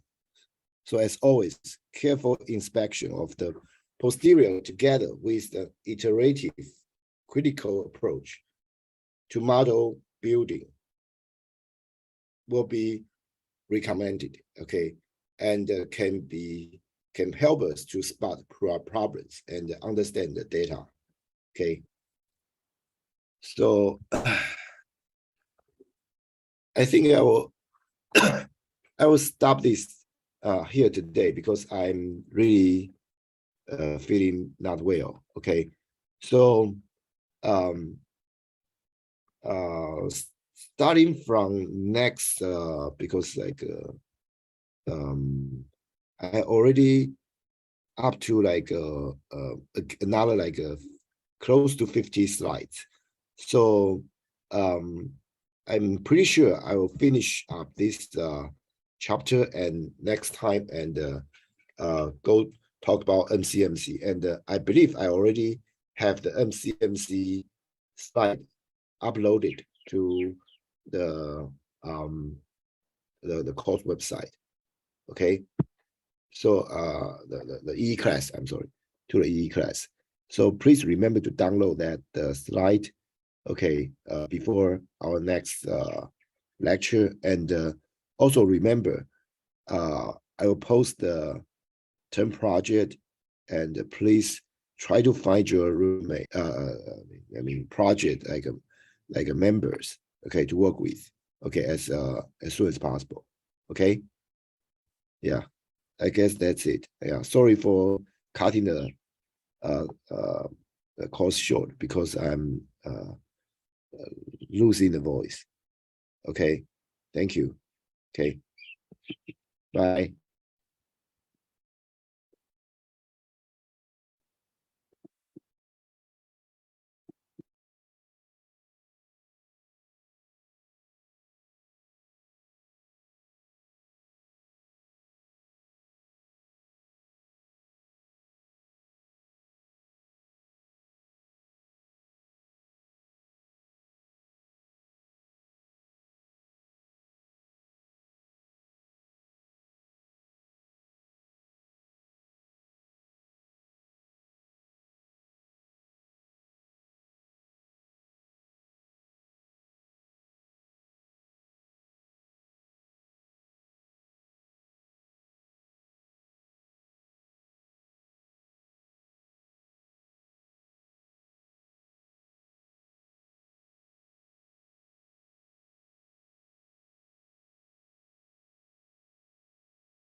Okay. Can you guys hear me?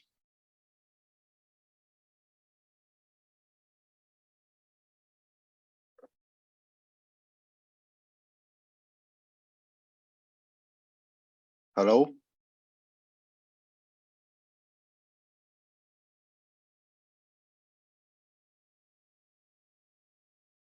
Uh,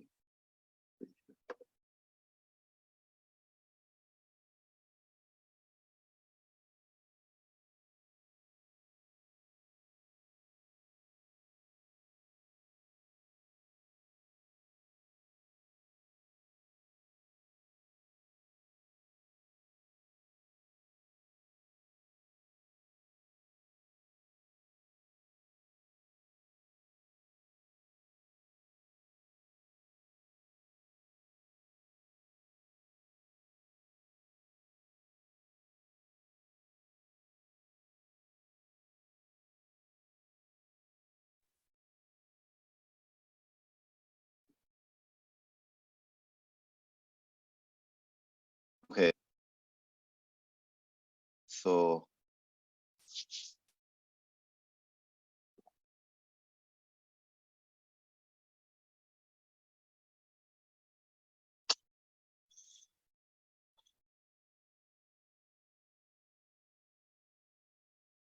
uh,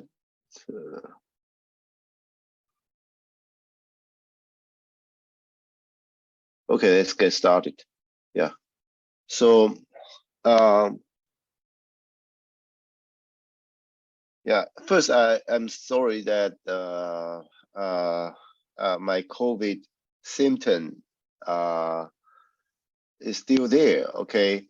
Um I don't feel anything, but the test kit shows that, I mean, still shows show 2 lines. So because of that, I think it's better that, I mean, I keep our lecture online. Okay. Yeah, I was surprised. I mean, for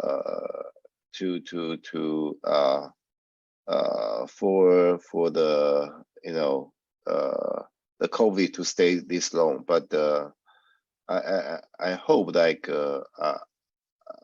I mean the situation will improve like in the next few days, and we will be back to the regular lecture next week. Okay.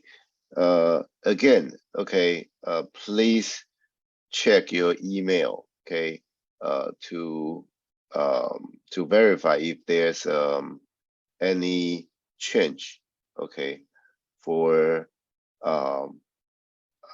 the lectures situation.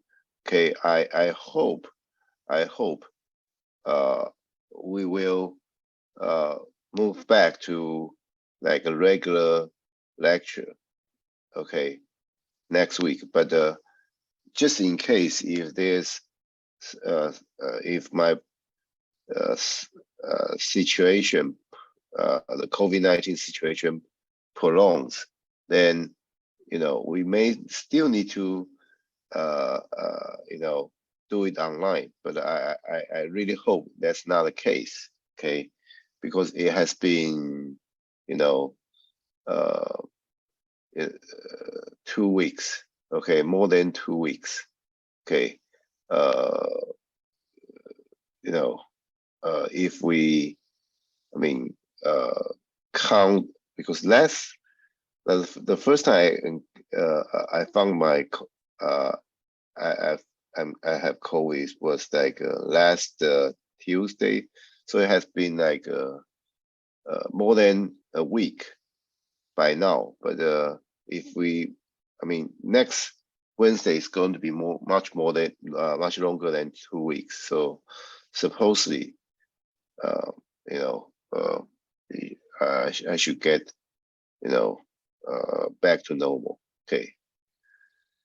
So yeah, back to the lecture. Okay. Oh yeah. Before the lecture, okay. One more thing to talk about. Okay, because some students reflect to me that the final project, okay, the term project wasn't posted, so I have especially asked the TA to post the term project, because I actually sent out the term project with the homework 3 to the TA, but somehow only homework 3 was posted initially. The TA didn't post the term project, so I asked them to do that. And also, some students asked me like, how many students form a team? Okay, I believe currently our morning session, we have like about 50 to 60 students. Okay, I know some students dropped because I signed some forms, but I'm pretty sure we should still have more than 50 students. If that's the case, okay, considering like each group will have at least like 10 to 15 minutes of the presentation time, okay, I think it's probably a more realistic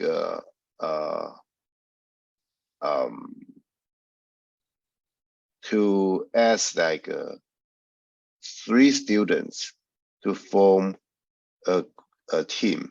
Okay, this way we have like 15 to 17 students, 15 to 17, about 17 groups. 17 groups.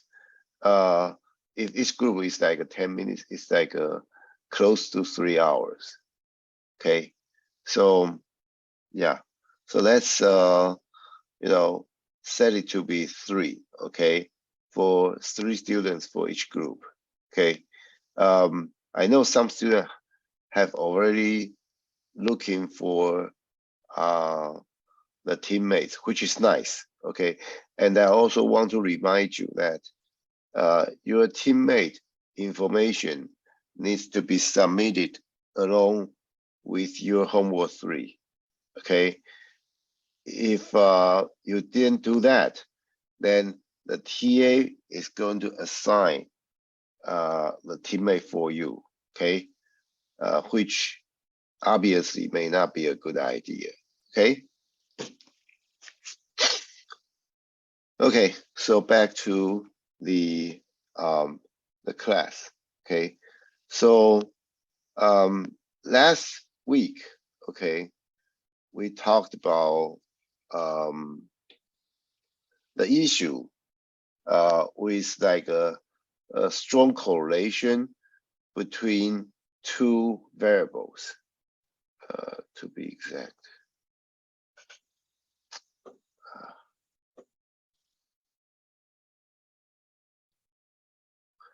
We have this sorry.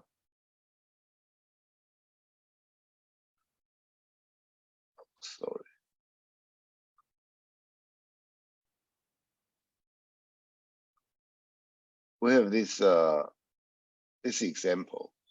Okay, intentional that I mean there are this one. Well, this examples that are said that was intentionally created, and we try to make x1 and x2 highly correlated, and as a result, you'll see like the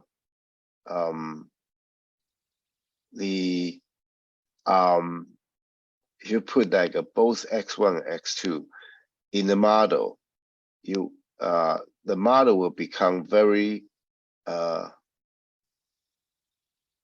difficult to tell the impact of x1, x2. That's because like pretty much that shoot. Okay, let me just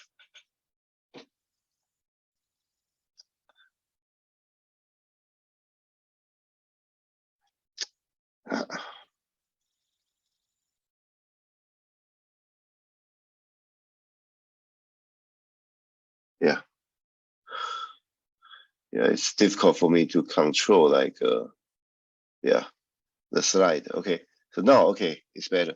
So that's because of the confounding variable, okay, effect, okay, and um,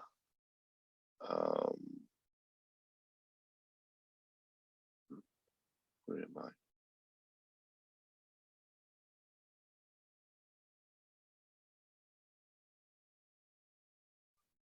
Wait.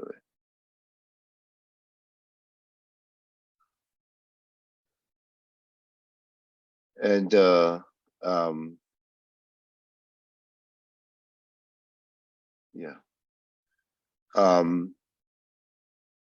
if you try to analyze it, okay, and you know, the Bayesian data analysis will give you this result where beta 0 and the beta 1 are pretty much like you know, if you increase one, the other one decrease. That's because the x1 and x2 are pretty much identical. So you can rewrite the formula like the lower one, and eventually, okay, it's the beta 1 plus beta 2 that is the constant, instead of like the beta 1 and the beta 2 separately. Okay, so as a result, we end up with this figure, which obviously is not a good idea. Okay, it's not ideal. Okay, so so we talk about this, and we mentioned about like you know, when the correlation is really of your independent variables are really high, okay, then okay, it is going to be an issue, okay. But how high do we consider the correlation to be high? Okay, if it's higher than 0.9, something like that, then we probably don't want to put them together in the model. Okay, we want to, you know, sort of like you know, change the way. Okay, change the. I mean, maybe just use one of them, or you know, find another way to deal with that. Okay, so if the correlation is really high, as I said, we eliminate one of the variable. But you may ask, which variable to eliminate, right? So the variable that we eliminate, okay, it could be based on the convenience. Okay, what do we mean by the convenience? Okay, basically, okay, you can remove the least known variable, okay, in this problem, okay, or okay, the variable that is difficult to explain, more difficult to interpret, okay, then you, I mean, if that's if you have two variables and one is more difficult to interpret, then you remove that variable. Okay, so in some sense, like you want the remaining model to be easy to explain. Okay, that is the most important you know, reason. Okay, we use the Bayesian data analysis anyway. Okay, so another way to deal with this okay, is to create a new variable, okay, that and to replace those two variable with a new variable, okay, and there are different ways to deal with that. For example, you can do the dimensionality reduction. There are many ways to do dimensionality reduction. One of the most well-known algorithm is called PCA, okay, Principal Component Analysis, okay, and the PCA can be done by one line of code, okay, very straightforward, okay. So by using one variable, okay, or in some sense you pretty much reduce those multiple variables into one, okay. But the issue is, okay, this new variable, this that you obtained by the dimensionality reduction, most likely will be a linear combination of the original variables, right? So so it will become an issue when you try to explain this new variable, okay. So on one hand, it's a convenient way to reduce multiple variable into one, okay, by using dimensionality reduction. On the other hand, it makes the interpretation more difficult, okay. So there's a pros and cons, okay. And the third way to deal with this is to put strong priors to reduce restrict the plausible value of the coefficient, okay. So in the later chapter, okay, we will talk about this approach, but yeah, as I said, we may not have time to talk about that chapter. You can check it out.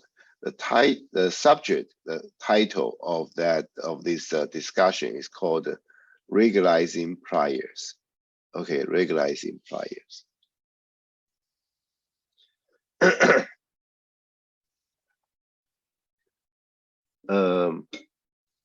So that another interesting, okay, phenomenon, okay, is like this. It's called the masking effect variables. Okay, in the previous example, it's kind of like we have too many variables because some variables are highly correlated, right, and which cause the issue, right? But in some other case like this, okay, this masking effect variables, you can sort of think of this as like exactly the opposite of the previous problem, okay. So what is this? Okay, if you have this situation, okay, like the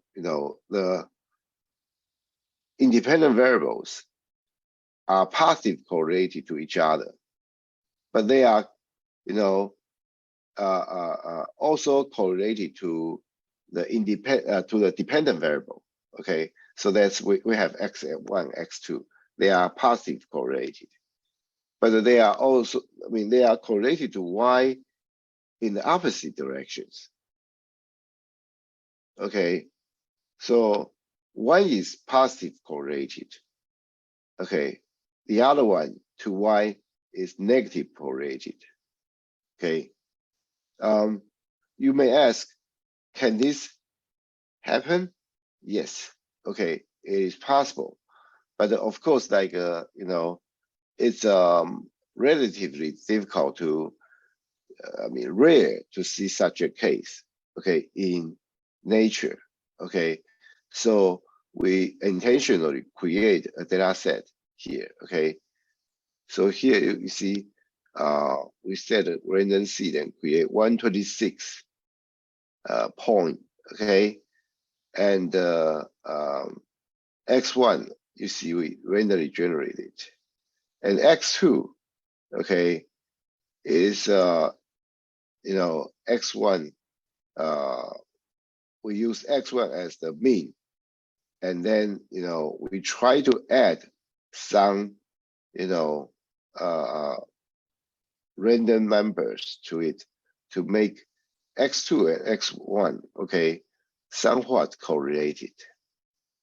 And then, okay, Y is, you know, pretty much X1 minus X2.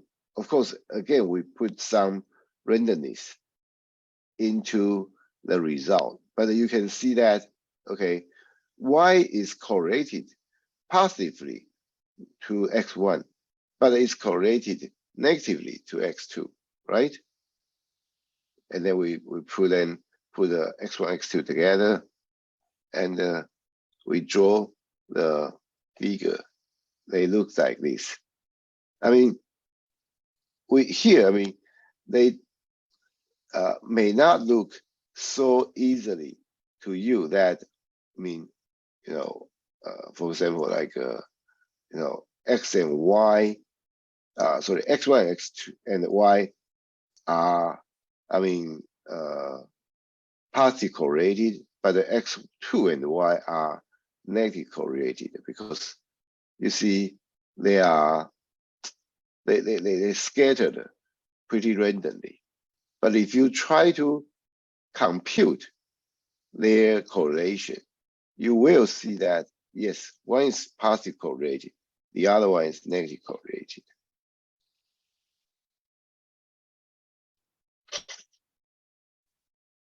So,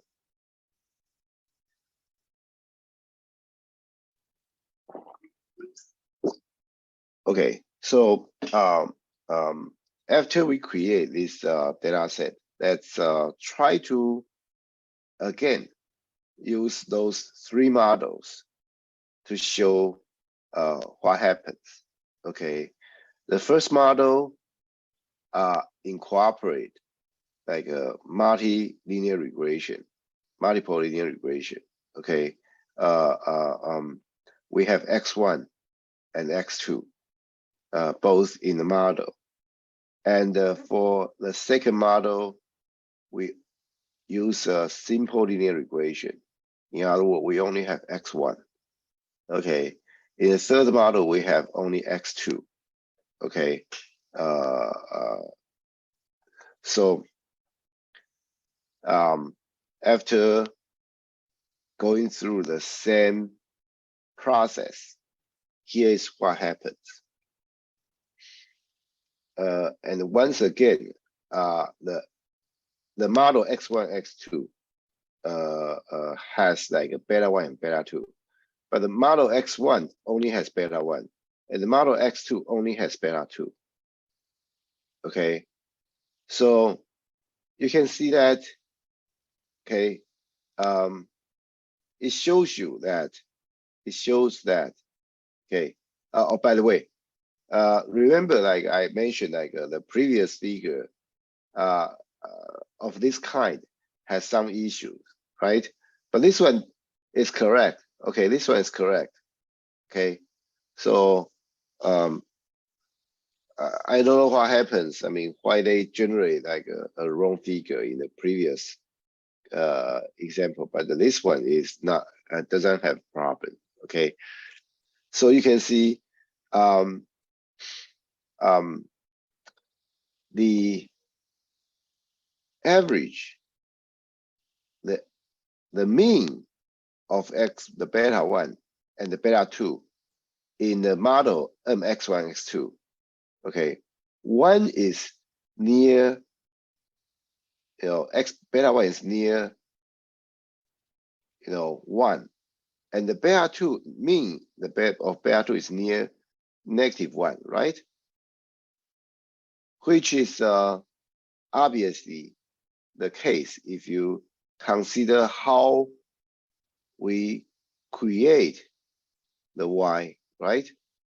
So obviously, okay, in this example, okay, when you include x1, x2 in the model correctly capture the coefficient, okay? But interestingly, okay, if you only include beta 1 or, x1, or if you only include x2 to do a simple linear regression, then your beta 1 and the beta 2 will be their mean will be very close to 0. Okay? So why is that? Okay. So first, okay, I will have to say that obviously the model x1, x2 works pretty well, okay, because you know it matches how we created the data pretty well, okay. But the issue that you know remaining only x1 or remaining only x2, okay, doesn't have a very good analysis result is because somehow, okay, the effect cancel out each other, okay? The effect cancel out each other because y actually is, you see,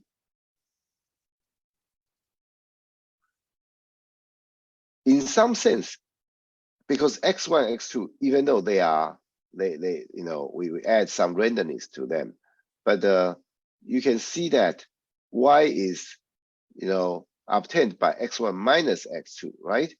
So, you know, even though, and we know x1, x2 are positive correlated, right? So in some sense, okay, you could say that these two numbers are, you know, close, right? So when these two numbers are subtracted, I mean, to each other, so their effect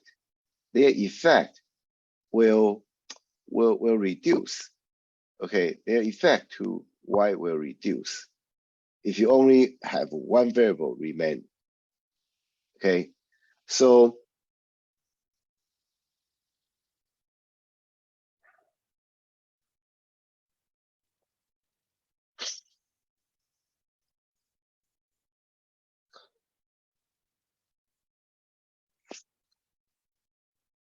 this is the issue. Okay,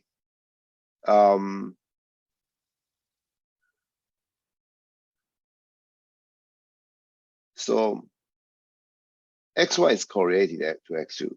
So when x1 increases, x2 also increases. Okay, so when y increases, x1 also increases, but x2 decreases.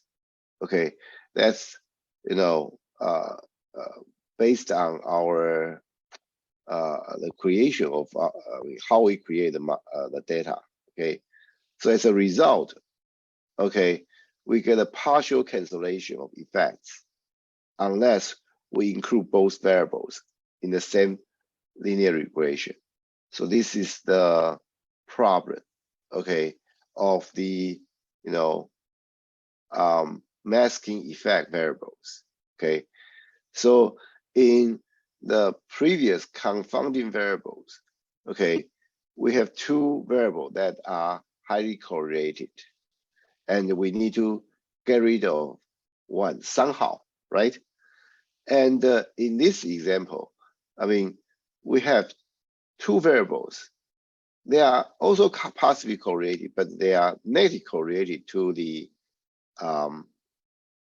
dependent variables. Then in this case, both have to be there. Okay, notice that, okay, if you include beta x1, x2 in the model, okay, your model works. They can be used for your model can be used for prediction. So everything, I mean, is fine in your model. But the issue is if you it's exactly opposite. Okay, if you include only one of the variables, then we have a condition. Okay, we have an issue. Okay, so this cancellation, okay, will make the simple linear regression of either x1 or x2. Okay, no, with a very low coefficient,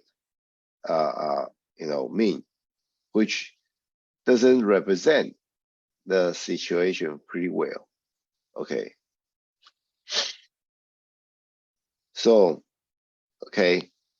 so this is as I said, kind of like the opposite of confounding variable.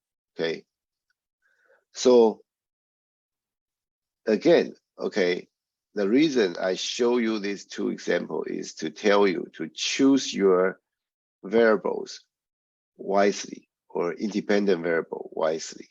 Okay, it's not like you should put everything into the model, but on the other hand, okay, you should not like avoid putting some important variables. Otherwise, your the result of the analysis may not be correct. Okay.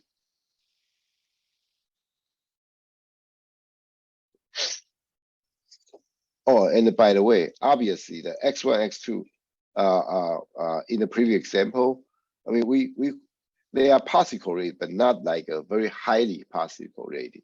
If they are highly positive correlated, then we have that confounding variable issue, right? So so it's difficult to when the coefficient, when the like correlation is higher, which effect is more serious. Again, that they'll require certain experiments, okay, and see like which model will end up with a better interpretation, like interpretability. Okay. So anyway, okay, so let's move on to the next topic.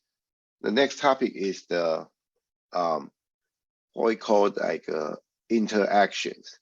Okay, so here, okay, now I mean in the multiple linear regression, okay, we have like multiple variables, right? X1, X2, for example. Okay, but sometimes you will find that, okay, the data behavior is not linear. Okay, it's not linear. Okay, so for example, okay, is you can see the effect of, actually this happened in many real world situations. Okay, so for example, like the effect of drugs. Okay, increasing the dose of one drug, normally if it result in positive effect on the patient, okay, but if you try to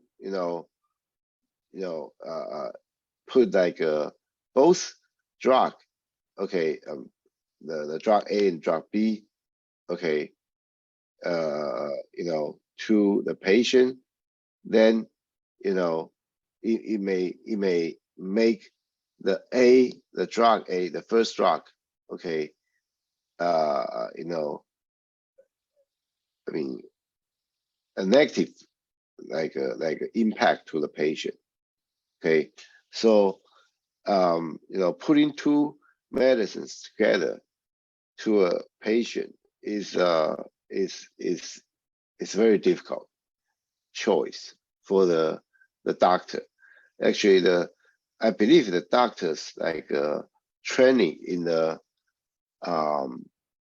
you know in the school, okay, you know, spend a lot of time on this type of stuff, like which drugs are compatible, they can be prescribed at the same time to the patient, which drugs are incompatible. You should never prescribe these drugs together to a patient. Okay, so there are all this type of like you know, non-linearity. Okay, between different type of drugs, right? And we see examples like this. I mean, you know, in our life as well. Okay, a lot of time, like you see, if you see two variables, okay, in a real world problem, normally the impact of these two variables are not necessarily linear. Okay, of course, like if they are roughly linear, we will use the, you know, the linear model, which is normally good enough. But if they are, you know, the result is not linear, okay, to a certain degree, then what do we do? Okay, we could put the interaction term into our formula. Okay, something like this. Okay, here you can see, okay, the mu, okay, equal to alpha plus beta 1 x1 plus beta 2 x2 plus beta 3 x1 times x2. Okay, this x1 times x2 obviously is a non-additive term. Okay, and in statistics, we know this term as what we call interaction. Okay, so of course, you could have many different type of interactions. Okay, for example, okay, you can have x1 square x2. You can have x1 x2 square. You can have all sorts of interaction between x1 x2. Okay, but for simplicity, we are going to restrict a discussion to only the multiplicative case. Okay, this x1 x2 only. Okay, so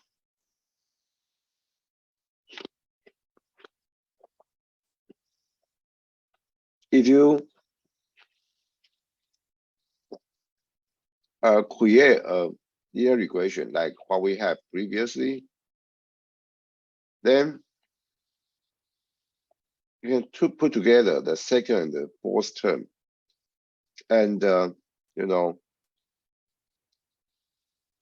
try to get the x1 out of, you know, the common term x1 out, and you will see that, okay, it becomes like what should I say, a linear equation inside linear equation. Okay, something like that, because beta 1 plus beta 3 x2 will become slope of x1.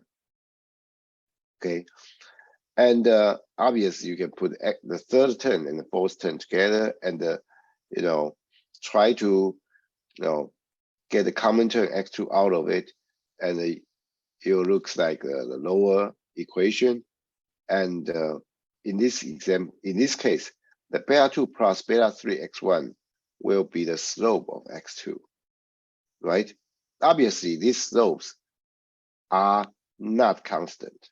Okay, I mean, they change when the corresponding variable is different.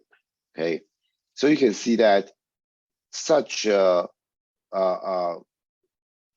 regression, okay, obviously, okay, has multiple ways to explain it.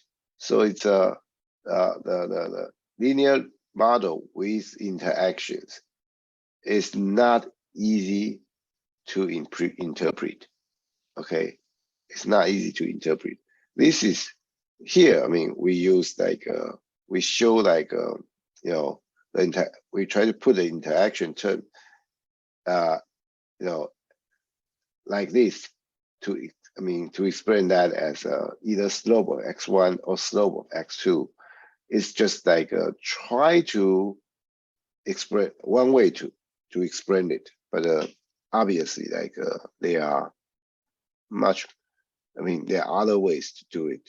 Okay, so it is complicated.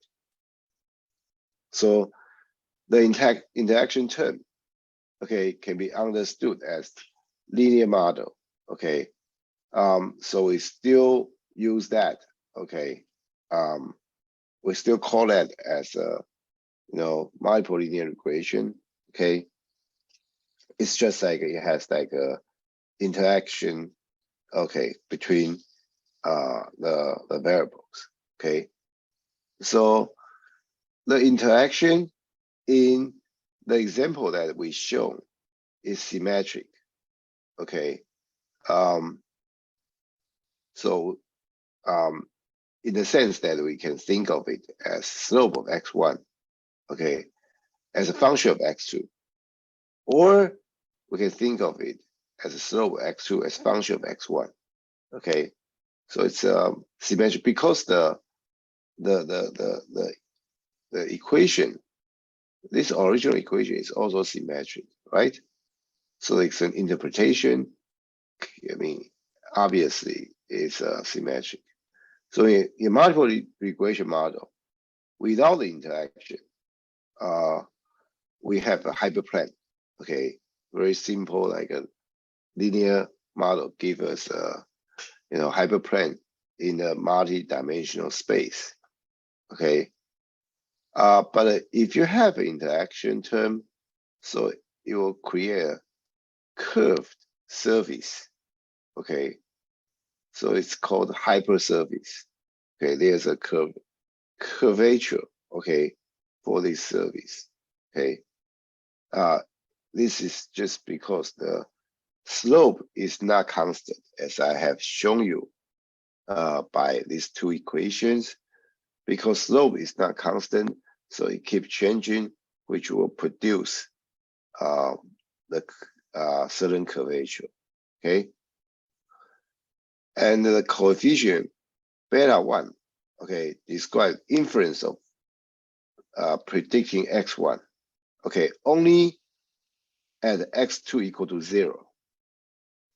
Okay, because otherwise, you see in this equation, not only beta 1 affect like the result, but also beta 3 also has impact, right?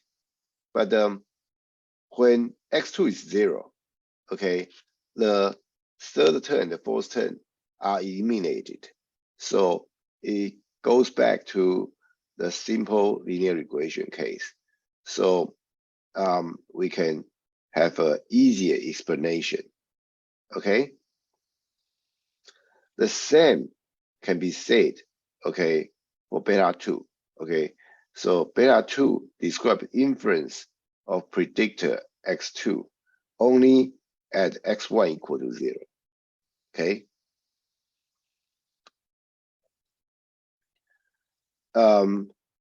For this interaction, we could have an example, but we don't. Okay. I think the result will be very. If we have an example, it's going to be very simple. Okay, very simple. But the issue is like because it's higher dimensional. Okay, so it's difficult to be observed.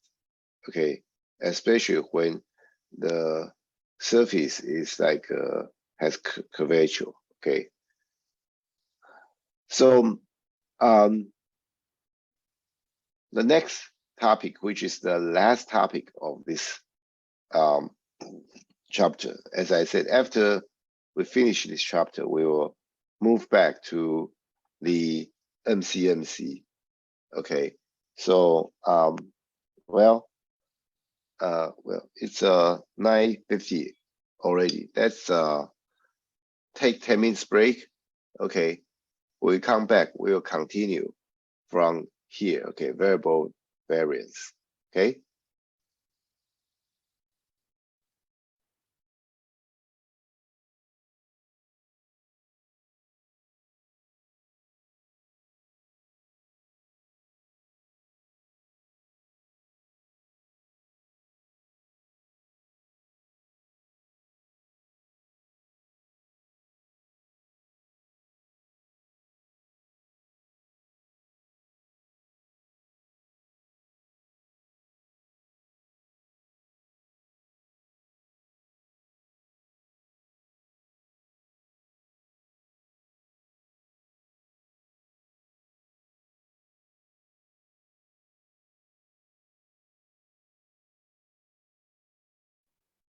Okay. um, let's get started. Okay. So in all previous regression model, linear, okay,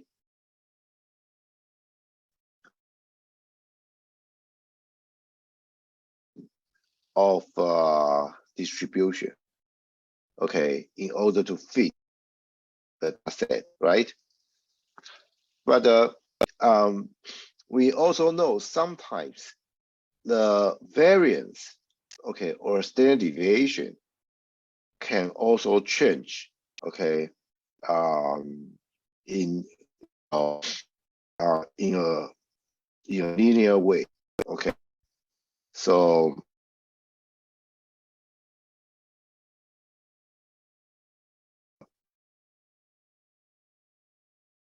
equation to model the standard deviation, okay. So which pretty much is you know, no never a problem, okay, in the Bayesian data analysis, okay. So as an example, okay, let's consider, okay, the baby's length.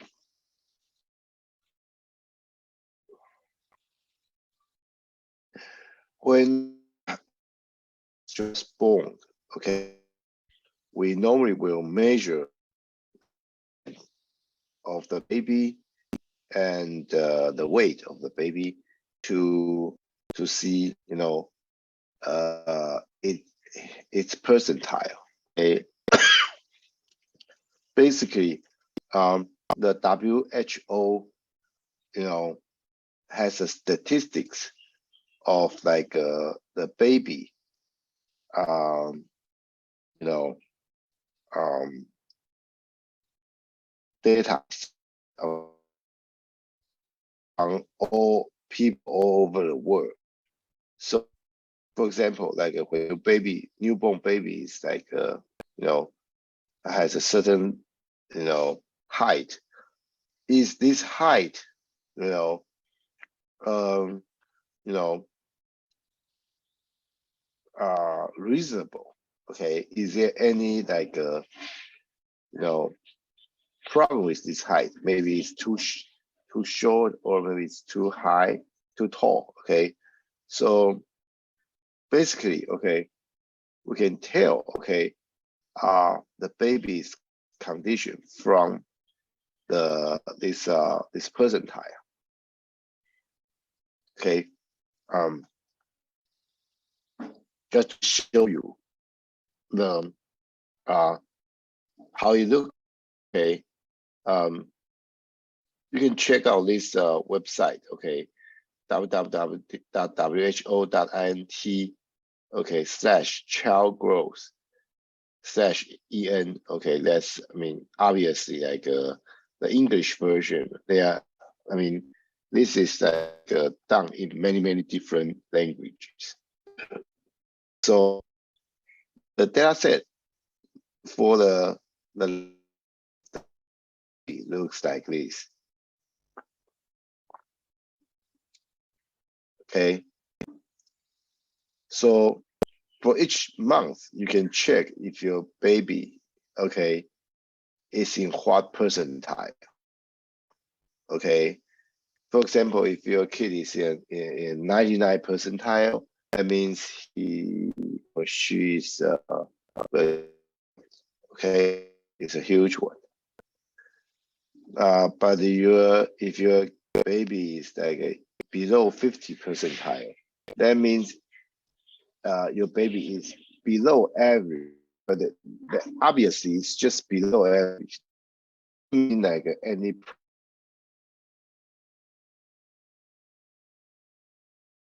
the baby grows statistically. Okay, so if the kid like if a baby like the percentile, okay, keep dropping, okay, month after month, obviously there's an issue. Okay,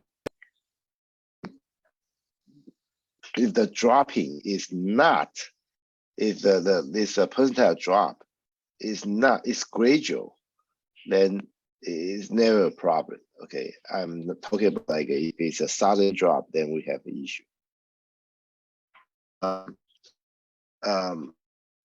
The reason is because for Asian people, I mean, remember this is this data set is done by people all over the world, right? So like for Asian baby, okay, for Asian baby, when the newborn, okay, I mean when Asian, okay, okay, will have 99 percentile in weight in a lot of categories, okay, but you know that like the Caucasian and black people, they they actually like they average height is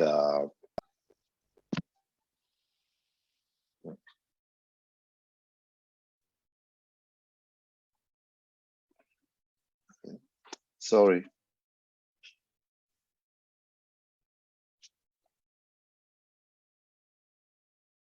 喂喂，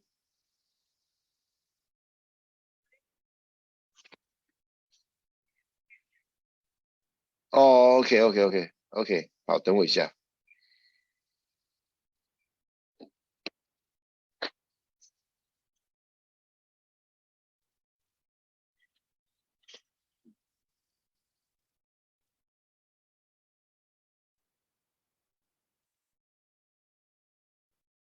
Yeah, sorry. I mean, according to TA, it looks like the slide.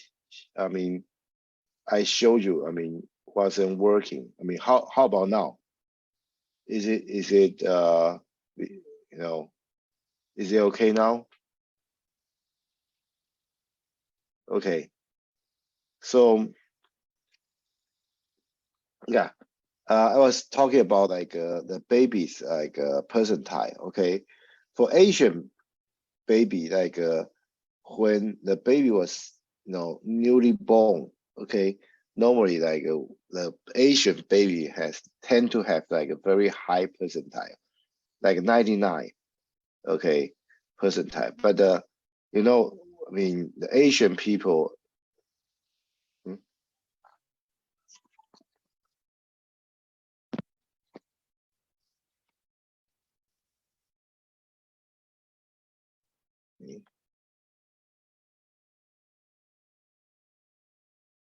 喂，还是怪怪，我重新分享啦。等一下，我刚刚重新分享了，等一下，等一下，我再试一次。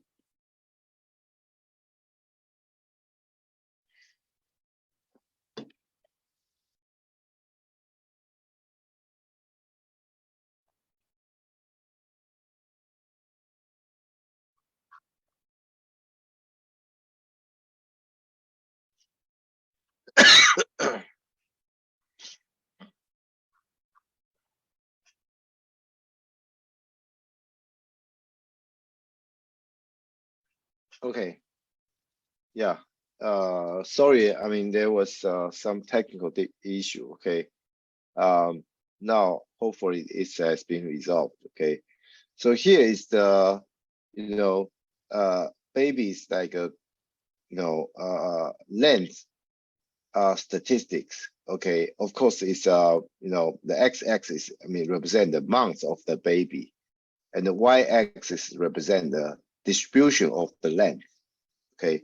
And yeah, I was talking about like the Asian baby tend to be like at the top percentile. Okay, when the baby was newly born, but we know like Asian people tend to be shorter on average than like Western people. So this percentile, okay, will gradually gets reduced. Okay, but because like here we are talking about like a newborn, like maybe like 2-3 years old at most. So pretty much like you don't see much difference in height between different races. Okay, but of course like the as like I mean the age gets older, you will see like the Western people grows much faster, like especially in the teenager period of time. Okay, so but anyway, okay, just want you to understand, okay, what is this percentile mean? Okay, and I also want to point out like this distribution of the height obviously will increase gradually, right? For example, like when a baby was newly born, okay, yeah, I mean we have some variation in length, but it shouldn't be too much difference. But as the kids grows to like 2-3 years old, you will see this, the length, okay, can become more and more diverse, right? So this is a very natural example to show you that the variance should not remain a constant, okay, to the months, okay. In other words, the month, okay, as months goes by, okay, the variance of the height should increase, okay, and this increase can be modeled in our, can be embedded in our model, okay. So let's see how we deal with it, okay.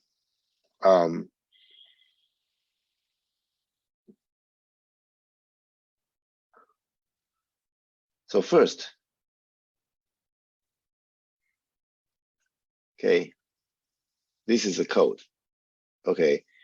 The alpha, beta are obtained from a normal distribution with standard deviation 10. Okay, obviously these are the prior. Okay, and then okay, we have another set of variable called gamma and delta. Okay, they are half normal. Okay, with standard deviation 10. So both alpha, beta, gamma, and delta, they are all very vague. They have all have very vague priors, obviously. Okay, and we have this shared variable, okay, which is the data.month.values times 1.0. So this is this X share basically equals to the month.value. But obviously, I mean, you can see that we try to, because this month start values is an integer, so we intentionally multiply this value by 1.0 to convert it into you know, a floating point number. Okay, and then okay, mu which stands for the mean of our you know, regression. Okay, so it's going to be alpha plus beta times x share. Okay, to the power of, you know, 0.5. Okay, so in other words, this is not a simple linear regression. This is you know, alpha plus beta times square root of x. Okay, instead of just a simple x, we put the square root of x there. Okay, so it's just a simple trick to fit a linear model to a curve, because like this is actually a curve. Okay, of course, like this is the if you use a linear, okay, if you use like a x share to a power of 1, okay, in this place, then I mean, it's just going to perform poorly. Okay, I'm not saying it's going to be it's not going to work. It's just, you know, it's because like we know, okay, I mean, this is like a non-example, so we use like a square root of x here. Okay, but if you don't know, okay, better, if you do not know better, maybe obviously you would just use a simple linear function here, which is, you know, which work, but because the result may not be good, you may want to go back to consider you know, adjusting something in your model. Okay, anyway, so this is mu. Okay, and we have epsilon. Okay, which usually is a very simple. We just get it from a prior, but now, okay, it's different. Okay, we assign this epsilon with gamma plus delta times x share. Okay, so this epsilon, okay, which normally represent like the standard deviation. Okay, now, okay, it also has a linear function to it. Okay, and then we put this you know, into a normal distribution. Okay, mu equal to mu, standard deviation is this epsilon, and then observed equal to data length. Okay, yeah, I believe there's okay, and then we try to fit this data set, okay, by generating like 1,000 samples. Okay, and we use the following figure to show you the result. Okay, the mean of mu is represented by the black curve, and we have two semi-transparent region. Okay, the inner region represent like the, you know, just one standard deviation. Okay, the outer region represent like 2 standard deviations. Okay, so you can see the standard deviation, okay, increases, okay, along with the month. Okay, so again, this is natural. Why? Because like when kids grow, okay, their situation will diverge, right? Some family give like more food, some family give like less food, some family, you know, do something to the kids, some family do not. Okay, I'm not saying that kids get abused. I'm just saying like, it's just like a different family raise the kids differently. So initially, okay, they may not have such a large, like standard deviation wise. It may not, the difference may not be that much. But I mean, as time goes by, the kids becomes like more and more diverse in terms of height. Okay. But the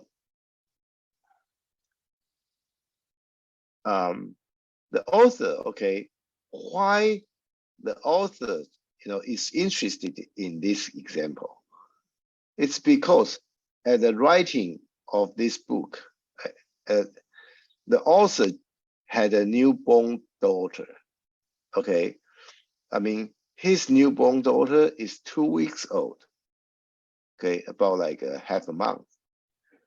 So the author is interested to know if his daughter's percentile. Okay. However, remember the month in here in the data set is is integer, right? So because his daughter is like a 0.5 months, which is not an integer, it actually it is actually like the primary reason we introduce this X shared variable. Okay, because to be honest, okay, at least like based on the data set, okay, you really don't need this X shared variable in the model. You can just use the data.month.value, okay, and it should work pretty well. But the reason to introduce this X shared is that so that you can, you can here, okay, you can set this variable to be 0.5 months, and then use sample posterior prediction to generate samples to check the author's daughter's percentile. Okay, so first you set this X shared that to use X set value, okay, to set X shared to be 0.5, and then you use the sample posterior predictive to generate like your samples. I mean 2,000 to be exact, and then you try to draw it to see like the result. Well, I mean here is like you just assign that to PPC. You haven't drawn it yet. Okay, and here is the place you really draw it out. Okay, and the author's daughter is here, right here. So his percentile is 59. Okay, a little bit above the average in terms of the height for a half-month-old baby. Okay, so that's about it. Okay, any question for this chapter? Okay, if no question, okay, yeah, that's about 1.5 lecture. Okay, I hope like yeah, nobody asked question, right? So if no question, I will move on to the next set of slide. Okay, give me 1 sec.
Can you guys see the slide?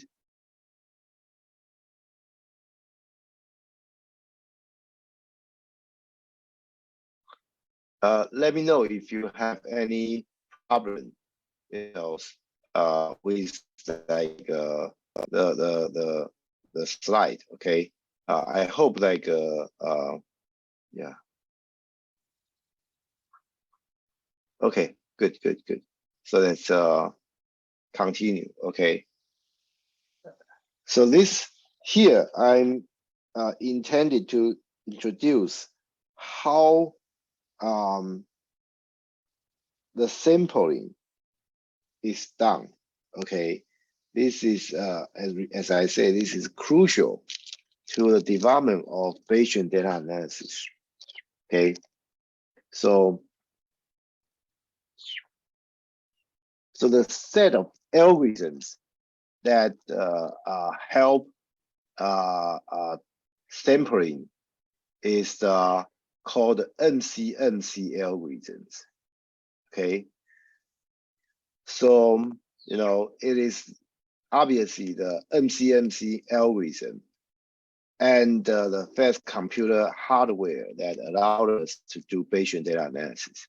You know, that's where you just hit the magic button for the inference. Okay, regardless how complicated your model may look like. Okay, with like the help of the hardware and this MCMC algorithm, you are able to to draw the posterior very easily. Okay, so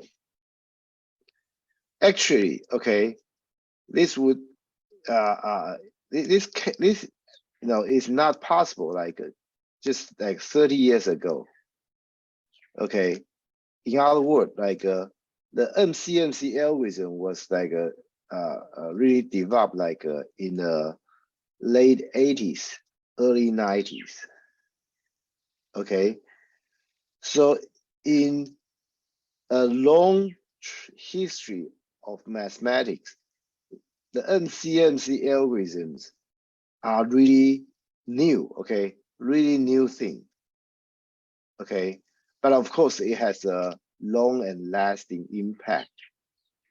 Okay, so for realistic applications that neither have appropriate conjugate prior, nor can be solved using dense grid of points for prior distribution. Okay, MCMC method reduce the accurate approximations to Bayesian posterior distribution. Okay, produce. So it is able to efficiently generate the posterior distribution. Notice my word, efficiently. Okay, because obviously if you use grid points, you can always generate the prior distribution. It's just like remember like if your model contains like tens or even 20 or even more than 10 variables, independent variables, then grid points, okay, even if you only have like a 10 point per dimension, it's going to grow, exceed the computer's computing power. Okay, so so how do we do it? So there are some assumptions that we have to have for any MCMC algorithm. Okay, the first one is the prior distribution is specified by a function that's easily evaluated. Okay, which is normally the case. Okay, we always specify the prior. Okay, and the prior is normally obtained from a very simple, probability distribution, okay, which can easily be evaluated, okay. So if you specify a value for theta, okay, P of theta can easily be determined, okay.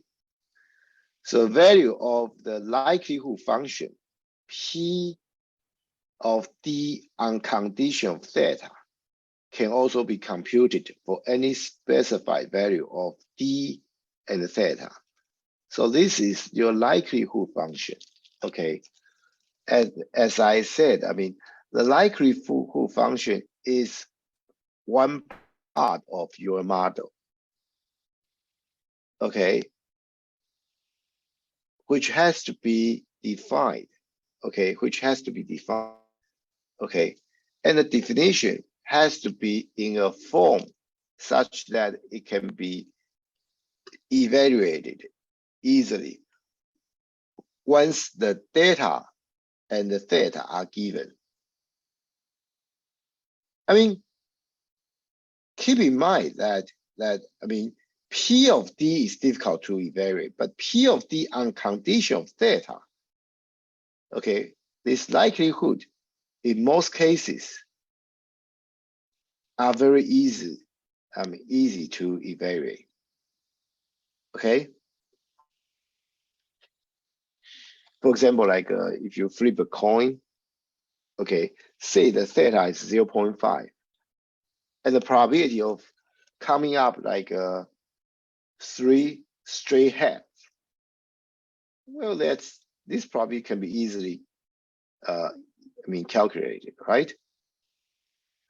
So this type of stuff, these two assumptions are very important. So we call this algorithm MCMC, right? So what is MCMC? Okay, the first MC stands for Monte Carlo. Did I explain the meaning Monte Carlo to you guys? Monte Carlo is the most famous gambling city in Europe. Okay, it's I believe it's in somewhere in France. Okay, and just like Las Vegas. Okay, because nowadays like people, when we talk about gambling, we say it's Las Vegas or like Macau, but in the old days, okay, when US is still not, when US, is still, what should I say?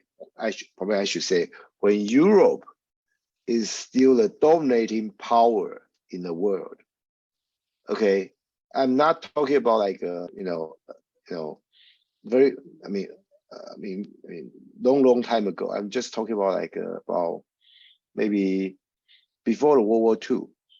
Okay, so like about, well, that was 1940, right? So about like 80 years ago, okay, 80 years ago, okay, the world order is totally different, okay, from now, okay. So people, okay, all the research work were published either in Germany or in French, okay.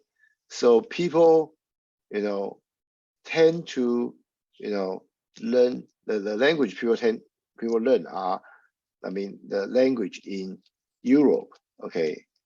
And because of that, okay, a lot of terms used in the finding will be, will have something to do with the Europe, okay. So for example, this Monte Carlo, okay, Monte Carlo refer to pretty much just a random process,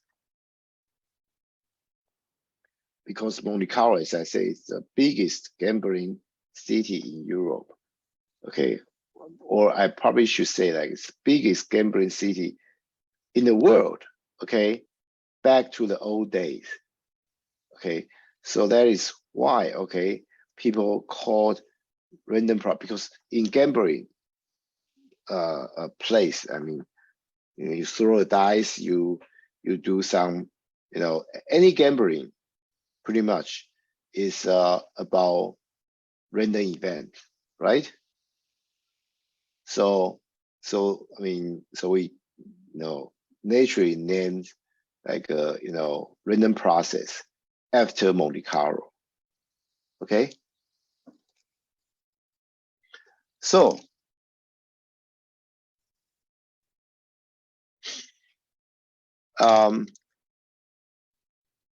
here we want to approximate distribution with a large amount of sample.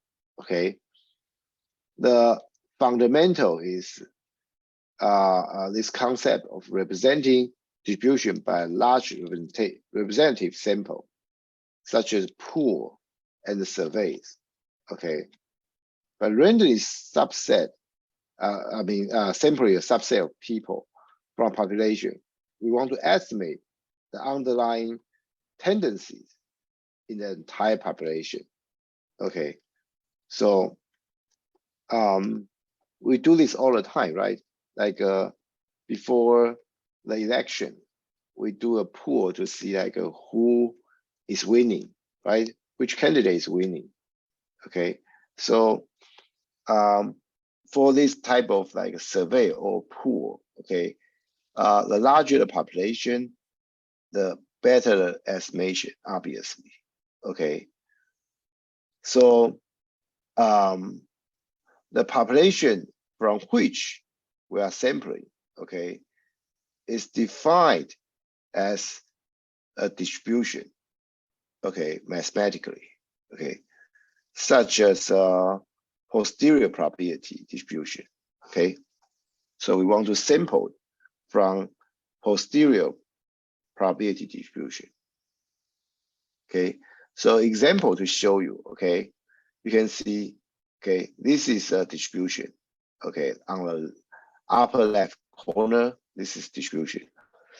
If you use like 500 samples to simulate it, you will see it is not very smooth, right? Not very smooth. It has like edges, like all over places. Okay, and you get the mode to be 0.723. I mean, compared to the 0.7 mode in the theoretical value. Okay, this is obviously this approximation is obviously not good. That's because we only have 500 samples. But when you increase the sample to, for example, 5,000, you see the distribution becomes much smoother, and the mode becomes much closer to the 0.7, right? And you could increase this 5,000 to 50,000. Okay, once I mean you increase the scale of your sample, okay, by another order. And obviously here you can see the distribution is very smooth to say the least. And the mode, okay, is getting even closer to the real one. This is actually a very good approximation already. Actually, I probably should say like, even with the 5,000 samples, the result is already pretty much, it's already very close to the real distribution, okay? Because you see the difference between 7 and 0.696 is only 0.004, right? So it's less than 5%. Well, probably a little bit more than that 5%, maybe 7-8%. Okay, but you get an idea. This is all these are, as long as you increase the sample size, okay, the approximation can be done very well, okay? So that's the idea of like using the sampling technique to approximate a distribution, okay? But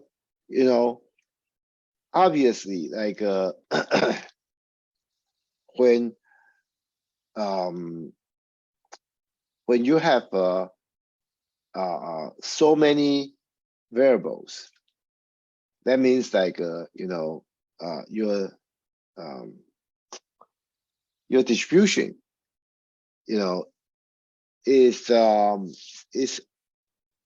your random variable, okay? Sorry, independent variable. The dimension is so huge, and the combined space of your independent variable is so huge.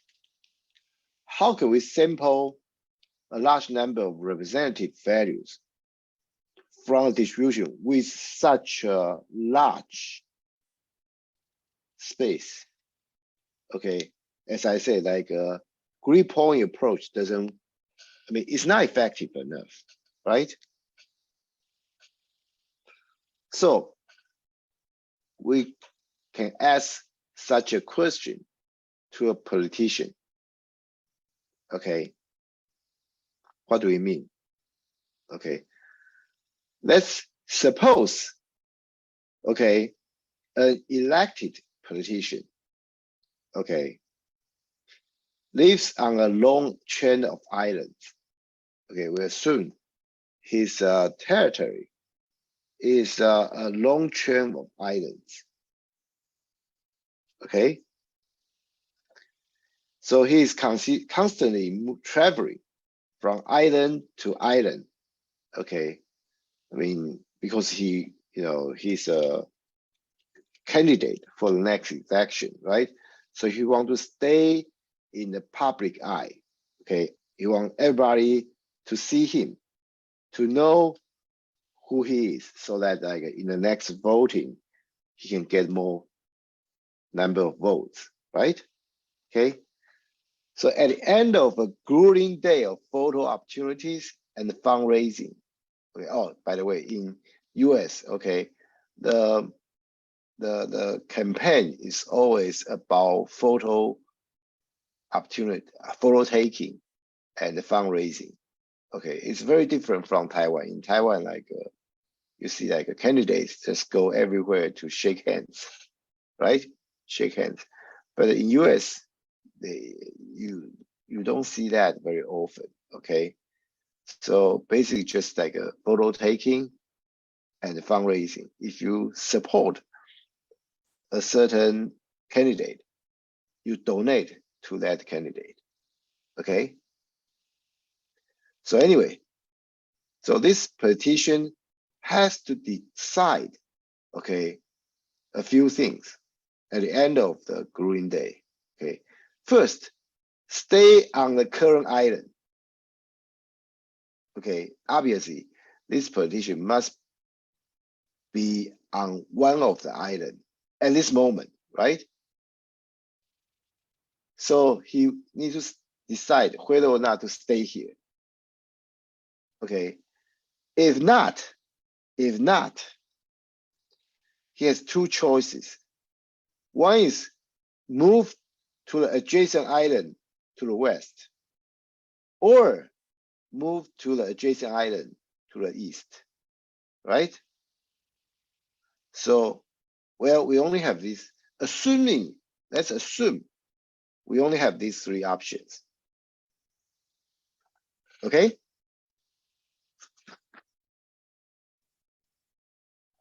So, what is our goal? Our goal is to visit all the islands proportionally to their relative population. Okay? So that the politician spends more time on the more populated islands and less time on the less populated island. Okay, because after all, the politician only has limited amount of time, right? So when if he wants to allocate his time to different islands, okay, the island with more population obviously has a chance to get more votes, right?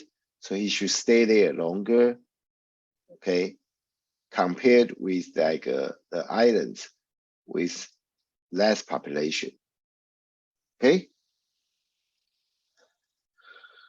There are a few assumptions, okay, that we have to go through, okay? First, the politician has no idea what the total population of the island chain is, okay? He doesn't know the whole total population of his country. Assume he doesn't know that. Second, the politician doesn't even know exactly how many islands there are. Okay, well, you can say this politician is lazy. Okay, he doesn't even know like how many islands we have on this, in this nation. Of course, this is a made up example. Okay, this is a made up example. But let's assume, okay, this is the case. Okay, and the third one, the politician can ask the mayor of the island. Okay, assuming each island has a mayor. Okay, or a chief, whatever you want to call it. Okay, so he can ask the mayor of the island they are on. How many people are on the island? Okay, he can ask like how many people on the island that he's currently located. And also, when the politician proposes to visit an adjacent island, say to the island on the left, okay, he can ask the mayor of that adjacent island, how many people are on that island?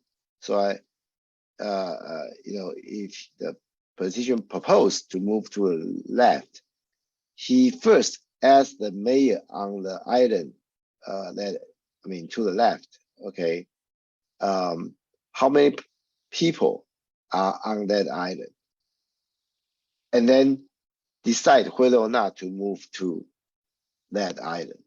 Okay, so this is only these 5 assumptions. To be honest, like the politician really doesn't have a lot of information, right? He doesn't know the total population. He doesn't even know the number of islands, right? So how do we deal with this? Well, it's 10:54. So let's take a 10 minutes break. When we come back, okay, we will continue on this NCMC chapter.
Okay.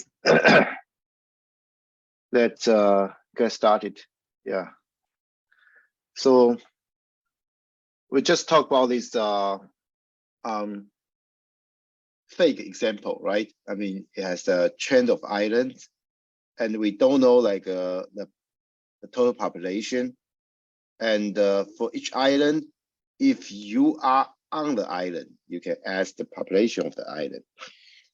And if you decide to move to not decide, if you propose to move to one side of the island, you can ask like the population on that on the island you propose to move to. Note that this is proposed. Okay, this is proposal. This doesn't mean the politician will move to that island. This is just a proposal. Okay, I mean, depending on the population of that adjacent island, the politician will then make decision. Okay, so this is a heuristic. This heuristic is very, very simple, but interestingly, it works. It works wonder. Okay. So first, this politician flips a fair coin to decide whether or not to propose the adjacent island to the east or adjacent island to the west. So one side represents the east, one side represents the west. Okay. If the proposed island has a larger population than the current island, then the politician definitely goes to the proposed island. So for example, like after he flipped the coin, if it's the left, and the left island has more population than the current one, then the politician will go for sure. Okay. However, if the proposed island has a smaller population than the current island, then this politician goes to that proposed island only probabilistically. Okay, what do we mean by probabilistically? Okay, it means that the politician will go there. Okay, you know,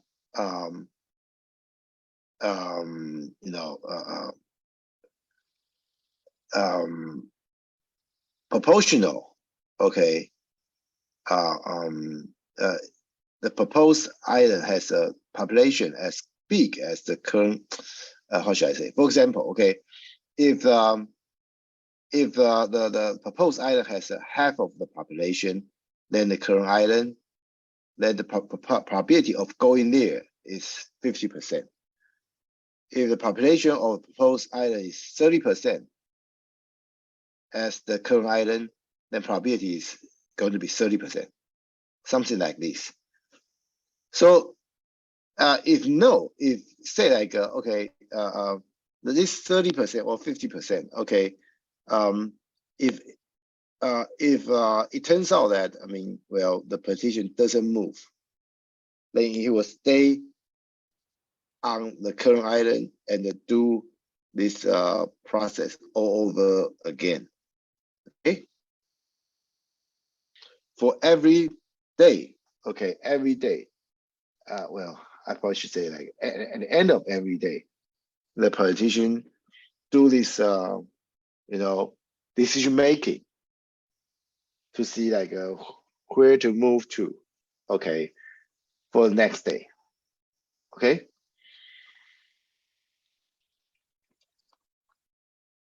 So that's like try to make the last step of the heuristic to be more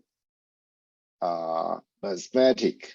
Okay, let's put it as a as an equation, as a formula. Let's denote the population of the proposed island as P proposed and population of the current island as P current. So the petition only moved to the last popular island with the probability P move equal to P proposed divided by P current. So the partition does this by spinning a fair spinner mark on the circumference with uniform value from 0 to 1. I mean, this can be done like by a simple computer program very easily, right?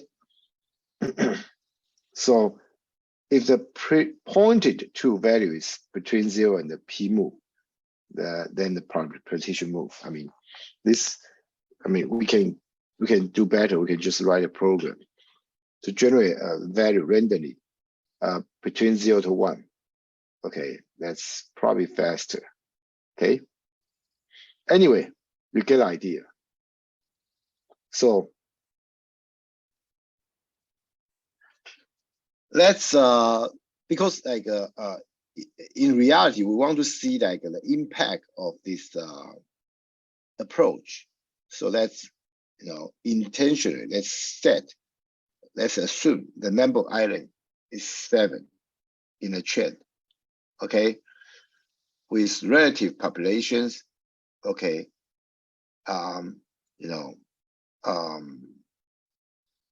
proportional to the number of island. Okay, the first island, we have 7 islands, right? So let's number these islands from 1 to 7. 1, 2, 3, 4, 5 to 7.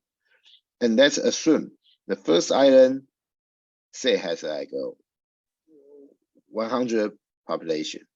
The second island has 200 population. Island 3 has 300, and so on.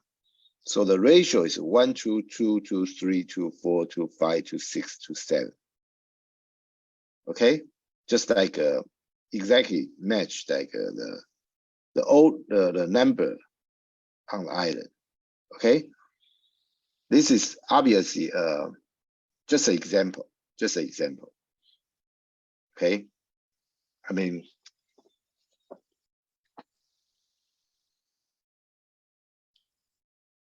so P parenthesis refers to a relative population of the island, just a ratio. That's good enough because I mean, we will decide to move or not based on the ratio, right?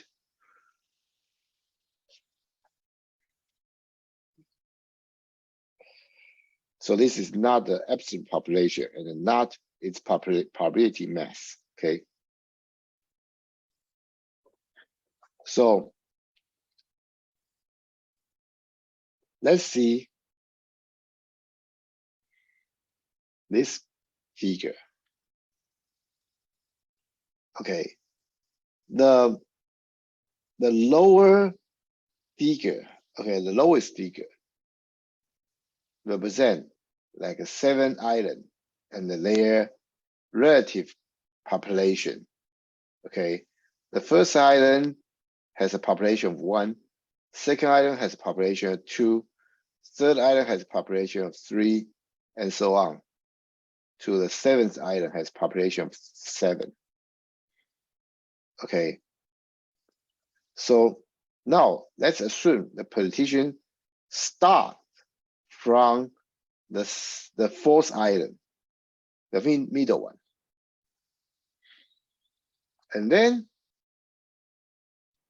okay, on the first day, the partition happens to start from the middle island, okay? And to decide where to go on the second day, you flip the coin to propose moving, okay? And in this case, the coin proposed moving right. Okay, moving right. And the island on the right-hand side has more population, right? So he definitely moved here. Okay. And then the next day, okay, the second day, okay.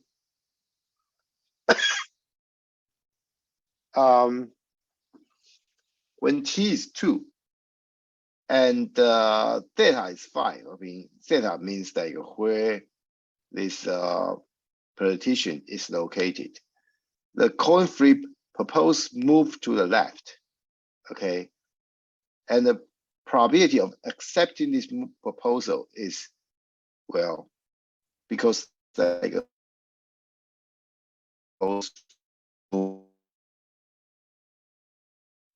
and probability move to the left, no, 0.8.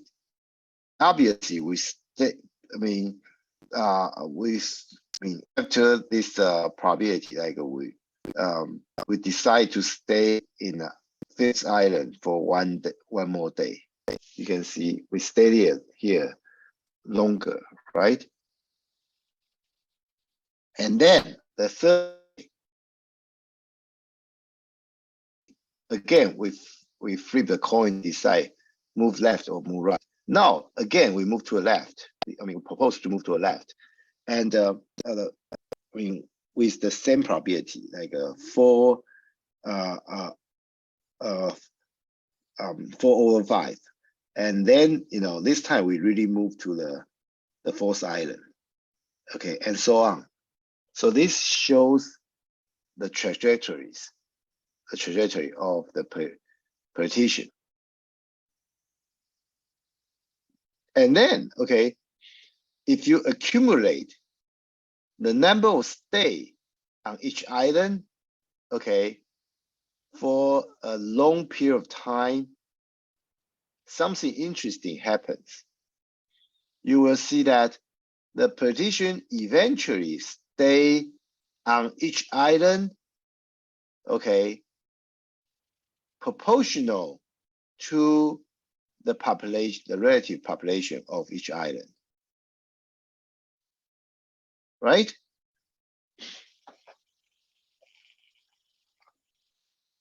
So this, this random process, okay, even though it's we use a heuristic to decide move left or move right, okay, but eventually we are able to get more samples from the more populated place, which is the seventh island, and the fewer sample from the less populated island, which is like, for example, the first island.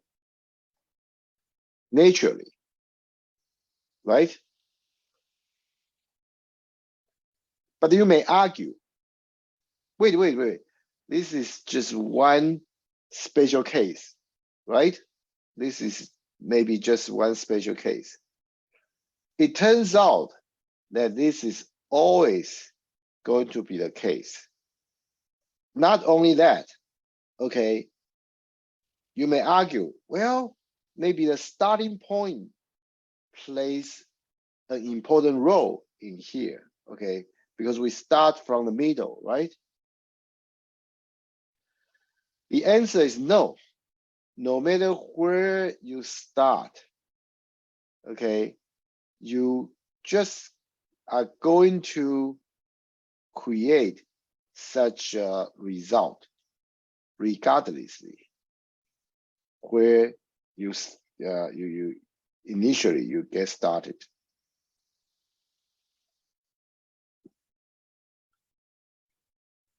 So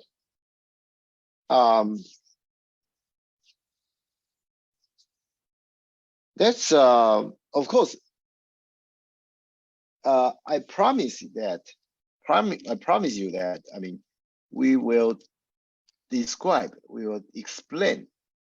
the sampling technique, okay, but at the same time I know that we are not going to really like do this like a math department, okay. So here, okay, a compromise that I'm going to do is that, okay, I'm going to show you a few arguments to convince you that this is indeed the case, okay. So how do we do it? Okay. I'm going to do two different approaches. Okay. The first one is this. Okay. This figure show you the probability that a politician is located at the island at a certain day. Okay, we know at the day one, on the day one, politician is on the fourth island, right? So the probability for the politician on the fourth island is 100%, right? And the probability for the politician on the other islands will all be 0, right? Okay, so when T is 2 on the second day, what is the probability that the politician is located? Okay, we know like at the end of the first day, politician can flip a coin to decide move left or move right, right? If he decides to move right, because the right hand side, the island on the right hand side has more population, right? So he will definitely go, right? So it's going to be, because the coin flip is 50% to the right, right? So we have 0.5, okay, to that position on the second days on the fifth island. Another possibility is that another 50%, the petition flip the coin and the result is to move to the left, okay?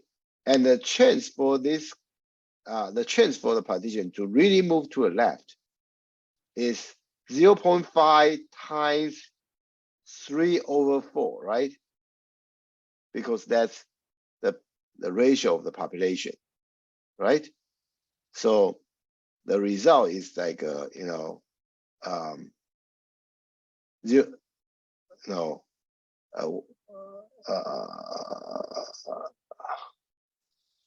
so it's a 3 divided by 8. Well, so it's going to be somewhere near 0.4, but not exactly. I think it's 0.375 if I remember correctly, right? So there's also a chance that the politician will stay on the island 4, which is 0.5 minus 0.375, okay? And it's going to be like a little bit more than 0.1. Okay, so this is the probability where the politician will be on the day 2. Oops, sorry. And obviously, you can keep doing that, right? This is a very simple way to calculate this probability. Okay, start from the 5th island. You have like you can either move to a right or move to a left. You compute all the possibility, and from the 4th island again, you can move. The politician can move to a left or move to a right. You do all these calculations, and they add them up. So at the end of the 3rd day, the probability for politician to stay on different islands looks like this. This is the 5th day. This is 3rd day, and end of 3rd day. This is end of 4th day, end of 5th day, end of 6th day, and so on. Okay, if you use obviously, I mean, the first 2-3 days you can calculate by hand. If you want to do it like for a longer period of time, okay, you obviously should write a program. So you can see when T is like 12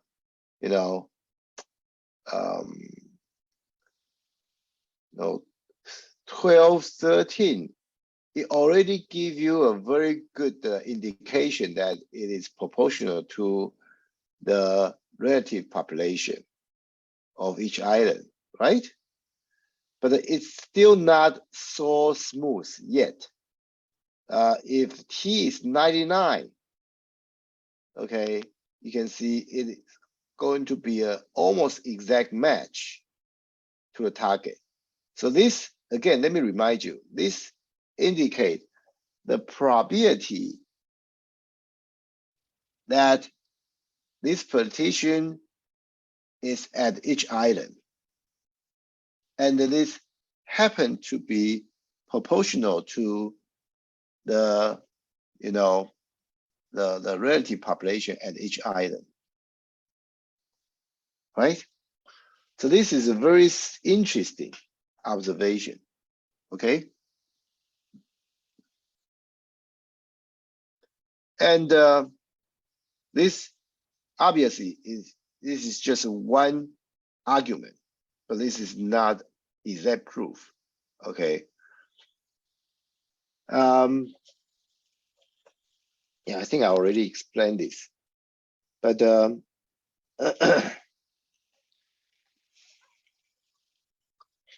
so that the current position be theta current will propose to move one position right or one position left.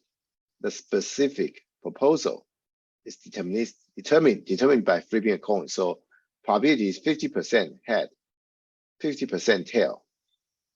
So this range of possible proposed moves, okay, all the possible proposed move, okay, and the probability of proposing each, okay, combined is called proposal distribution. There's a, special terminology to call this. Okay, in the present algorithm, the proposal distribution is very simple because you can only move to the left adjacent island or move to the right adjacent island, each with a probability 50%. Okay.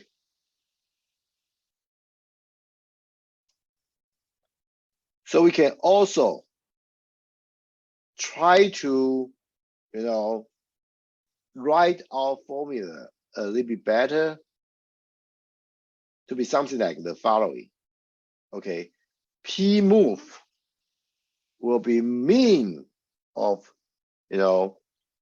P theta proposed divided by P theta current. This P indicates the relative population, okay, or 1. What do we mean by here? Okay, because we sort of like combine moving to the left and moving to the right into one single equation. Because if you move to the right, because you have more population on the right, for the island on the right, right? So you will definitely move there, right? But instead of just using a, if else, we just, use this one, okay? Because like, if you put like a P theta proposed, okay, and P theta current, okay, if you propose to move to the right, okay, because the P theta proposed is larger than P theta current. So this, fraction is going to end up with a value higher than 1, right? But we know like the P move cannot, because this is a probability, right? So it cannot be higher than 1. So we just, make sure it is, upper bounded by 1. That's it. That's it.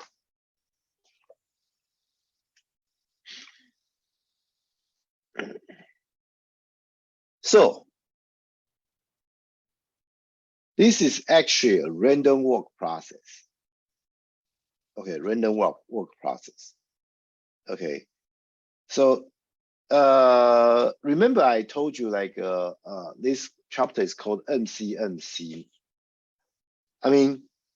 one MC stands for Monte Carlo. Another MC stands for like a Markov chain. Okay. What is Markov chain process? Okay. If whatever you are, I mean, this process will only be dependent to the previous status. Okay. If the next move, next status is only dependent to the previous status. Just the previous status, okay? Not the previous status, okay? Just like the previous status. And this process is called like, Markov chain, okay? And by the way, random walk is a Markov chain process. Okay, why? Because like the place you move to obviously is determined by your previous location. Okay, for example, like you are on the island 4. The only places you can go are island 3, island 5, and island 4, right? Because, well, those are either the adjacent islands or where you are located right now, right? I mean, you cannot move directly from island 4 to, for example, island 1. That's just not possible, right? So, so this is that's why this random walk. This is a Markov chain process. Okay, and for a random walk process, okay, to happen, we must have these 3 requirement. Okay, requirement. They are pretty straightforward actually. Okay, we just try to list them so that make it obvious. Okay, so first we must be able to generate a random value from the proposal distribution to create P proposed. Okay, in this example that we are talking about is that we must be able to flip the coin. Okay, I mean, of course, like in a later part, I'm going to tell you that this proposal distribution, can be more complicated. For example, it could be Gaussian. Okay, it could be uniform, by the way. But regardlessly, okay, you can always sample from Gaussian or sample from uniform distribution, right? So to sample from a given distribution is normally never a problem. Okay, so this is the first must. The second must is we must be able to generate a random value from a uniform distribution to accept or reject the proposal according to P move. Again, this is pretty straightforward. Okay, pretty straightforward. Not much that we can talk about. The third one is we must be able to generate a random value. Sorry, that's the third one. The second one is we must be able to evaluate the target distribution at any proposed position. Okay, in other words, in this example is we want to compute P theta proposed divided by P theta current. This couldn't be any easier, right? For this current example, but of course, I mean, in the later part, okay, that we are going to use this one to do the sampling, then yeah, I mean, it's normally not an issue to to evaluate the target distribution at any proposed position. Okay, this is normally never an issue. Okay, so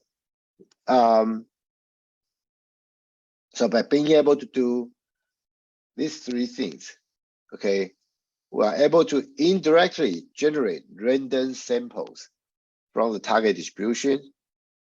And this random walk technique is very, very useful when the target distribution P of theta is a posterior proportional to P D unconditional of theta times P theta. Okay, we know this P theta equal this equation, right? So merely evaluating P D unconditional of theta times P theta without normalizing it by P theta, P of D, okay, we don't really need to normalize it, okay, as long as we can make sure that we are generating sample that are proportional to this, you know, P of D unconditional theta times P theta, okay, or the posterior, then it's good enough.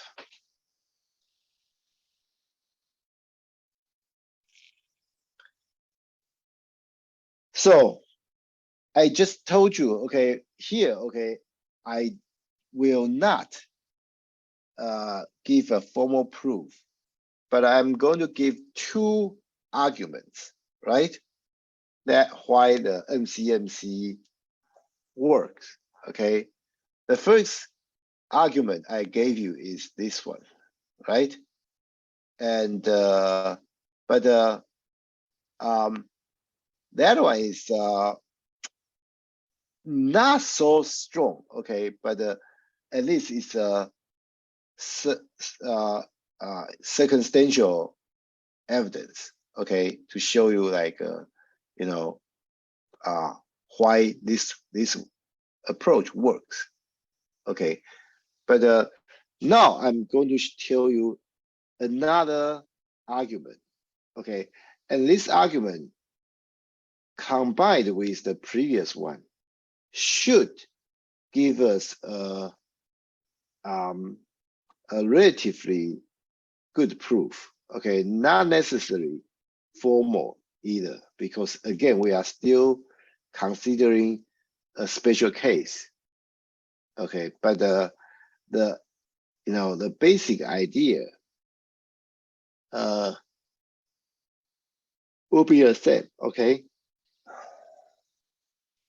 So let's consider two adjacent positions and the probabilities of moving from one to the other. Okay, so see the relative transition probabilities between adjacent positions exactly match the relative value of the target distribution. So we can extrapolate, okay, this result across all positions. And you know, in the long run, each position will be visited proportionally to its target value. Okay, so how do we do it? Okay, it's like this.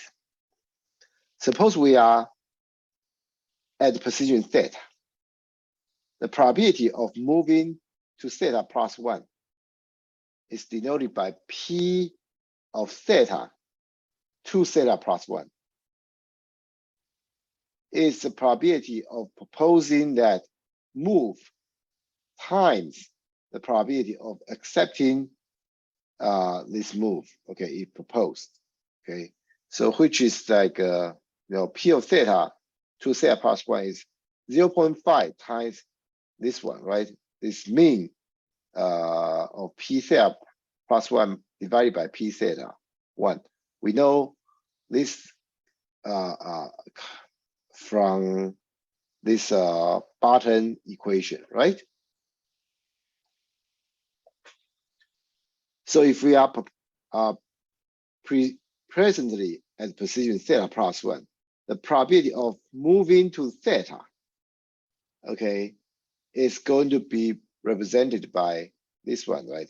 P of theta plus 1 going to theta is 0.5 times this one. So if we try to see, okay, there are two possibilities. One is, you know, you try to, you know, calculate the ratio, and one, you know, of course, because one population must be larger than the other, right? Either P of theta is larger than P of theta plus 1, or P of theta plus 1, or P of theta is smaller than P of theta plus 1. So if P of theta plus 1 larger than P theta, you put this, okay, then this one will become 1, right? The mean of this one becomes 1, and you will only have this one remains, and this one will remain. So it become like this. And if P theta plus 1 is smaller than P theta, then this one remains, P theta plus 1 divided by P theta, and the lower one becomes 1. So it becomes this, okay?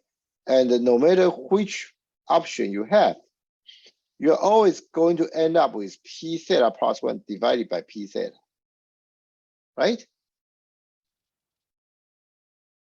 And then you can, you know, so every adjacent position, the ratio shows something like this. Okay, so eventually, that's why, okay, you end up, the frequency will match with the population, will be proportional to the population of each island. Okay, and you could, okay, to be more specific, you can put the whole thing into a transitional matrix.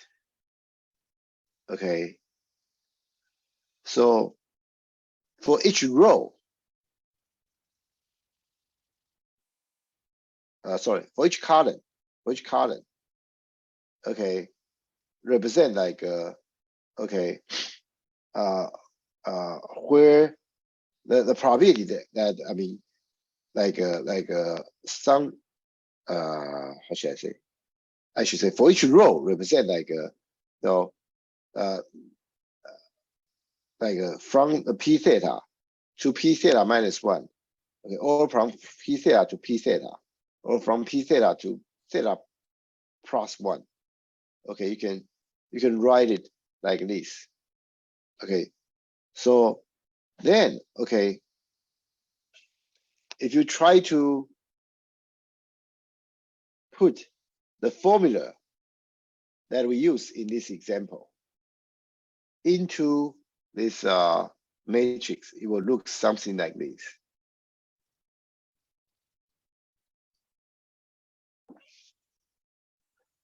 And then, okay,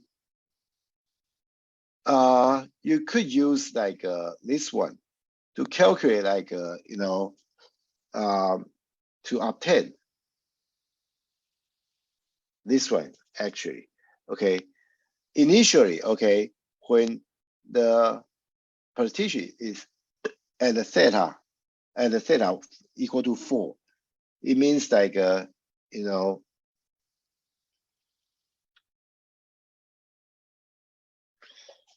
originally, I mean, we can represent like the probability that the position is at each item as a probability vector.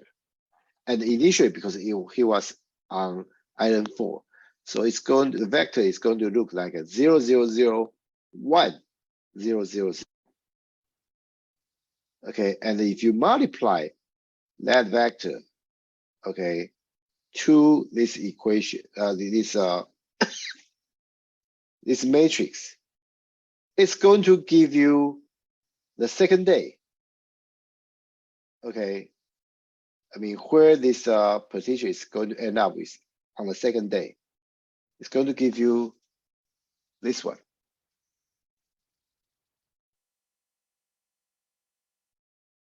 In the vector form, in a vector format. And then you can apply the matrix to this vector again, and then you will get this. And you multiply matrix to a set to the vector this one, you'll get this one, and so on. So eventually, okay, you can use that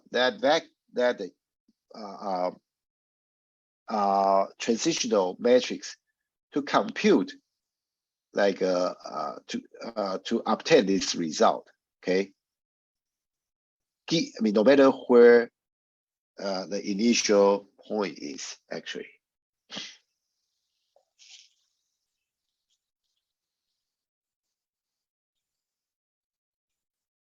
So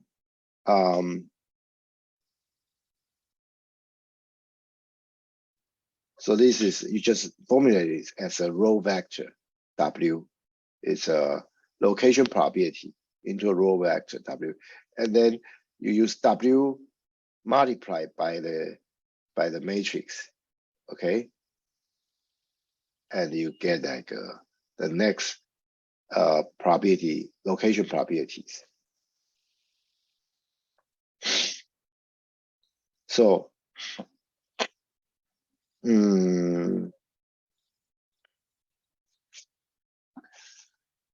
determine the probability of the location at the next time is going to be like a W times TRC.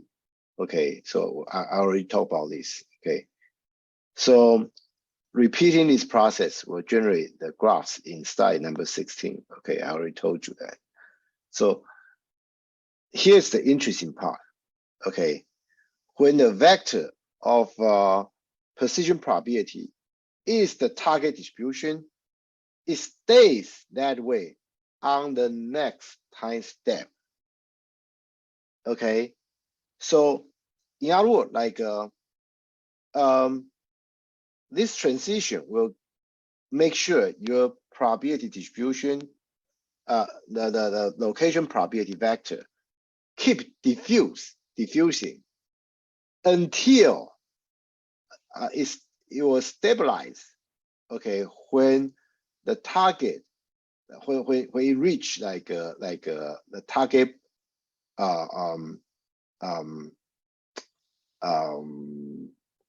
precision probably that match with the target distribution. Okay, so this is like the most important point. Okay, so yeah, I guess it's this is difficult. I mean, without going to the without using the whiteboard, it's difficult for me to show you why this is the case. Yeah, but I think we are really running out of time anyway today. So I will complete this proof next time, okay, in class. Okay, basically like okay, this one indicate like okay, you know, in the next step, you know, how this probability distribution is going to end up like. But I'm going to show you, okay, it's going to, you know, it's going to stabilize if it match with the target distribution. Okay, there are 4 cases to discuss, okay, to be exact. So in the class, I will try to discuss at least 2, okay, and then you can do the other 2 by yourself, okay? Yeah, I guess like, yeah, unfortunately, I mean, it's just very difficult to, even if I use whiteboard, I mean, to type those formulas like by hand is going to take too much time. So I give up. I think like it's about time that, I mean, we it's that, I mean, that it's already 11:50. So I think like we will stop today's lecture here, and I will try to finish up this discussion next time. Okay. Yeah. So yeah, thank you ever. I mean, for coming to the class. I will see you guys like. I really hope I will see you guys. I mean, in person next week. Okay. Thank you very much. Okay. Bye.